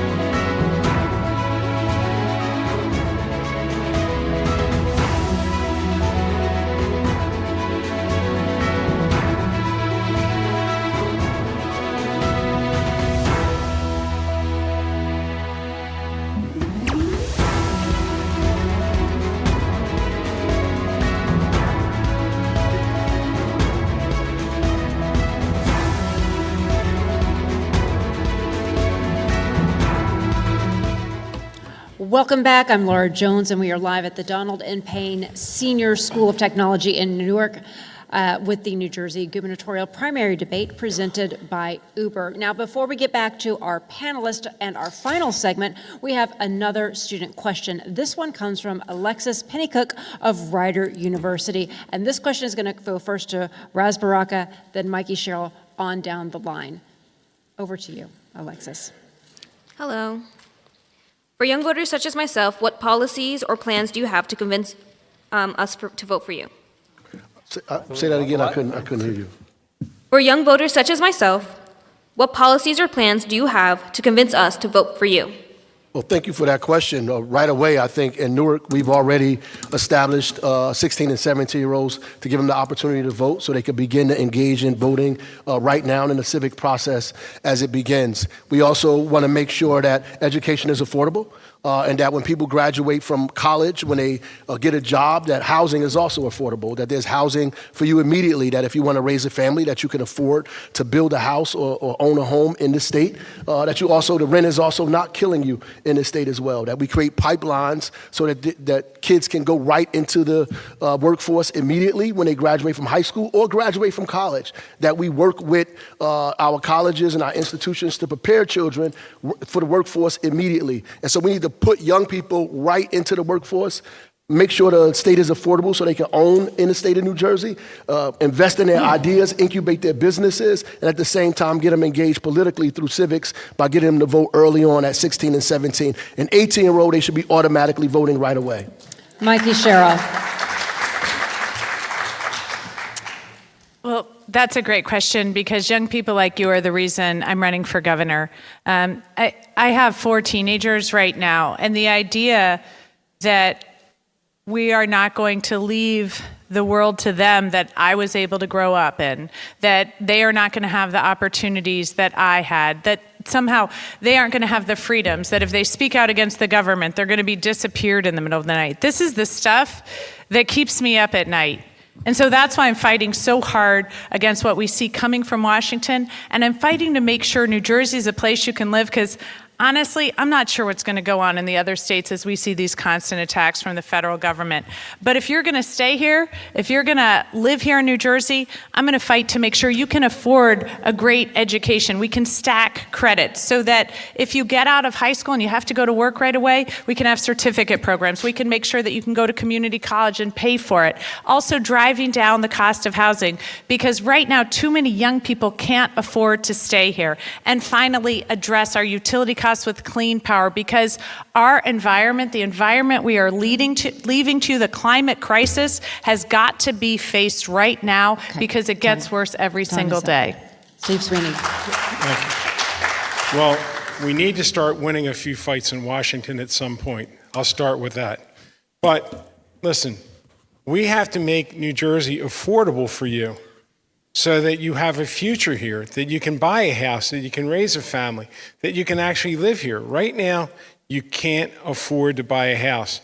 The largest growth, demographic growth in New Jersey are seniors right now, right? The smallest one are young people.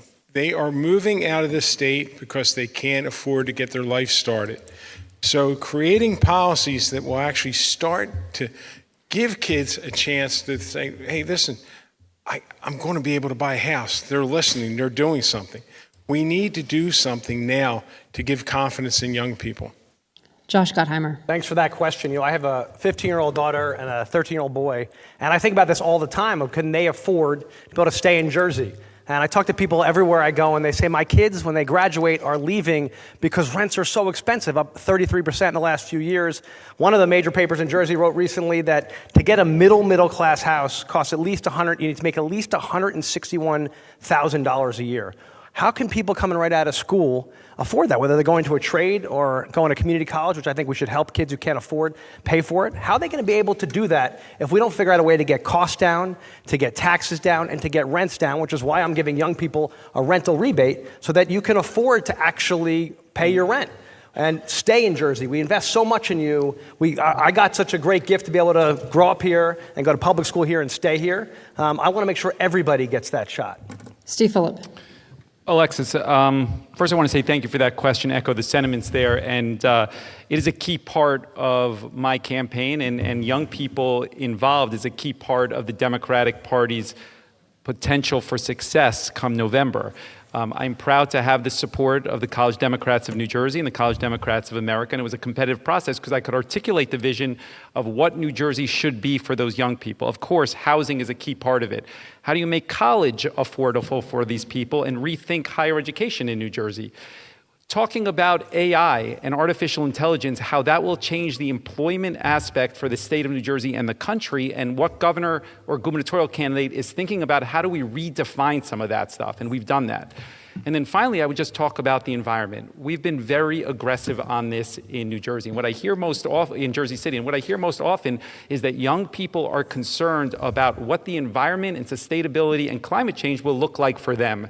And they want a governor that's unapologetic about climate change, not bridging the gap with fossil fuels and all of this wishy-washy talk that is very clear, saying that I understand that we want to leave the world and New Jersey a better place. And I think I stand alone on that, and we've articulated all that. Alexis, thank you very much for your question. We appreciate you. Our final round, we're going to be focusing in on on affordability and taxes. David Wildstein of the New Jersey Globe, he's going to take the lead on this portion. Thanks. Congressman Gottheimer, I'll start with you. Jersey's reliant on federal aid, on grants, on loans, and this potentially creates a choice between budget cuts or tax increases. If the federal government dramatically reduces funding. If you were governor, and these are some tough choices to make, if you as governor had to cut state spending, can you identify a single program that costs over $100 million a year out of a $58 billion budget, $100 million a year that you'd be willing to cut? Well, David, to your point, we're actually the second worst in the country, Jersey, in terms of what we get back from Washington. Since I'm in Congress, I'm up 357% in my district for cops and firefighters and roads and schools. But the bottom line is we, as a state, are not, which is why I'm going to appoint a chief clawback officer to fight every day to get more of what we get back. Rhode Island gets 48% back more than we do, which makes no sense because we're not fighting hard enough to get these dollars back. And whatever dollars are there, we should get more of them to New Jersey for our taxpayers to help our families. We also, of course, need to stop getting it stuck to us by New York, who takes far too much on income taxes and doesn't give us what we deserve here in Jersey for our families. If you actually work in New Jersey, but for a New York company, they take the income tax. That's $4 billion a year. So what I would focus on, David, as my tax cut plan lays out at joshforjersey.com, is actually rethinking how we get more money back to Jersey so we can give people tax cuts. And we got to keep fighting Washington, as I've been doing, to make sure they back off of trying to mess with our budgets. And by the way, we've been taking them to court. We've been successful. We're going to fight it every single day.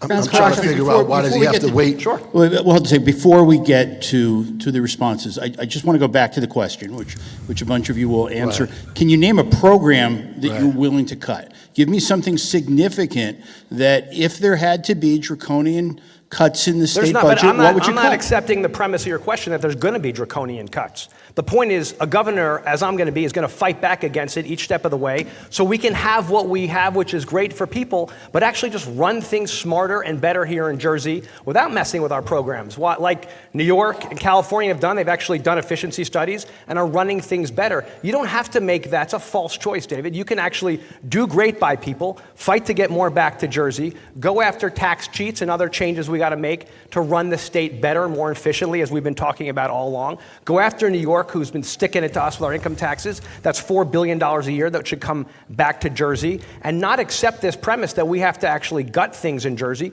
We got to fight to protect them, and as governor, that's your job and what I'm going to do. Well, it's confusing because I'm trying to figure out why they have to wait to become the governor to get more money back from the government, because that's their job as congresspeople. Congresswoman Sherrill and Congressman Gottheimer supposed to get more money for us. So I'm sorry, but he brought that up. I mean, so obviously he put his foot in his mouth. You cannot. Totally not. He should be doing that now. He can't wait to become the governor. Should not wait to become the governor to do that for us today. That's his job today.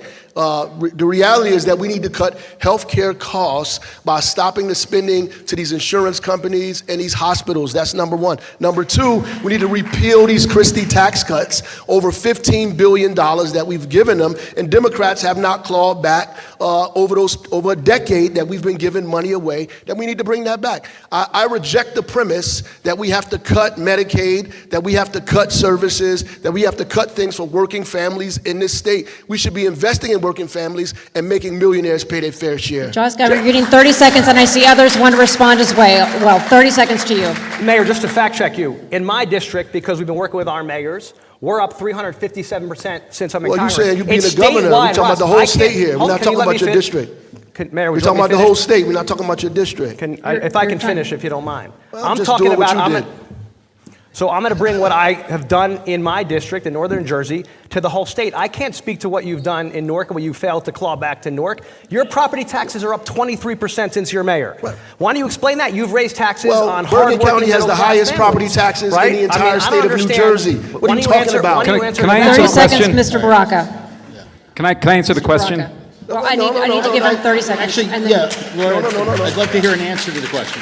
I actually did answer the question. Okay. Right. I actually answered the question. I talked about what I would cut. period. Healthcare costs and bringing money back from billionaires. That is answering the question. Look, if I didn't answer it the way he likes it, say, that's something different.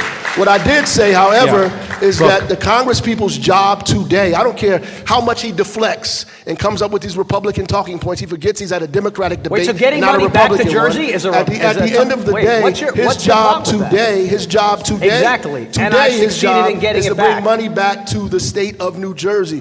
That he's failed. If you look at his Exactly. record, Steve Fulop, then Steve Sweeney. I mean, look at the facts, Steve Mayor. Fulop, Up then Steve 357% to the 5th District of Jersey. The audience can't hear when you're talking over each other. Steve Fulop. I don't understand. In the last debate, they were constantly touching each other. Now they're fighting with each other. I mean, I don't get it. But let me just say something. I think number one is you need wholesale change on this Christmas tree item process at the end of the budget process. That's $1 billion right there, and that is unacceptable. And Republicans point to that. I think there's validity to that. Number two is the entire tuition assistance grants for higher education is a warped, perverse system that incentivizes universities to raise their tuition every year because of how New Jersey funds it. It's a conversation that we need to have. And then finally, I would tell you, beyond the healthcare and raising taxes on the billionaires, the reality is that Rutgers is a huge line item that has lost its way with a priority around football instead of education. And I think we need to have a conversation around that. Steve Sweeney, you're next. Again, we need a better budget process, number one, so we know what we have and what we can't afford.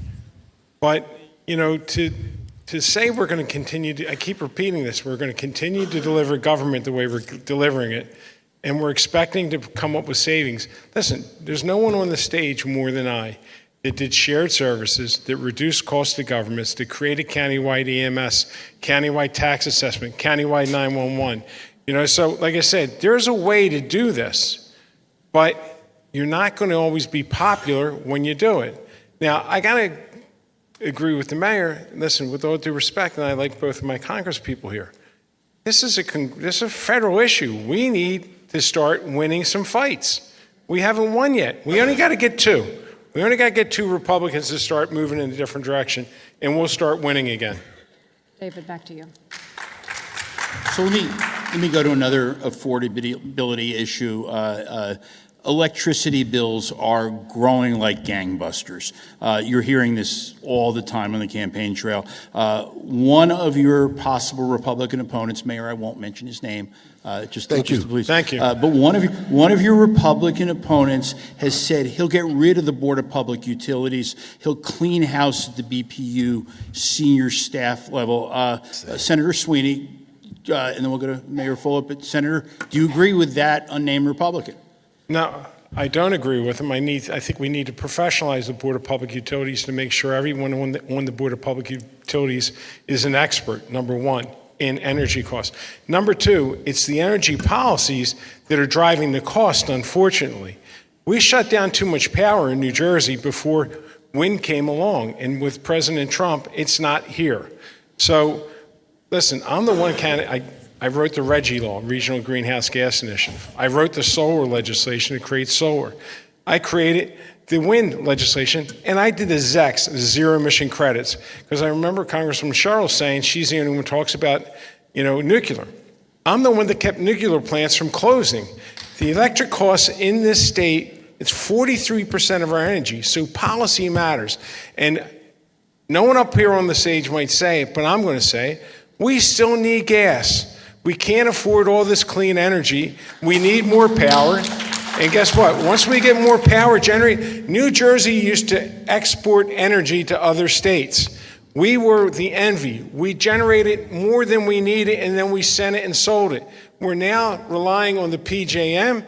We need to be self-sufficient. We need to create jobs here in New Jersey so that we can actually put people back to work. Mikie Sherrill, you had a follow-up, and then Steve yeah. Fulop. Mikie Sherrill had her hand up first, and then I'll go to Steve Fulop. I think he called on So me first. I totally agree. Oh, you did? Yeah, Yeah, okay. okay. Right. Yeah, I just want to say really quick on the. I don't know. The ref made a call. I got to live with it. I saw Mayor David, I was going based on your lead, David. Yeah, but let's not waste time arguing about the call, okay? Okay, go ahead. Go ahead. Sure. So Mayor Fulop and then No, Congresswoman Sherrill. I defer to the Congresswoman. Done. I'll take the deal. Go ahead. Go ahead.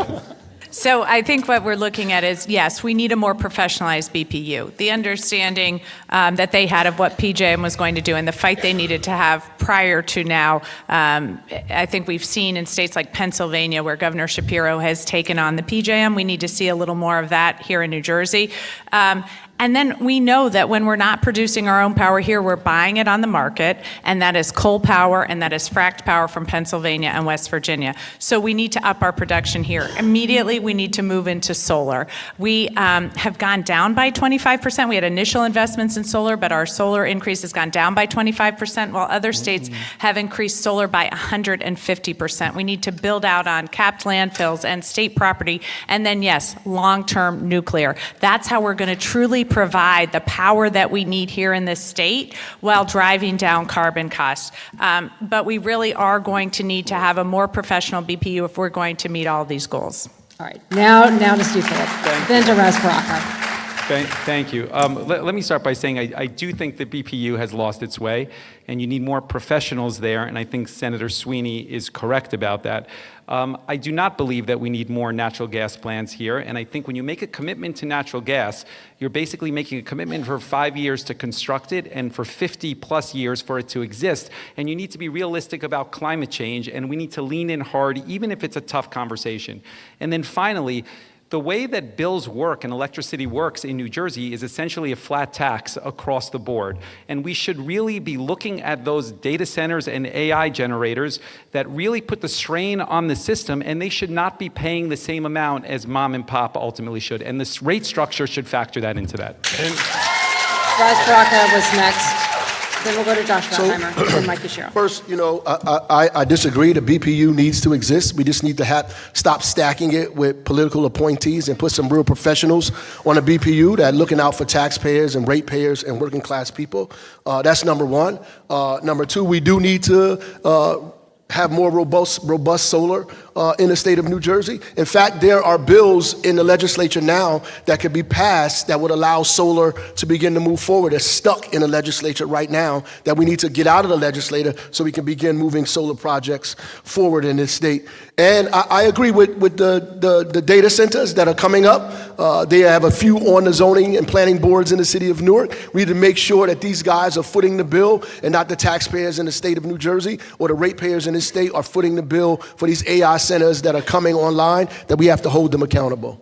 Josh Gottheimer. The reality is that we know that this year alone, our utility bills are going to be up 40% for our families. That's crushing our families. It's a massive tax on people who are trying to already figure out how to get by. And we know it's a supply problem. We just don't have enough of it, whether it's to try to get new AI jobs or whether to actually power some of the housing we're trying to build where we know there's brownouts around the state and people can't even get enough power. Because what we've done is made this deal. We haven't gotten any new power supply thanks to the BPU and to this consortium that does the grid. We haven't gotten a new project approved since 21, which means that we don't have any more supply, and then we're buying the dirtiest stuff now from West Virginia, coal-powered. It's ridiculous. So we're going to need an all-the-above strategy. We're going to need all of it. Otherwise, people's bills will keep going up, and to me, that's totally unacceptable. We got to give people relief in their wallets, especially hard-pressed middle-class families who are already struggling. If we don't get more alternative energy, including natural gas and others, if we don't get an all-the-above approach, and nuclear, and biomass, we are going to be screwed. All right, we're running heavy, so we're going to go to Joey for our next question before we go ultimately to closing statements. But go, Joey, go ahead. So I'll go to Congresswoman Sherrill first on this one. Every year after the governor issues their budget proposal, state legislators add hundreds of millions of dollars worth of so-called Christmas tree items that go to benefit, individual projects in their districts. In this, broader budget process, as people think about good uses of taxpayer money, do you think that that's a practice that should continue in the state legislature? I hate that practice. Unfortunately, there are several things in it that, the state really needs to pass, but I hate that practice. I would like to see that more in the budget. Legislatures start to do these workarounds all the time. I see it in Congress. We see it in Trenton. And so really having a no-kidding state budget where we can push everything in and come together as a state, along with our municipalities, along with our legislators, to come together on the vision of the state and the mission of the state and get a good budget passed as we drive down costs for people here is what I'll see as a governor. So, Senator Sweeney, you've been directly involved in this, so I'm curious. Yeah, listen, the problem with the budget process is it goes too late, gets to the very end, and all of a sudden, people don't even know what's in the budget that they're voting. I was proud to be able to start a budget process where people saw it sooner, and they could have input sooner with it. So, again, creating a process that's more transparent is very healthy. What's not healthy, I'll never forget, I asked Governor Corzine, I said, why do we do the budget on June 30th? Is that the rule? He said, no. I said, then why are we doing it? The sooner you do a budget, it's just you start the clock sooner. Start the clock sooner, then you can have more transparency where people can actually have a discussion and have debate on budgeting.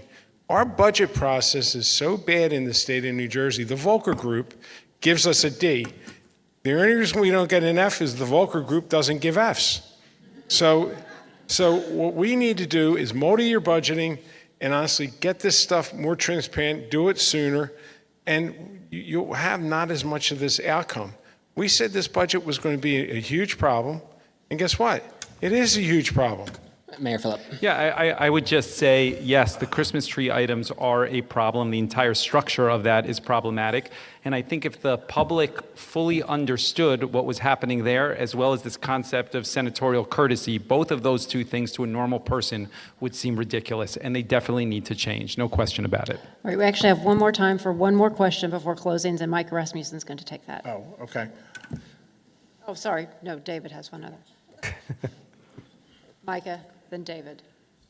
All right, we're going to go to David. We need then. a moderator. We're going to David. I'll tell you what, I apologize, Micah. We're running short. I'm going to go this before we go to opening statements. I went to a small neighborhood grocery store not far from this school on Friday, and I price compared costs of eggs with a supermarket in Livingston near where I went to school.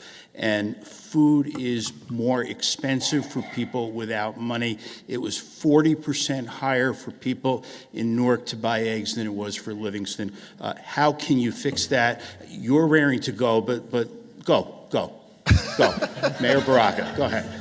Well, I think we have real laws against that. I think what happened is that we've allowed this idea of inflation to be used by corporations and individuals who have begun to be greedy, who've used this as an opportunity to price gouge.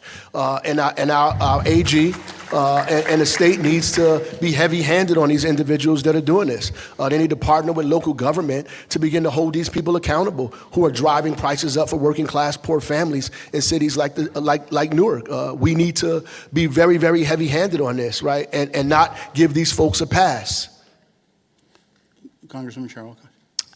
This is something I've been working on because we know that competition in the market helps, but we also know that starting up grocery stores can be very, very expensive. And so often it's only the large chain grocery stores and not the mom and pops that have the capital to open up. And I think the state needs to have a state grant program to help bodegas and small grocery stores open up in neighborhoods, create competition in the market, and also address some of the problems we have with food deserts in the state. Some of these people are just robbing us. I mean, that's clear. It doesn't matter the competition. They're just robbing us. And we need to make sure that they're not robbing us. That's what we need to do. If people had choice of where to go, they could drive prices down. Well, there's a bodega on every corner.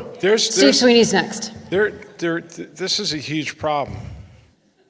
There's a business, a poverty business. People prey on poor people all the time. It's not okay. And you know something? And because people don't have choices to get, especially some of these stores, we tried to do some things with bodegas, and some worked and some didn't. But most importantly, we've got too many food deserts in the state and in poor areas in the state. Creating more opportunities for people to get healthy food. I'm saying there's people that pray when it comes to food, when it comes to housing, and you know something? The poor people are the ones that pay more than the middle-class suburban people. It's not okay, and we should crack down on that. And I think you could with the Attorney General. Yes. Josh Gottheimer. Exactly. There are gougers in all these hard-pressed communities that go after poor people who, whether it's groceries and it's eggs, whether it's healthcare, whether it's childcare, and it's the redlining of prices in grocery stores, and it's totally unacceptable. And as governor, I'll have shoppers who go in and check this out. Price gouging is illegal.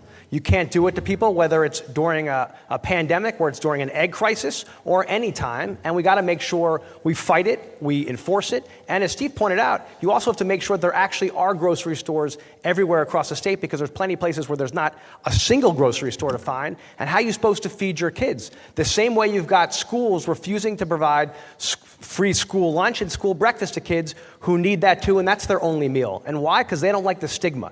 Well, it's time we reverse that, and as governor, I will. Right. More grocery stores are not the answer to food desert still, by the way. I think that there's a couple things. I think we agree that the Attorney General needs to be strong and price gouging is unacceptable. I think in the short term, the Economic Development Authority for the state of New Jersey needs to be more aggressive with grants and incentivizing new developments to include supermarkets, predominantly in census tracts that tend to be poorer. And I think longer term, the solution is obviously linked to mass transit. You need more transportation access, more bus access in poorer areas. You've seen New Jersey Transit moving actually in the opposite direction. And longer term, the way that you're going to confront this challenge is creating more access and opportunity, and that comes with mass transit. Right. The reality is that these guys are missing These guys are missing the boat as usual. The reality is you could put more supermarkets in these places. Access to the supermarket does not necessarily diminish food deserts. The cost of the food is the problem. People's wages and people price gouging. You can have a bunch of supermarkets in a place. If people don't have access, whether it's transportation or access because of the cost. The cost is what's driving people away. We have a bunch of farmers in the Garden State. We have not learned how to subsidize these mid-sized and small farmers to get food to communities, the 50 communities that we call food deserts across the state of New Jersey. We got to get food to these places and subsidize people like the Community Food Bank of New Jersey and give food at subsidized prices to bodegas and supermarkets so they can sell it at a rate that people can afford. It's not just about a bus I could take a bus to a supermarket. If I can't buy the eggs in the supermarket, it don't matter if I walk there, took the bus or the taxi. Okay. Hard to believe that we've already come to almost 2.5 hours. Mayor, I'm so sorry. We're almost at 2.5 hours, and it is time now for our closing statements. Each candidate is going to have 90 seconds. We determined the order by a random draw. Mikie Sherrill, you're going to be first, followed by Josh Gottheimer, then Ras Baraka, and Steve Sweeney, then Steve Fulop. So, Mikie Sherrill, you have 90 seconds. Thanks so much. I often start off an opening or closing statement reminding people of my background. I think these guys are incredibly sick of it. But I do that because that shows you who I work for, who I've always fought for. I wanted to serve this country from the time I was in 5th grade, when I wanted to go to the Naval Academy, when I wanted to fly. And I was told at that time, you probably won't do it, by my own father, because he said he didn't think the Naval Academy took women, and he didn't think the Navy allowed women pilots. And I knew, because I knew this country, that I could figure it out, and that I could have that opportunity. And that's why I graduated with the first class of women eligible for combat on ships and aircraft. So that's the change this country can make. That's the hope we want to give to young kids. And I got 4 of them. And right now, the future looks pretty bleak to me. Because a lot of the things that I've seen happen over the past 30 years, the opportunities I've seen created since that time I graduated, are being rolled back every single day. So as governor, I'm going to fight for you. It's who I've always fought for. I'm going to make sure that our kids have better opportunities here in New Jersey no matter what it takes. Even if the federal government is attacking us at every turn, I'm going to make sure that we have effective leadership in this state. It's what I've always done. It's what I've always fought for, and it's why I'm going to keep fighting. I can also bring out the vote because we know what's at stake. We know Jack Ciattarelli said he's going to doge this state. We know he said he's not going to stand up to Trump when Trump tries to cut Medicaid. We also know he said he's proactively going to cut funding for Planned Parenthood, and he's going to have an abortion ban in place. So we know the stakes are high. If we don't want the state of New Jersey to look a lot like what's going down in Washington, D.C., then we need new leadership. And as governor, I'm going to provide it. Thanks so much. Josh Gottheimer. Josh Gottheimer, your closing statement. We're running out of time. Josh Gottheimer, I've got to ask the audience to please refrain from clapping. Josh Gottheimer. What's very clear tonight is that we can't afford to do the same old in Jersey. If we do, we know what's going to happen. Costs are going to keep going up. Taxes are going to keep going up, and families will keep leaving. They're already leaving. 41% of seniors are telling us they can't afford to stay. Our kids are leaving, and our families are saying, I'm getting crushed by childcare costs, which are second highest in the country, by property taxes, by food prices. Everywhere they look, and the utility bills, they're getting killed. We need a fighter who's willing to do things differently. Not the same old, who's willing to break a few eggs, or I guess they're to break glass because eggs are too expensive. Someone who's willing to actually take on the system. And as your governor, that's what I'm going to do. I've got a long record of solving the toughest problems and being willing to take on the status quo. I'm going to cut your property taxes by 15%. I'm going to give seniors a bonus every year if they stay here. We're going to cut rents, and we're going to give middle-class families a tax break on their income taxes. It's not impossible. We've done it before as Democrats. They told me it was impossible when I ran for Congress in a seat that hadn't been won by a Democrat in 84 years. We can't afford to lose this November against Chitterelli. We can't afford to have another Trump acolyte in this state. It will crush us. It will hurt our families. We got to talk about how we're going to make life more affordable. I've got the plans to do it. I want your support. I would love to have your support because we're going to do things differently in Jersey so you can afford to stay, your kids can afford to stay, and seniors can afford to be here too. It's an amazing state. I love it, and I want you to be able to afford it. Ras Baraka. Thank you. I think I served my country as well. I served it by making sure kids stayed alive and they finished college and made it to a career. I pulled many families out of poverty. I fought the wealth cap and made sure the Constitution was real to every American that lived in the city of Newark. We having this discussion about electability, and they always ask us, will you vote for whoever's the nominee? And everybody says yes, but I don't really believe that because there are people up here on this stage that are stoking fear out in the community. They're saying that they're the only ones electable and nobody else is electable. I think if all of us support whoever is the nominee, that person is in fact electable. And I'm gonna tell you why they say I'm not electable. 1, because I'm from Newark. 2, because I'm too progressive. And 3, because I'm too black. Well, I like being from Newark. I like being from Newark. As a matter of fact, I think because you're closest to the problems, you're closest to the solutions. I also like being progressive. I like being progressive and standing on my progressive values. I think that's what brings us together. And I can't do nothing about being black. God made me beautiful and amazing on purpose. At the end of the day, I come from a long line of African-American women who fought hard and prayed even harder so I could be on this stage here today. They didn't think I would be on this stage 20 days out from the primary, that we couldn't raise the money that we raised. But New Jersey is ready for the future. They tired of the old past. New Jersey is ready for something different, not the weak playbook of the Democratic Party that is getting us in a situation that we're in over and over and over again. They ready for Ras Baraka. They ready for the first African-American governor of this state. They're ready for change. They're ready for reimagination, and they're ready for me. Vote Ras Baraka, June 10th, Democrat for governor. Right, Steve Sweeney.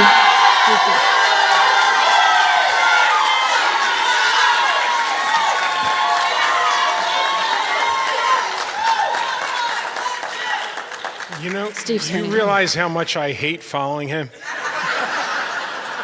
Because he is a great speaker. Look, New Jersey is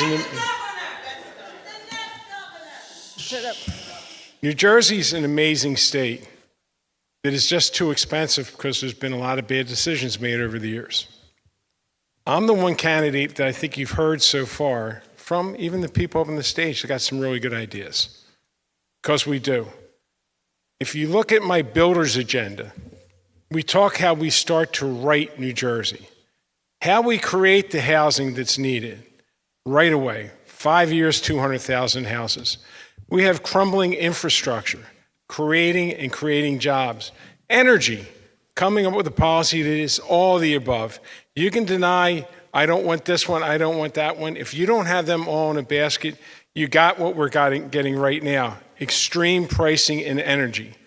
I'm the candidate that understands the inside and out of Trenton. You know, you always hear, we need an outsider to change things. Well, you know what happens? They come there and after 2 years they figure it out. Now they're running for re-election and unfortunately it's too late.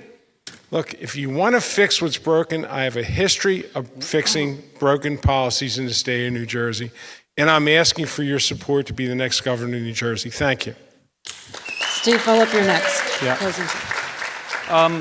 Look, I've tried for the past 2 hours to talk in specifics about what I would do, whether it's changing Rutgers or congestion pricing or the turnpike widening, because I think people in New Jersey deserve that sort of vision. And I think only with that sort of vision can you win in November.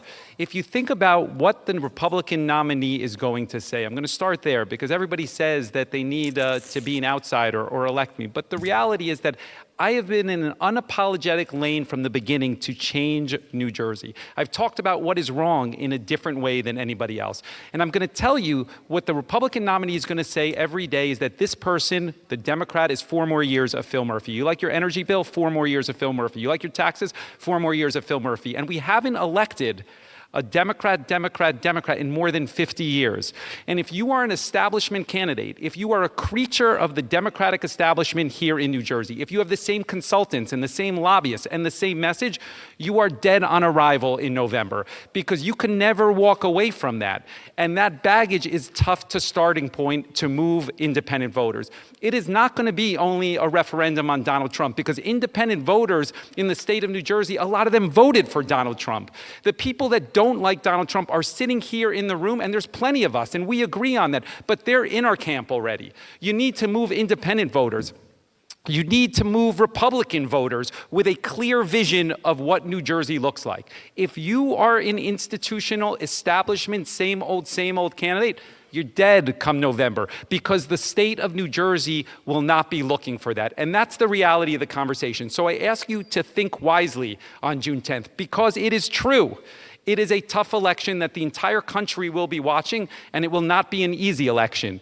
So please think about the validity of what I'm saying on who and how and what type of message is most effective come June 10th and then come November. Thank you very much. And that brings us to the end of tonight's New Jersey gubernatorial Democratic primary debate presented by Uber. Streaming is sponsored by Stand With Crypto and sponsored by RWJ, Barnabas Health, and Horizon Blue Cross Blue Shield. I'd like to thank our panelists, David Wildstein, Micah Rasmussen, Joey Fox. Also, thank you to our candidates for joining us, Ras Baraka, Mikie Sherrill, Steve Sweeney, Josh Gottheimer, Steve Fulop. Thank you all. And thank you to our audience, even though you didn't listen to all of our rules all the way through. And we thank you so much at home for watching. We're going to be back here Tuesday night with the Republican candidates. We're just stay tuned because there's more. We've got a post-show debate coming up as well as our coverage of the press gaggle with each of the candidates. You're going to hear more from them. I'm Laura Jones. Have a great night.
Everything is getting more expensive.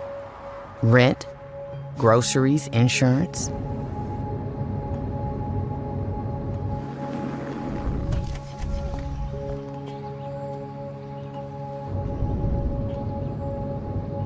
Uber is essential to my passengers. Insurance has gone up. This is hard for people. Join our fight to protect your access to affordable rides.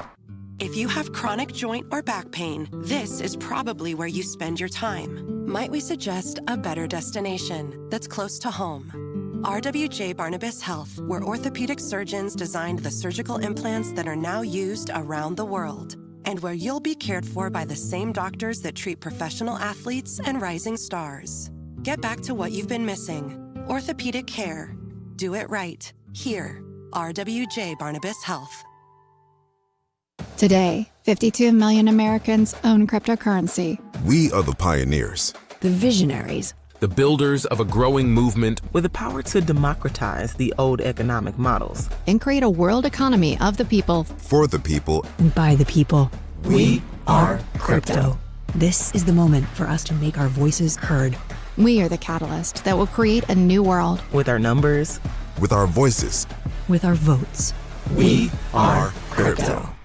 Hello, I'm Ferlanda Fox Nixon, President and CEO of NRBP, the premier chamber of commerce serving the greater Newark region. Our mission is to strengthen the region's business community through connections, resources, and advocacy. From member-exclusive opportunities to public events and more, NRBP helps businesses of all sizes grow, engage, and succeed. Join us at NRBP, where business meets opportunity.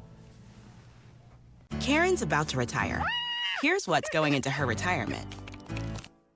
There's us. She raised us on our own. 10 years as my roller derby wife. Three schools she's opened. She's a mother. I think we turned out all right. She's a friend. Our mothers could tell stories. She's a teacher. She may be retiring, but she's not done. I'm never gonna stop. Retirement is the sum of your life's work. Now what? Get income for life and protect your life's work with Prudential. Every child deserves a great public school that meets their needs. That's why many families take advantage of charter schools as an option that's free, public, and open to all. See what's possible. Find a charter school near you. Delivering strategic guidance and exceptional service is at the heart of what we do as a full-service law firm. For more than 50 years, CSG Law has worked closely with clients to achieve their objectives and minimize risk. From our headquarters in Roseland to our Midtown Manhattan office, our more than 200 attorneys provide legal services to clients ranging from public companies to individuals. Learn more about us at csglaw.com.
And welcome to our continuing coverage of the 2025 gubernatorial Democratic primary debate presented by Uber, live from Newark. I'm Ken Rosado. In just a few minutes, the candidates will get back on stage. Yes, after 90 minutes, they get back on stage one at a time, and they will have a chance to answer questions from all the media. Of course, we will dip in and listen live. Before the debate, I spoke with Democrat strategist Dan Bryan and Republican strategist Alex Wilkes, and they're back to give us their reaction. Thanks for coming back, Dan and Alex. What do you think stood out the most in this debate tonight? Yeah, I think it was an interesting one tonight. I don't think it was as acrimonious as I was thinking, or some was thinking it was going to be, as acrimonious, frankly, as it was on Monday. There were certainly some shots taken here and there, but it stayed fairly substantive. I think the candidates, for the most part, everyone got in a few good answers. I was kind of tracking, what candidate is going to clip which answers, and I think everyone got something to clip there. But I will say, I don't think the dynamics of this race changed all that much tonight. That's really what I'm most surprised about. I think if you're looking at the polls, clearly one person has separated from herself from the pack, Mikie Sherrill, I thought you were going to see more candidates taking shots at her. I thought it was going to be more focused there. We didn't see that. The candidates were kind of taking shots at each other. It didn't really seem all that strategic as who was going where, but it really wasn't all that acrimonious. I thought the debate itself, even though it was 2.5 hours, I thought it was pretty good, and it really kept moving, and I was kept my attention to the end anyway. So yeah, very interesting. I think everyone got something out of it, but I'm not sure the dynamics of the race changed all that much tonight. And how about for yourself, Alex? Did you find one thing that stuck out, or was it pretty much more of the same tonight?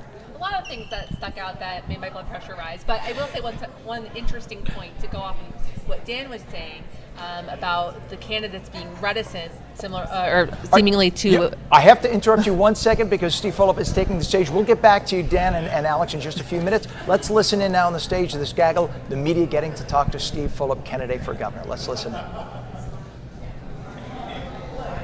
Took up all your time. Steve Fulop, always in my.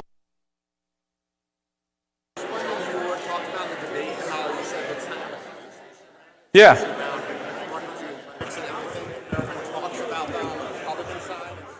Yeah. But it was meant in the context of focusing on athletics over academics. No, not around. I don't think we're cutting funding around protests. I think demonstration and freedom of speech is an important thing. I said I spoke to our values here, that you stand up for that sort of conversation. Yeah.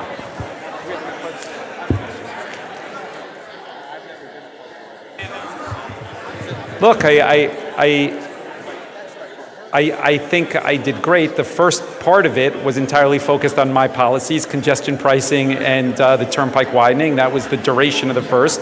The second and third, we largely agreed on a lot of different things. There wasn't a lot of disagreement, maybe nuances. I tried to be very specific. And I thought in the closing, I made a very clear argument on why I'm different than the others with regards to electability, that it doesn't have anything to do with anything other than the lane that I'm in. And if you are the establishment candidate, Mikie and Sweeney in the situation, with the majority of that same infrastructure, I think you're not going anywhere. And a reasonable person could see what I'm saying as valid. I noticed that a lot of criticism has been pushed toward Congresswoman Sherrill recently. I didn't bring her up once in the debate. But it didn't happen much during the debate. Yeah, I didn't bring her up once in the debate. I felt like the first portion was focused on me. I don't know. I didn't think that she was that engaged in a lot of it. So I just didn't come up in that situation.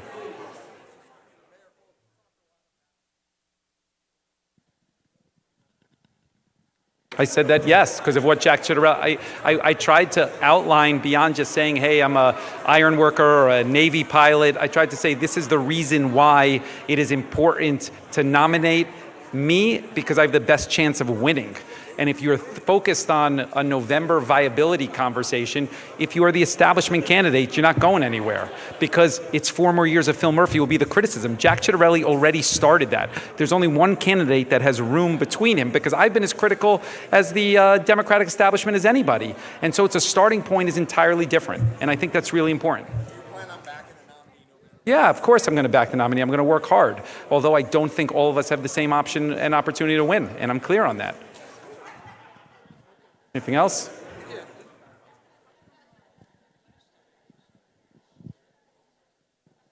I didn't think she was that relevant in the debate, to be honest with you. She didn't insert herself in a lot of the conversations, so I didn't feel the need to say I disagree.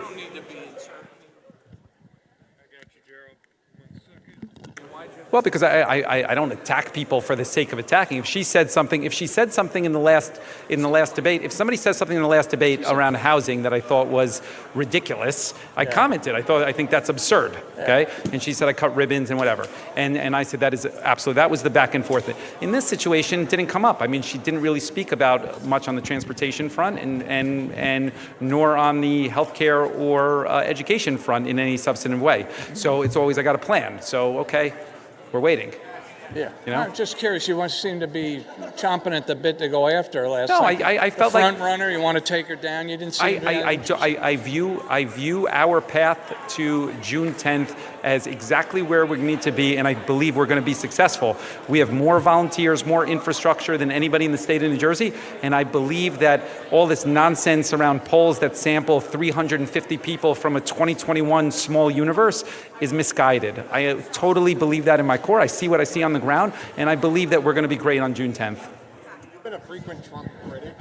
Despite that, there was recent polling from Emerson College that says that a majority of New Jerseyans want the governor to work with the president of the United States. Are you confident you would be able to do that on common areas of agreement? I have a lot of questions about that Emerson poll. If you look at the universe who they were polling, so I can't speak to that.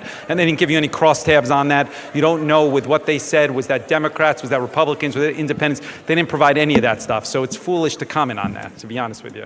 Last question. Yeah. I think I'm on the right side of the issue. I think it says a lot that the first part of that focused on my policies, and you know, we could say all we want, but I'm more in depth than any of these other people, and the fact that it's criticizing or speaking to what I'm talking about should tell you something about this. So I feel like we're in a good spot. I feel like we're going to be successful on June 10th, and I feel like we're growing, and I think today was a good debate. Thank you. All right, thank you. Have a good night. And that's Jersey City Mayor Steve Fulop, who's on stage, the post-debate gaggle here, and of course talking about how in the beginning of the debate earlier, how everybody started talking about congestion pricing. That was the big issue. Let's go right now to Steve Sweeney, who is back on the debate stage to meet the press. Let's take a listen. Do you believe that Governor Murphy's master plan for energy was a failed policy? And if so, would you roll back some of the energy policies that happened in the state? I didn't say he had a failed policy. I think it was well-meaning. The problem we have is you had a president shut down offshore wind before it started up. So we're short energy in the state. That's just the reality. We need more power, and my point is we need all the above approach to get generation in the state so we can export energy rather than import energy, control our own destiny. Because right now, we're not controlling it. The PJM is, and we're paying for that.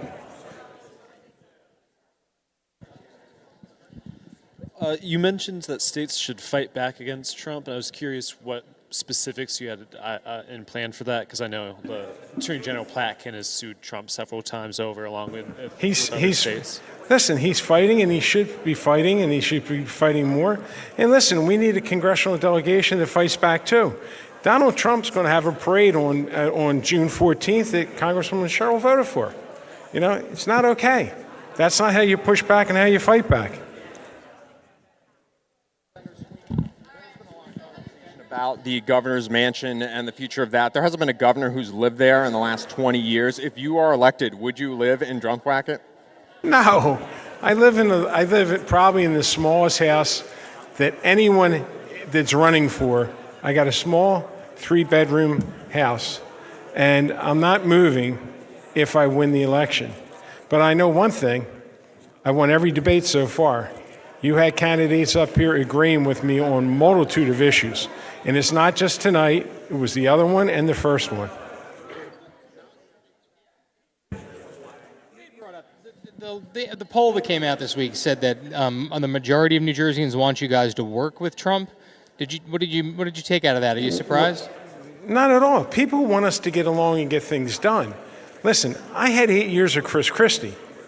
I battled with him, and when I had to battle, I fought, and when we could cooperate and find areas of compromise, the public doesn't want the bullshit.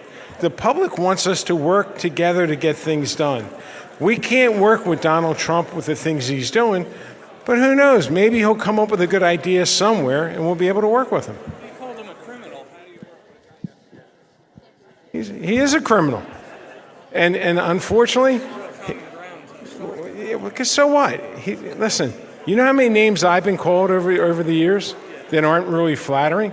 If you're going to take your ball and go home every time somebody says something bad about you, you got a problem. That's why I'm the most qualified to run this state, because I've been through it, and I'm not afraid when my feelings get hurt or when the teachers spent millions of dollars to defeat me. I was still willing to work with them, came up with a new health care plan. It matters knowing what you're doing. There's been a lot of conversation around the future of the Democratic Party. You've been seen as more of a moderate candidate. Do you think there's still room in the field for that, or should there be more of a progressive lane? Where should the party go from here? We got to get back in the middle, because that's why we're losing now. We stopped talking to working class and middle class people. The Democrat Party is completely tone deaf. It is the economy stupid. It'll be the economy stupid 200 years from now. People worry about, do I have a job so I can pay my mortgage or rent? I can put food on the table. We don't talk about that enough. We need to talk about it more. I wore you guys out? That's good. Thank you. Thanks, guys. And you've been listening to Steve Sweeney, former Senate president, talking about how he believed he did on the debate stage tonight. Let's go to Newark Mayor Ras Baraka now. He'll be talking to the media on stage now. Let's listen in. 1, 2, 1, 2. All right.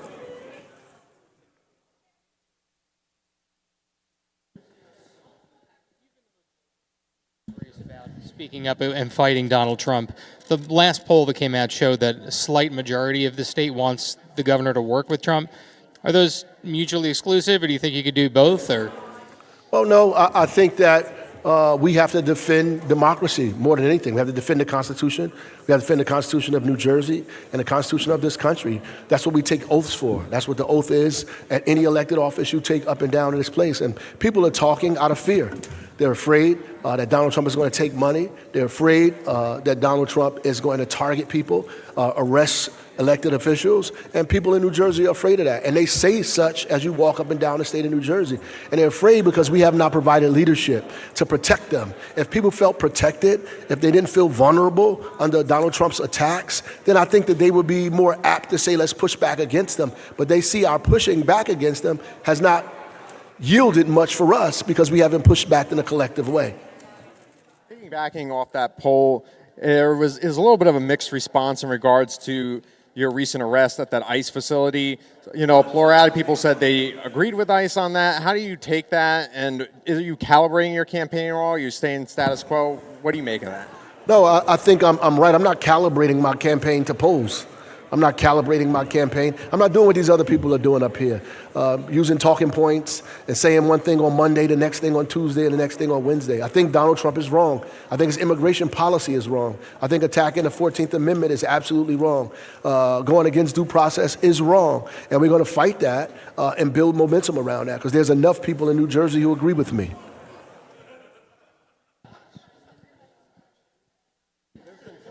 About the Democratic nomination, you said on the stage tonight that, you know, the Democratic establishment candidates, they're not going to be the ones to win. You even suggested in the past you may not support the Democratic nominee if they didn't support your priorities. Are you going to commit the people on the stage if you're not the nominee? I never said that. Every time people ask me a question, I say I'm going to support the nominee. That's what I said before, and that's what I said tonight. In fact, I said that anybody could win if all of us support the nominee. That's exactly what I said, and I stick to that. I think people who are saying the opposite of that is trying to stoke fear. They're just unimaginative and boring candidates, have nothing really to say. They can't inspire people, so the only way they can get them to vote is say, don't vote for this person because he can't win, but I can. It's such a corny way to organize people. You have been critical of the Democratic establishment. I have. Right, and I mean, as the problem. So how do you, and you know, that critique, how do you expect that establishment to rally behind a Baraka Academy candidacy if that... We're organizing the people. That's what we're organizing. We're talking to people. Mobilize a lot of voters, too. Well, not enough. Apparently.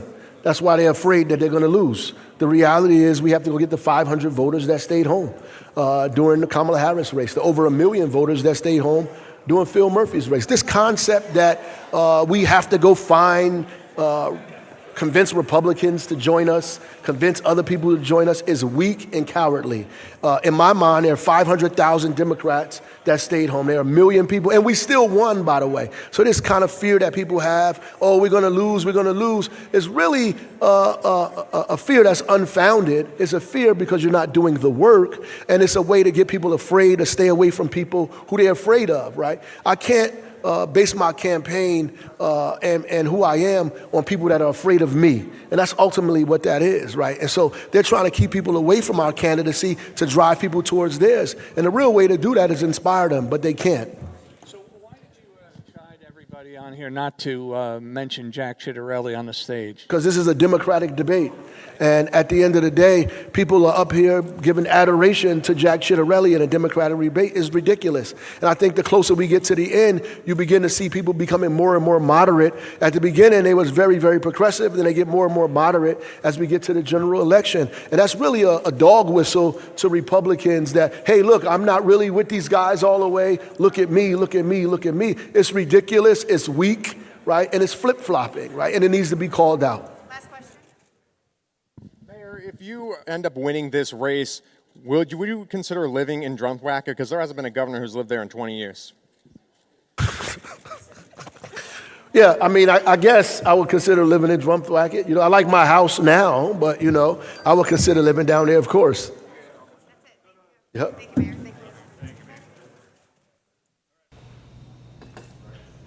That's Newark Mayor Ras Baraka speaking to the media after this debate. And we're going to bring on Sean Spiller, who did not qualify for the debate. He's here now to talk to the media. Let's hear what I think the public missed something, right? The only indicator, that this shows is that no matter how many signatures you get, no matter how much support you have, no matter what the polls say, if you don't have enough money, we're not going to have you up here to have the people hear what you have to say. So I think they miss out in this system.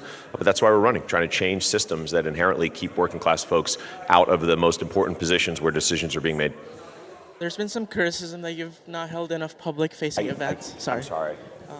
There's been some criticism that you haven't held enough public-facing events. How would you respond? Yeah, listen, we've had tons of town halls. We're out there in the public having conversations, all over this state. And I think that support has been building. We're seeing that. We see the results of that. We're going to keep doing that until, of course, votes are being cast right now, but certainly up until and then after June 10th in the general. You weren't able to get on the debate stage tonight. You weren't on the last one. You're not exactly in the front runner position right now. What are you doing in the final weeks of this campaign to turn that around and to turn it into something that will lead to a victory on June 10th? Look, what's going to lead to a victory is exactly what was going to lead to a victory when we started this campaign. It's fighting for working class folks in this state. It's being outside of a system that inherently tries to keep those in power, right? Whether that's a line, whether that's money to be on a debate stage, whether that's the big political bosses. We're here doing what we've been doing from the start, which is fighting for working class folks. And I'm confident as we're engaging in that work, we're turning out those votes, we're knocking on those doors, we're making those phone calls. That's how you win an election. It's with people, and it's with that people power that we're going to be successful on June 10th. And my 7-year-old is really excited about looking at Drumthwacket, I'll tell you that. He is. I don't know about that, but he wants to. Chapter 78 came up a few times tonight. Yeah. Do you think it's playing a prominent enough role in this election, and what do you hope to do as governor if that comes up? Yeah, well, listen, I heard the conversation, and for me it was an example of folks who often are talking about issues when they aren't talking to the educators who have lived it. And that applies for anything, and I think as governor I know that inherently. I want to bring folks to the table when we're talking about issues that affect them. As I listened to that conversation, it missed the point, right? There is Chapter 44 and Chapter 78 that's still affecting educators, right? I sat for over a year working and designing the plan that we're talking about with 44, and then worked through the legislature to get it passed and to a governor to sign. But it is about getting health care that is affordable to more people, quality care that doesn't just shift costs from one person to another, employee to employer. And that's the work that needs to be done. And that's what I will do as governor. Let's look at what's driving these costs, our health care, our insurance companies, our hospital billing, looking at the ways we designed plans before. That's how we get broader support. It's not about the number that's there. It's not about who we, after we wrote the bill, helped get it done. It's about how we're fighting for everyone in this state to make sure there's affordable health care. Come under criticism for the funding they have given your campaign. There was even someone who called into New Jersey 101.5 who was a union member who said they went to a meeting and they said that they were pressured into supporting your campaign. Is there any truth to that? Is your union pressuring people to support you over other candidates? Listen, I think there's no pressure in folks realizing that the person most equipped to fight for working class folks in this state is going to get the support of working class folks in this state, like educators, right, who voluntarily join a union, who voluntarily decide, hey, we're going to come together, pool our assets to see the change that we need. Because I think fundamentally what I saw up here tonight was the fact that no matter what policy you hear someone talk about, we will not see them enacted because the same folks that they're always beholden to, whether it's the Wall Street folks who give the money to the campaigns, the big developers, right, whether it's the big bosses, these are the reasons why you can't get housing that's affordable. These are the reasons why you can't bring down healthcare costs. These are the reasons why, right, as we fight for the issues that middle class folks want to see all the time, we hear folks talk about it, but we never see results. This campaign that I'm running is about changing the systems so we can finally see the results that we need. Listen, the retaliation that's going to come is the fact that we're not going to see as working class folks what we need to in this state, right? That's what's happening right now. We need somebody who's fighting for us, and that's what I'll be doing. Can you, on the issue of membership, a certain amount of voters, teachers who are Republicans, and you have women teachers who might be drawn to Sherrill, and black voters who may be drawn to both you and Baraka. But so how, given that, how substantial is your base then if you have all these different constituencies being potentially drawn to different candidates? Look, we have almost 200,000 educators, and I always note, I'm fully aware that probably means I'm only getting 195,000 votes there, right? But listen, it's about making sure that we're out there having the conversations about why the issues matter to working class folks in this state, and that's going to cut across a lot of the different things you've spoken about, which is why when you talk about they may have interests elsewhere, that's why their interests, I think, are with this campaign and fighting for what we need.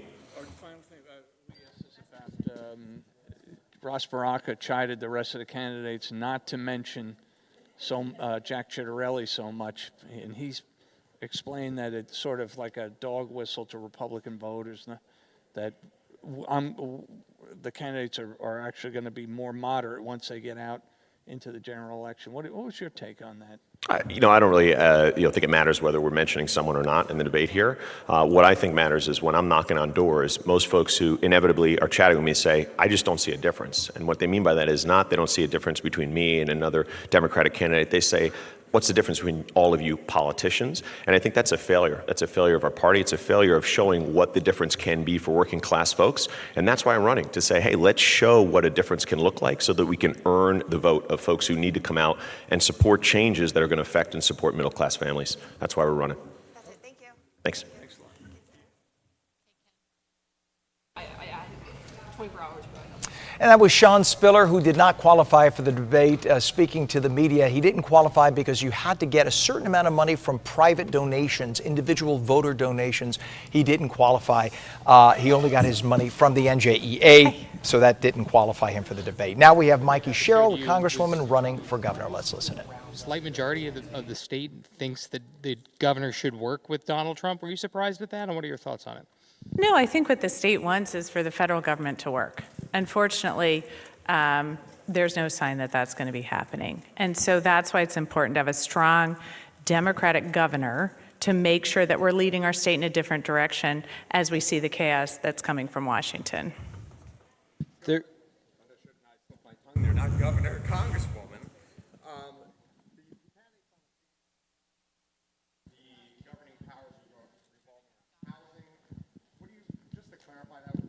You stand on that? Should it be an executive order that revolves around housing policy? Should it be the legislature? What would you do on that as governor? Well, I would begin by working to get the municipalities and the legislature on the mission of building housing and in agreeing in where we're going to build that housing out and how we're going to do it. However, this is an emergency, and as governor, I'm going to address it.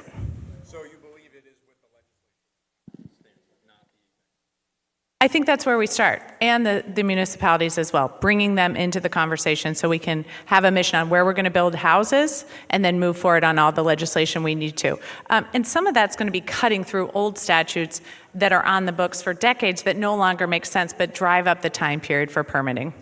Congresswoman, there were several moments tonight where you seemed happy to just stand back and let the bickering happen between the rest of the candidates. Is that a conscious strategy that you're just trying to charge your own lane through the finish line, or yeah?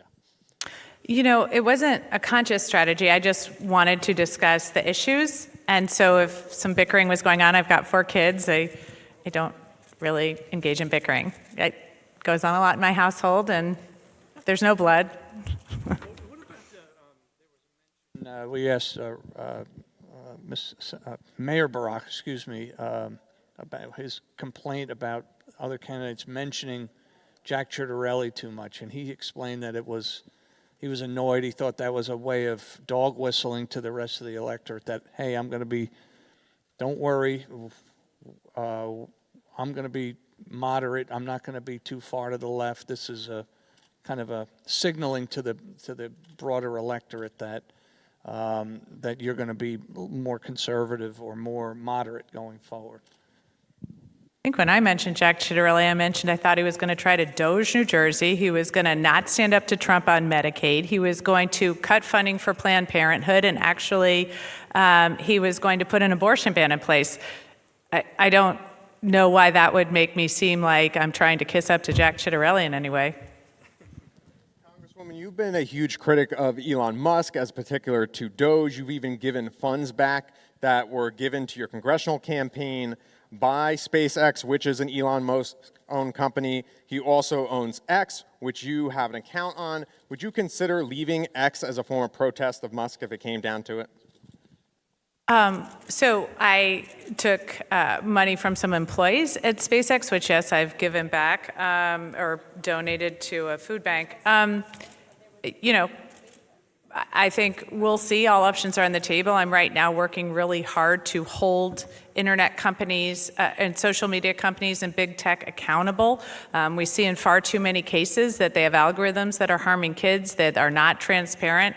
And as governor, I'm going to make sure, for example, that when they harm children, when they are the children go on websites that lead them down to places like telling them that they should be dying by suicide, or that they should cut themselves, or that they should have some eating disorders, I'm going to hold those companies accountable. So you would consider leaving X if it came down to it, just to confirm?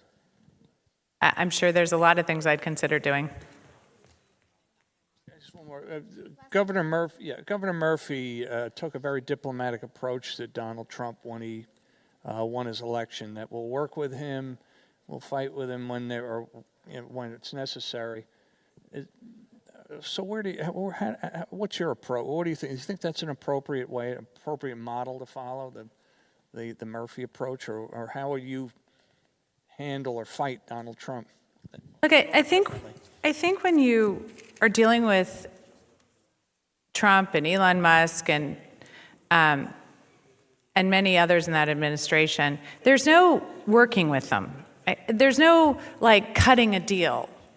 The art of the deal is to give you a really crappy situation and say, this is going to harm everybody in your orbit unless you do whatever I want, and then I'll do a little less harm. Not no harm, maybe just a little less. I'll back off a little less. And then you're like, if you go down that path, it's just a temporary hold on him coming after you again and again and again. And we saw that in the first Trump administration. So I think what you have to do is you have to band together with other Democratic states and Democratic governors. You have to work with a strong attorney general and really have an expansive view of state power in these times. Because right now, the federal government is attacking our economy. They're attacking our rights and freedoms. They're doing most of it in a way that cruelty seems to be the point and seems to be the point, and constantly working to line Donald Trump's pockets. So I don't see a pathway forward for New Jersey to work with that kind of corrupt and corrupting administration. Thank you. Thanks. Otherwise, Alex. And of course, that was Mikie Sherrill, the candidate for governor, who is the United States Congresswoman. Right now, let's bring up the last gaggle of the night. It's Congressman Josh Gottheimer speaking to the media. Discrimination. Hey, how are you guys?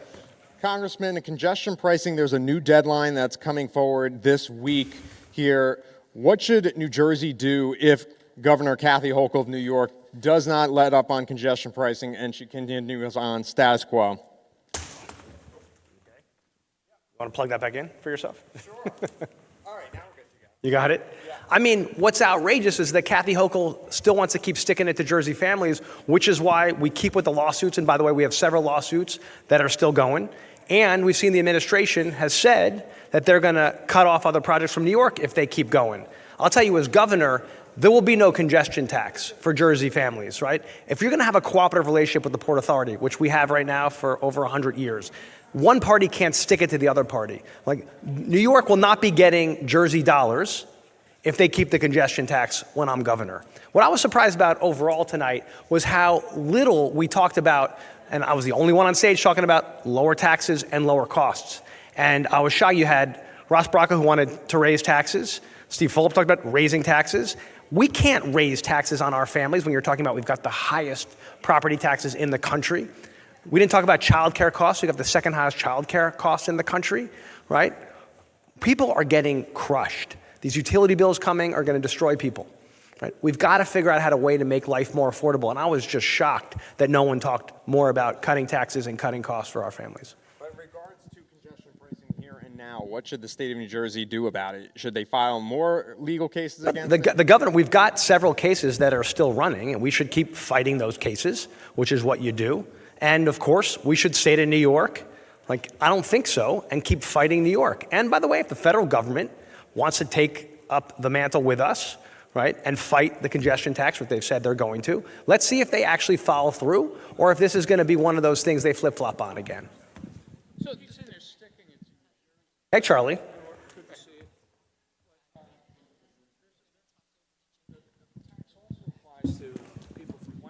Connecticut and Long Island too, so it's not. Yeah, but I work for Jersey, man. Of course, New Jersey. No. Charlie, listen, I don't make it sound like it's exclusively New Jersey. By the way, they're sticking it to a lot of hardworking people, to cops and firefighters from, of course, the outer boroughs, from Westchester. But I work for Jersey, and I'm going to be the governor of New Jersey, so I'm focused on helping Jersey families.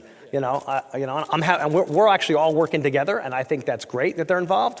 But the bottom line is, in Jersey, we got to actually fight back and beat them. Functioning MTA benefits most New Jersey. By the way, and a well-functioning New Jersey transit does, and that's why, you know how much money the federal government has given to the MTA over the years?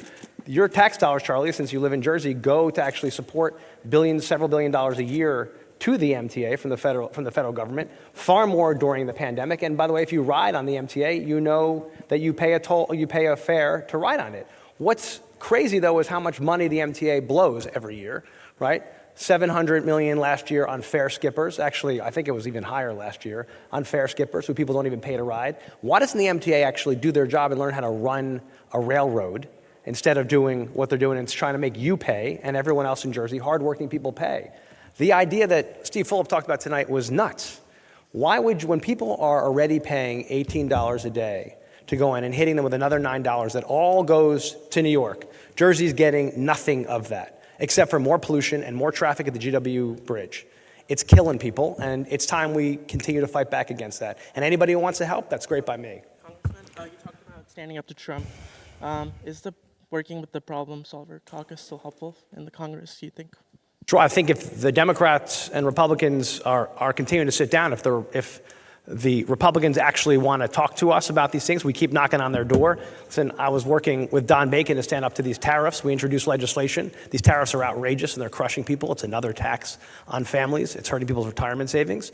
And you see a lot of them now, of course, reversing course on Medicaid cuts because it's brutal. And I've talked to a lot of them and said, do you know what this will do to your families in your districts and your states? So the bottom line is, if it's good for Jersey, as has always been the case, I'll work with folks. If you mess with Jersey, as has always been the case, I'm going to fight you. Just because I don't mean this with any snark, and because I shop at Quick Check. Dude, come on, man. Have you ever asked anything about snark? No. Come on. No. What was the implication of the Wawa versus Costco thing? Was it that Wawa is more expensive than Costco, or vice versa? What I was saying is, what the big problem you have 564 municipalities. So many of our municipalities, as you know, just do things on their own. They buy salt for the roads on their own, right? They don't actually negotiate. So they pay retail, Wawa prices. They pay the full price. Costco, as you probably know, is a discount operation. You buy 500 rolls of toilet paper versus one roll of toilet paper. And each of these each of these municipalities buys one roll of toilet paper at a time instead of buying 500. We do this on the salt. They actually negotiate in a lot of our communities healthcare with their workers in each municipality. When are you going to get a better deal, if you buy in bulk or if you buy individually? It's only because I shop at Quick Check. That's the You probably pay a lot more than if you were to buy at Costco. But by the way, we can get you to a Costco or a BJ's if you want. You probably save a few bucks. I'll look it up for you. Thank you guys very much. Thank you.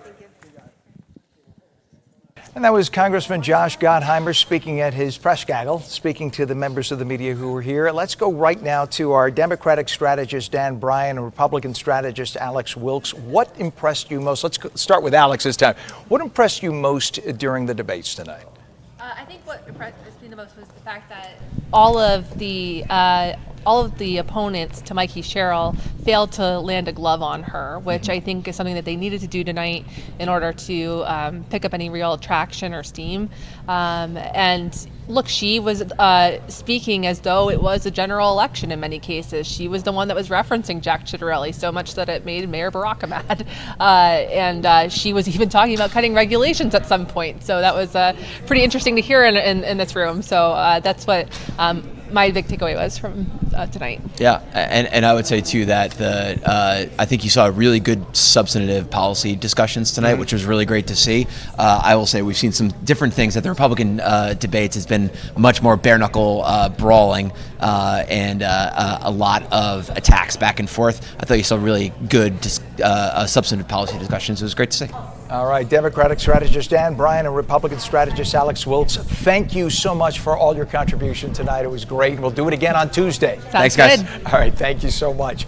Let's go over right now to our reporter, Jyothi Reiki, who has been at the entrance all night. She's been our bouncer, making sure things are kept calm. What did you make of the debate tonight, Jyothi? Hey, Ken, so now it's the opposite. I'm now seeing people out for the night, and as they're leaving, I've been talking to them about how they think tonight went. And, Ken, I have to say, it was a really long night, and the audience really stuck it through with these candidates to listen in a lot of detail to what these top issues are going on here in the state. And as you know, Ken, we have a lot of issues going on here. We heard the candidates spar on issues including transportation, housing, energy costs, education, food accessibility, taxes, and immigration.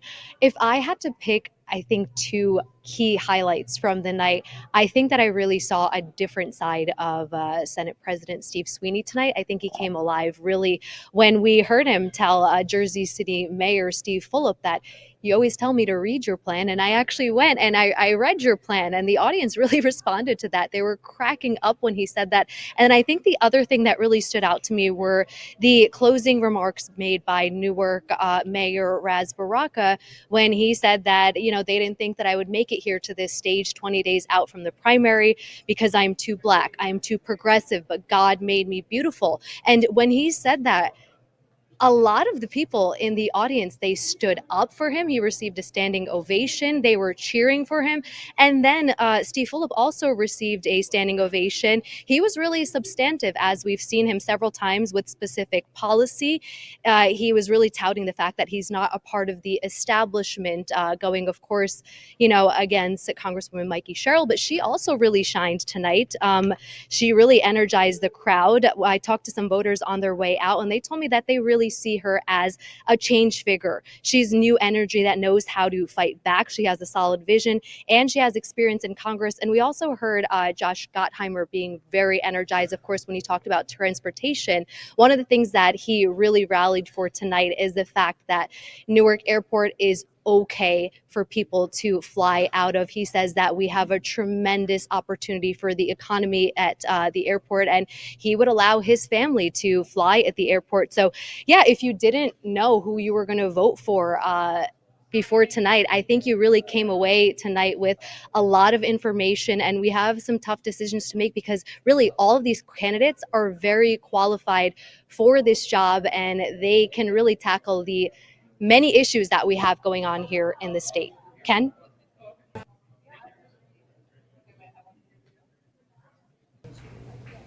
Yes. All right. Well, thank you very much, Jyoti, for that. Sorry, we're having problems with the audio. I appreciate, Jyoti, all your work for the night. And of course, we'll see you again on Tuesday for the Republican debate, the primary debates. Let's now talk to the representatives of all the campaigns that we have with us. Mark Diano, who is communications advisor to Mayor Baraka, former Star Ledger columnist, South Orange Mayor Sheena Cullum, who is Steve Fulop's candidate for lieutenant governor, Chelsea Broussard, Gottheimer campaign manager, State Senator John McKeon for the Sherrill campaign, and another state senator named John Bersicelli for the Sweeney campaign. Good to have you all on. Let me start. We'll go from Mark Diano because we mentioned you first. Was there anything you felt your candidate did not get out tonight that you wish they could have? I think Mayor Baraka is a little reluctant sometimes to talk about his actual accomplishments. One third of the affordable housing units in the state have been built in Newark. When he talked about reference pricing, he saved the city $80 million for the employees, and those kind of things. His accomplishments, there were 37 homicides this year, 105 when he took office. I think I'm in a unique position here in that I actually covered the guy as a journalist, so I sort of have a more objective view of him, and I think he really was able to portray tonight that he's got the people's best interest at heart, working people, and I believe in that. I believe in his integrity in that way. You're being too humble when you say a journalist. You're an award-winning journalist. I, as a fellow journalist, am very honored to be talking to you, sir. For real, seriously, I used to read you all the time. Thank you. And South Orange Mayor Sheena Cullum, Steve Fulop's candidate for lieutenant governor. Did you feel that there was something that Steve should have hit harder, or that he could not effectively communicate? I mean, I know there was the issue of congestion pricing. Yeah, absolutely. And he's right on that. He is 100% right on that, regardless of whether it's popular or not. But what he missed tonight was he was the first person to release 8 comprehensive policy positions. So when you have about 2 or 3 minutes to go into each topic, he wasn't able to fully highlight not only what he would do, but what he has been doing in Jersey City. #1 producer of affordable housing, largest micro transit system in the country. Perfect score on the Municipal Equality Index, representing people of color, LGBTQ members. When we talk about immigration right now, if you think about that being at the forefront, he created a division of Immigrant Office Affairs that they have people who work with documented and undocumented individuals. So for people like Steve Fulop, you're looking at 10 plus years of achievement, and not just what I'm going to do is fight. What I'm going to do is fight is that you could look at everything. It's been very well documented, and he is best poised not only to win the primary, but the general election in November. And as we move over now to Chelsea Broussard, Gottheimer campaign manager, do you feel that as we talked earlier, we spoke before the debate, we talked about how Josh tends to be very centrist on some issues, and would that be enough to push him over in the Democratic primary? How do you feel he communicated that tonight? I feel he did a great job communicating his priorities for the state of New Jersey. He was crystal clear that affordability is his #1 issue, and that as governor, he will focus on lowering taxes and lowering costs. And this is something we talked about earlier. He also has a long record of getting progressive priorities passed. He shepherded through the first piece of major gun safety legislation in over a decade. That's a huge accomplishment that everyone said was virtually impossible. I mean, the idea of getting Republicans to vote for a piece of gun safety legislation, everyone told him he was crazy. And that's exactly the kind of working across the aisle, bipartisan problem solving that he'll bring to the governor's office as well. All right, and then we have State Senator John McKeon for the Sherrill campaign. Mikie Sherrill spoke a lot about her potential Republican opposition. She kind of jumped right over everybody on the stage a few times, to the point that when Mayor Ras Baraka said, could we not mention that guy's name? So how do you feel your candidate did tonight in terms of running in the Democratic primary? Well, I'm sorry to disappoint. I'm not State Senator McKeon, but Sean Higgins. Sorry, Sean. Mikey's communications director. I think Mikie had a fantastic night, and I think you'll see You saw tonight why she's the front runner in this race and why her lead continues to grow in the polls, because she has momentum and her message is resonating because she is focused on affordability. You heard her outline her plans to lower utility costs by investing in clean, cheap power like solar. But you also saw her underscore the stakes of this election, and that's why she did bring up Jack Ciattarelli, who just got Trump's endorsement, because there's a lot at stake in this election with Trump in the White House and with the threat of a Republican governor who's pledged to bring Doge to New Jersey. So she was outlining the stakes, and she's outlining why she's the best candidate to beat him in November, because she has a track record of winning tough races against MAGA Republicans. And then and I apologize to you. I'm literally looking, we're only feet away, but because of our camera situation, we're facing different directions. We did speak before the debate, so I do know it's you. I'm sorry. Now that I turn my head and I see, and I apologize. State Senator John Berzicelli for the Sweeney campaign. Steve Sweeney tends to be a very humble and quiet guy when he's sitting next to you in an interview, and then he gets up on that stage and he speaks his mind. How do you think he did in the middle of the group of five? Well, I would say, first of all, I have great respect for everyone who's running, and the Democrats are fortunate to have such a deep field. Mm-hmm. But if this were a heavyweight fight, it would have been stopped maybe one or two times through the evening. Sweeney had a strong command on issues, so strong, in fact, that all the other candidates agreed with him on multiple occasions. In fact, we really should do an endorsement spot of the other candidates agreeing with Steve in his position tonight, because it happened more than just one time. He's plain speaking. He comes across well. His focus is correct on all policies. And by the way, everyone on this panel, everyone on the panel who's running, has strengths.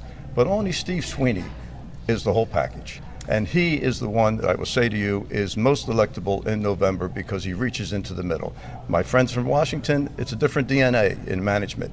Running a large city, being a mayor, that's real stuff too. Steve Sweeney was the mayor of Gloucester County. He understands that. But the total package, Steve Sweeney is the right person for this job at this time, especially knowing what we're heading into. And I do hand it to all of you. It's very challenging being in a primary situation because these are your fellow party members. You probably agree with each other on 90%, 95% of the topics. And then, of course, there's the tiny fragment of a percent that you all want your candidate to stand out on and win with. And of course, that is challenging. I'm going to throw this out. Boy, this is dangerous. I'm going to toss it out there and ask if there's one thing that you feel, whoever shouts out first gets to speak first. Is there one thing you feel your specific candidate can do to be powerful against the right, whoever is running from the right?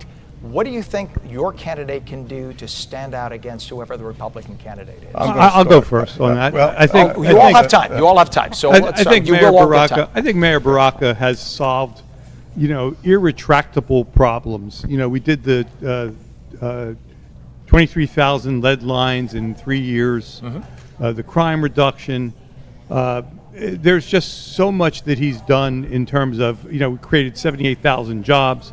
I do believe we lead the league in creating affordable housing, 6,600 units in the last 4 years. So I think his heart is really in the right place in terms of punching back on the elitism of the right, of the mean-spiritedness of it. And he talked about that in relation to the congestion pricing, about how it just seemed mean-spirited. And I think the guy really has his heart in the right place, and he's a decent man, and I think that is enough to beat the Republicans and beat them back. Okay, John, and then everyone will get a shot at it. So go ahead, John. Next. I go back to my point. Everyone on this stage has particular strengths. No one has all the points and all the experience that Steve Sweeney has. I think anyone watching this, of the people that are undecided, saw in Steve Sweeney tonight what a governor looks like, how a governor speaks, and what a governor needs to think if it's going to address their issues. And that does not take away from the accomplishments of the others on the stage. Everyone is accomplished, but Steve Sweeney is a step above because of his long experience. And no one compares to his accomplishments across the breadth of the state, whether it be funding for special education, paid family leave, all the things he talked about. Minimum wage, how that affects everybody. I mean, Pennsylvania is at under $8 an hour. New Jersey gets adjusted every year. That's Steve Sweeney. Senior citizens don't pay income tax on their first $100,000 of income, and he's going to do better with that when he's elected governor. That's Steve Sweeney. The estate tax goes away. That's Steve Sweeney. The accomplishments are considerable. Tonight, he was loud and clear and let people see what he will look like as a governor. All right, Sean, because I called you John, you get to go next. All right, I would say two things. That Mikie has beaten Republicans on policy and also at the ballot box. On policy, she was able to get the Gateway Tunnel fully funded when Trump was trying to cut funding for that, and after Chris Christie defunded it. She also was able to pass a full year supply of contraception through the House Armed Services Committee and not have Republicans block that. And that was a big victory for women's health and service women. But she also can win. She has beaten MAGA Republicans at every turn. She drove out an entrenched Republican incumbent when nobody thought that was possible, and she's increased her margins ever since. And unfortunately, the mayors in this race have never run a general election against a Republican. They've never beaten a Republican, and unfortunately, the state senator lost to a Republican with $150 in his bank account. So I think Mikie has a track record to go up against Jack Ciattarelli in the fall and beat him and protect New Jersey from the chaos coming from Washington. All right, Sheena? So I'm going to have to respond back to that. I appreciate Congresswoman Sherrill. She is my Congresswoman, but the lack of executive experience has to be absolutely concerning. We saw in the last debate prior to this, even just talking about housing, is that even between Newark and Jersey City, you have the top two producers. By the end of Steve Fulop's term, it's going to be close to 40,000 built units between missing middle, workforce, affordable, and also luxury that helps subsidize those other developments. Mikie has never built a unit of housing before. This is not being the president of a grant funding board.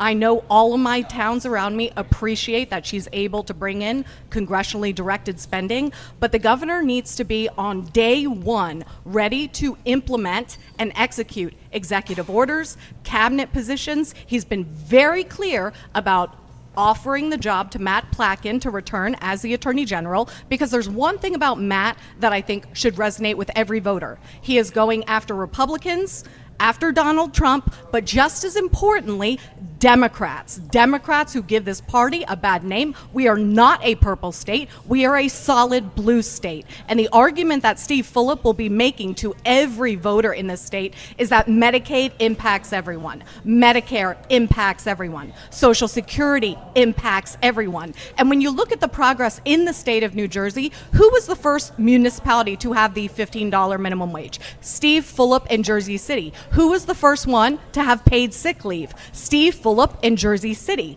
There are numerous examples of Steve did before it became popular within the progressive movement, and I think that is why he is a clear, decisive, unapologetic candidate who will be an outstanding governor. And Chelsea. Thanks so much. One thing that people who know Josh know is that he doesn't back down from a fight.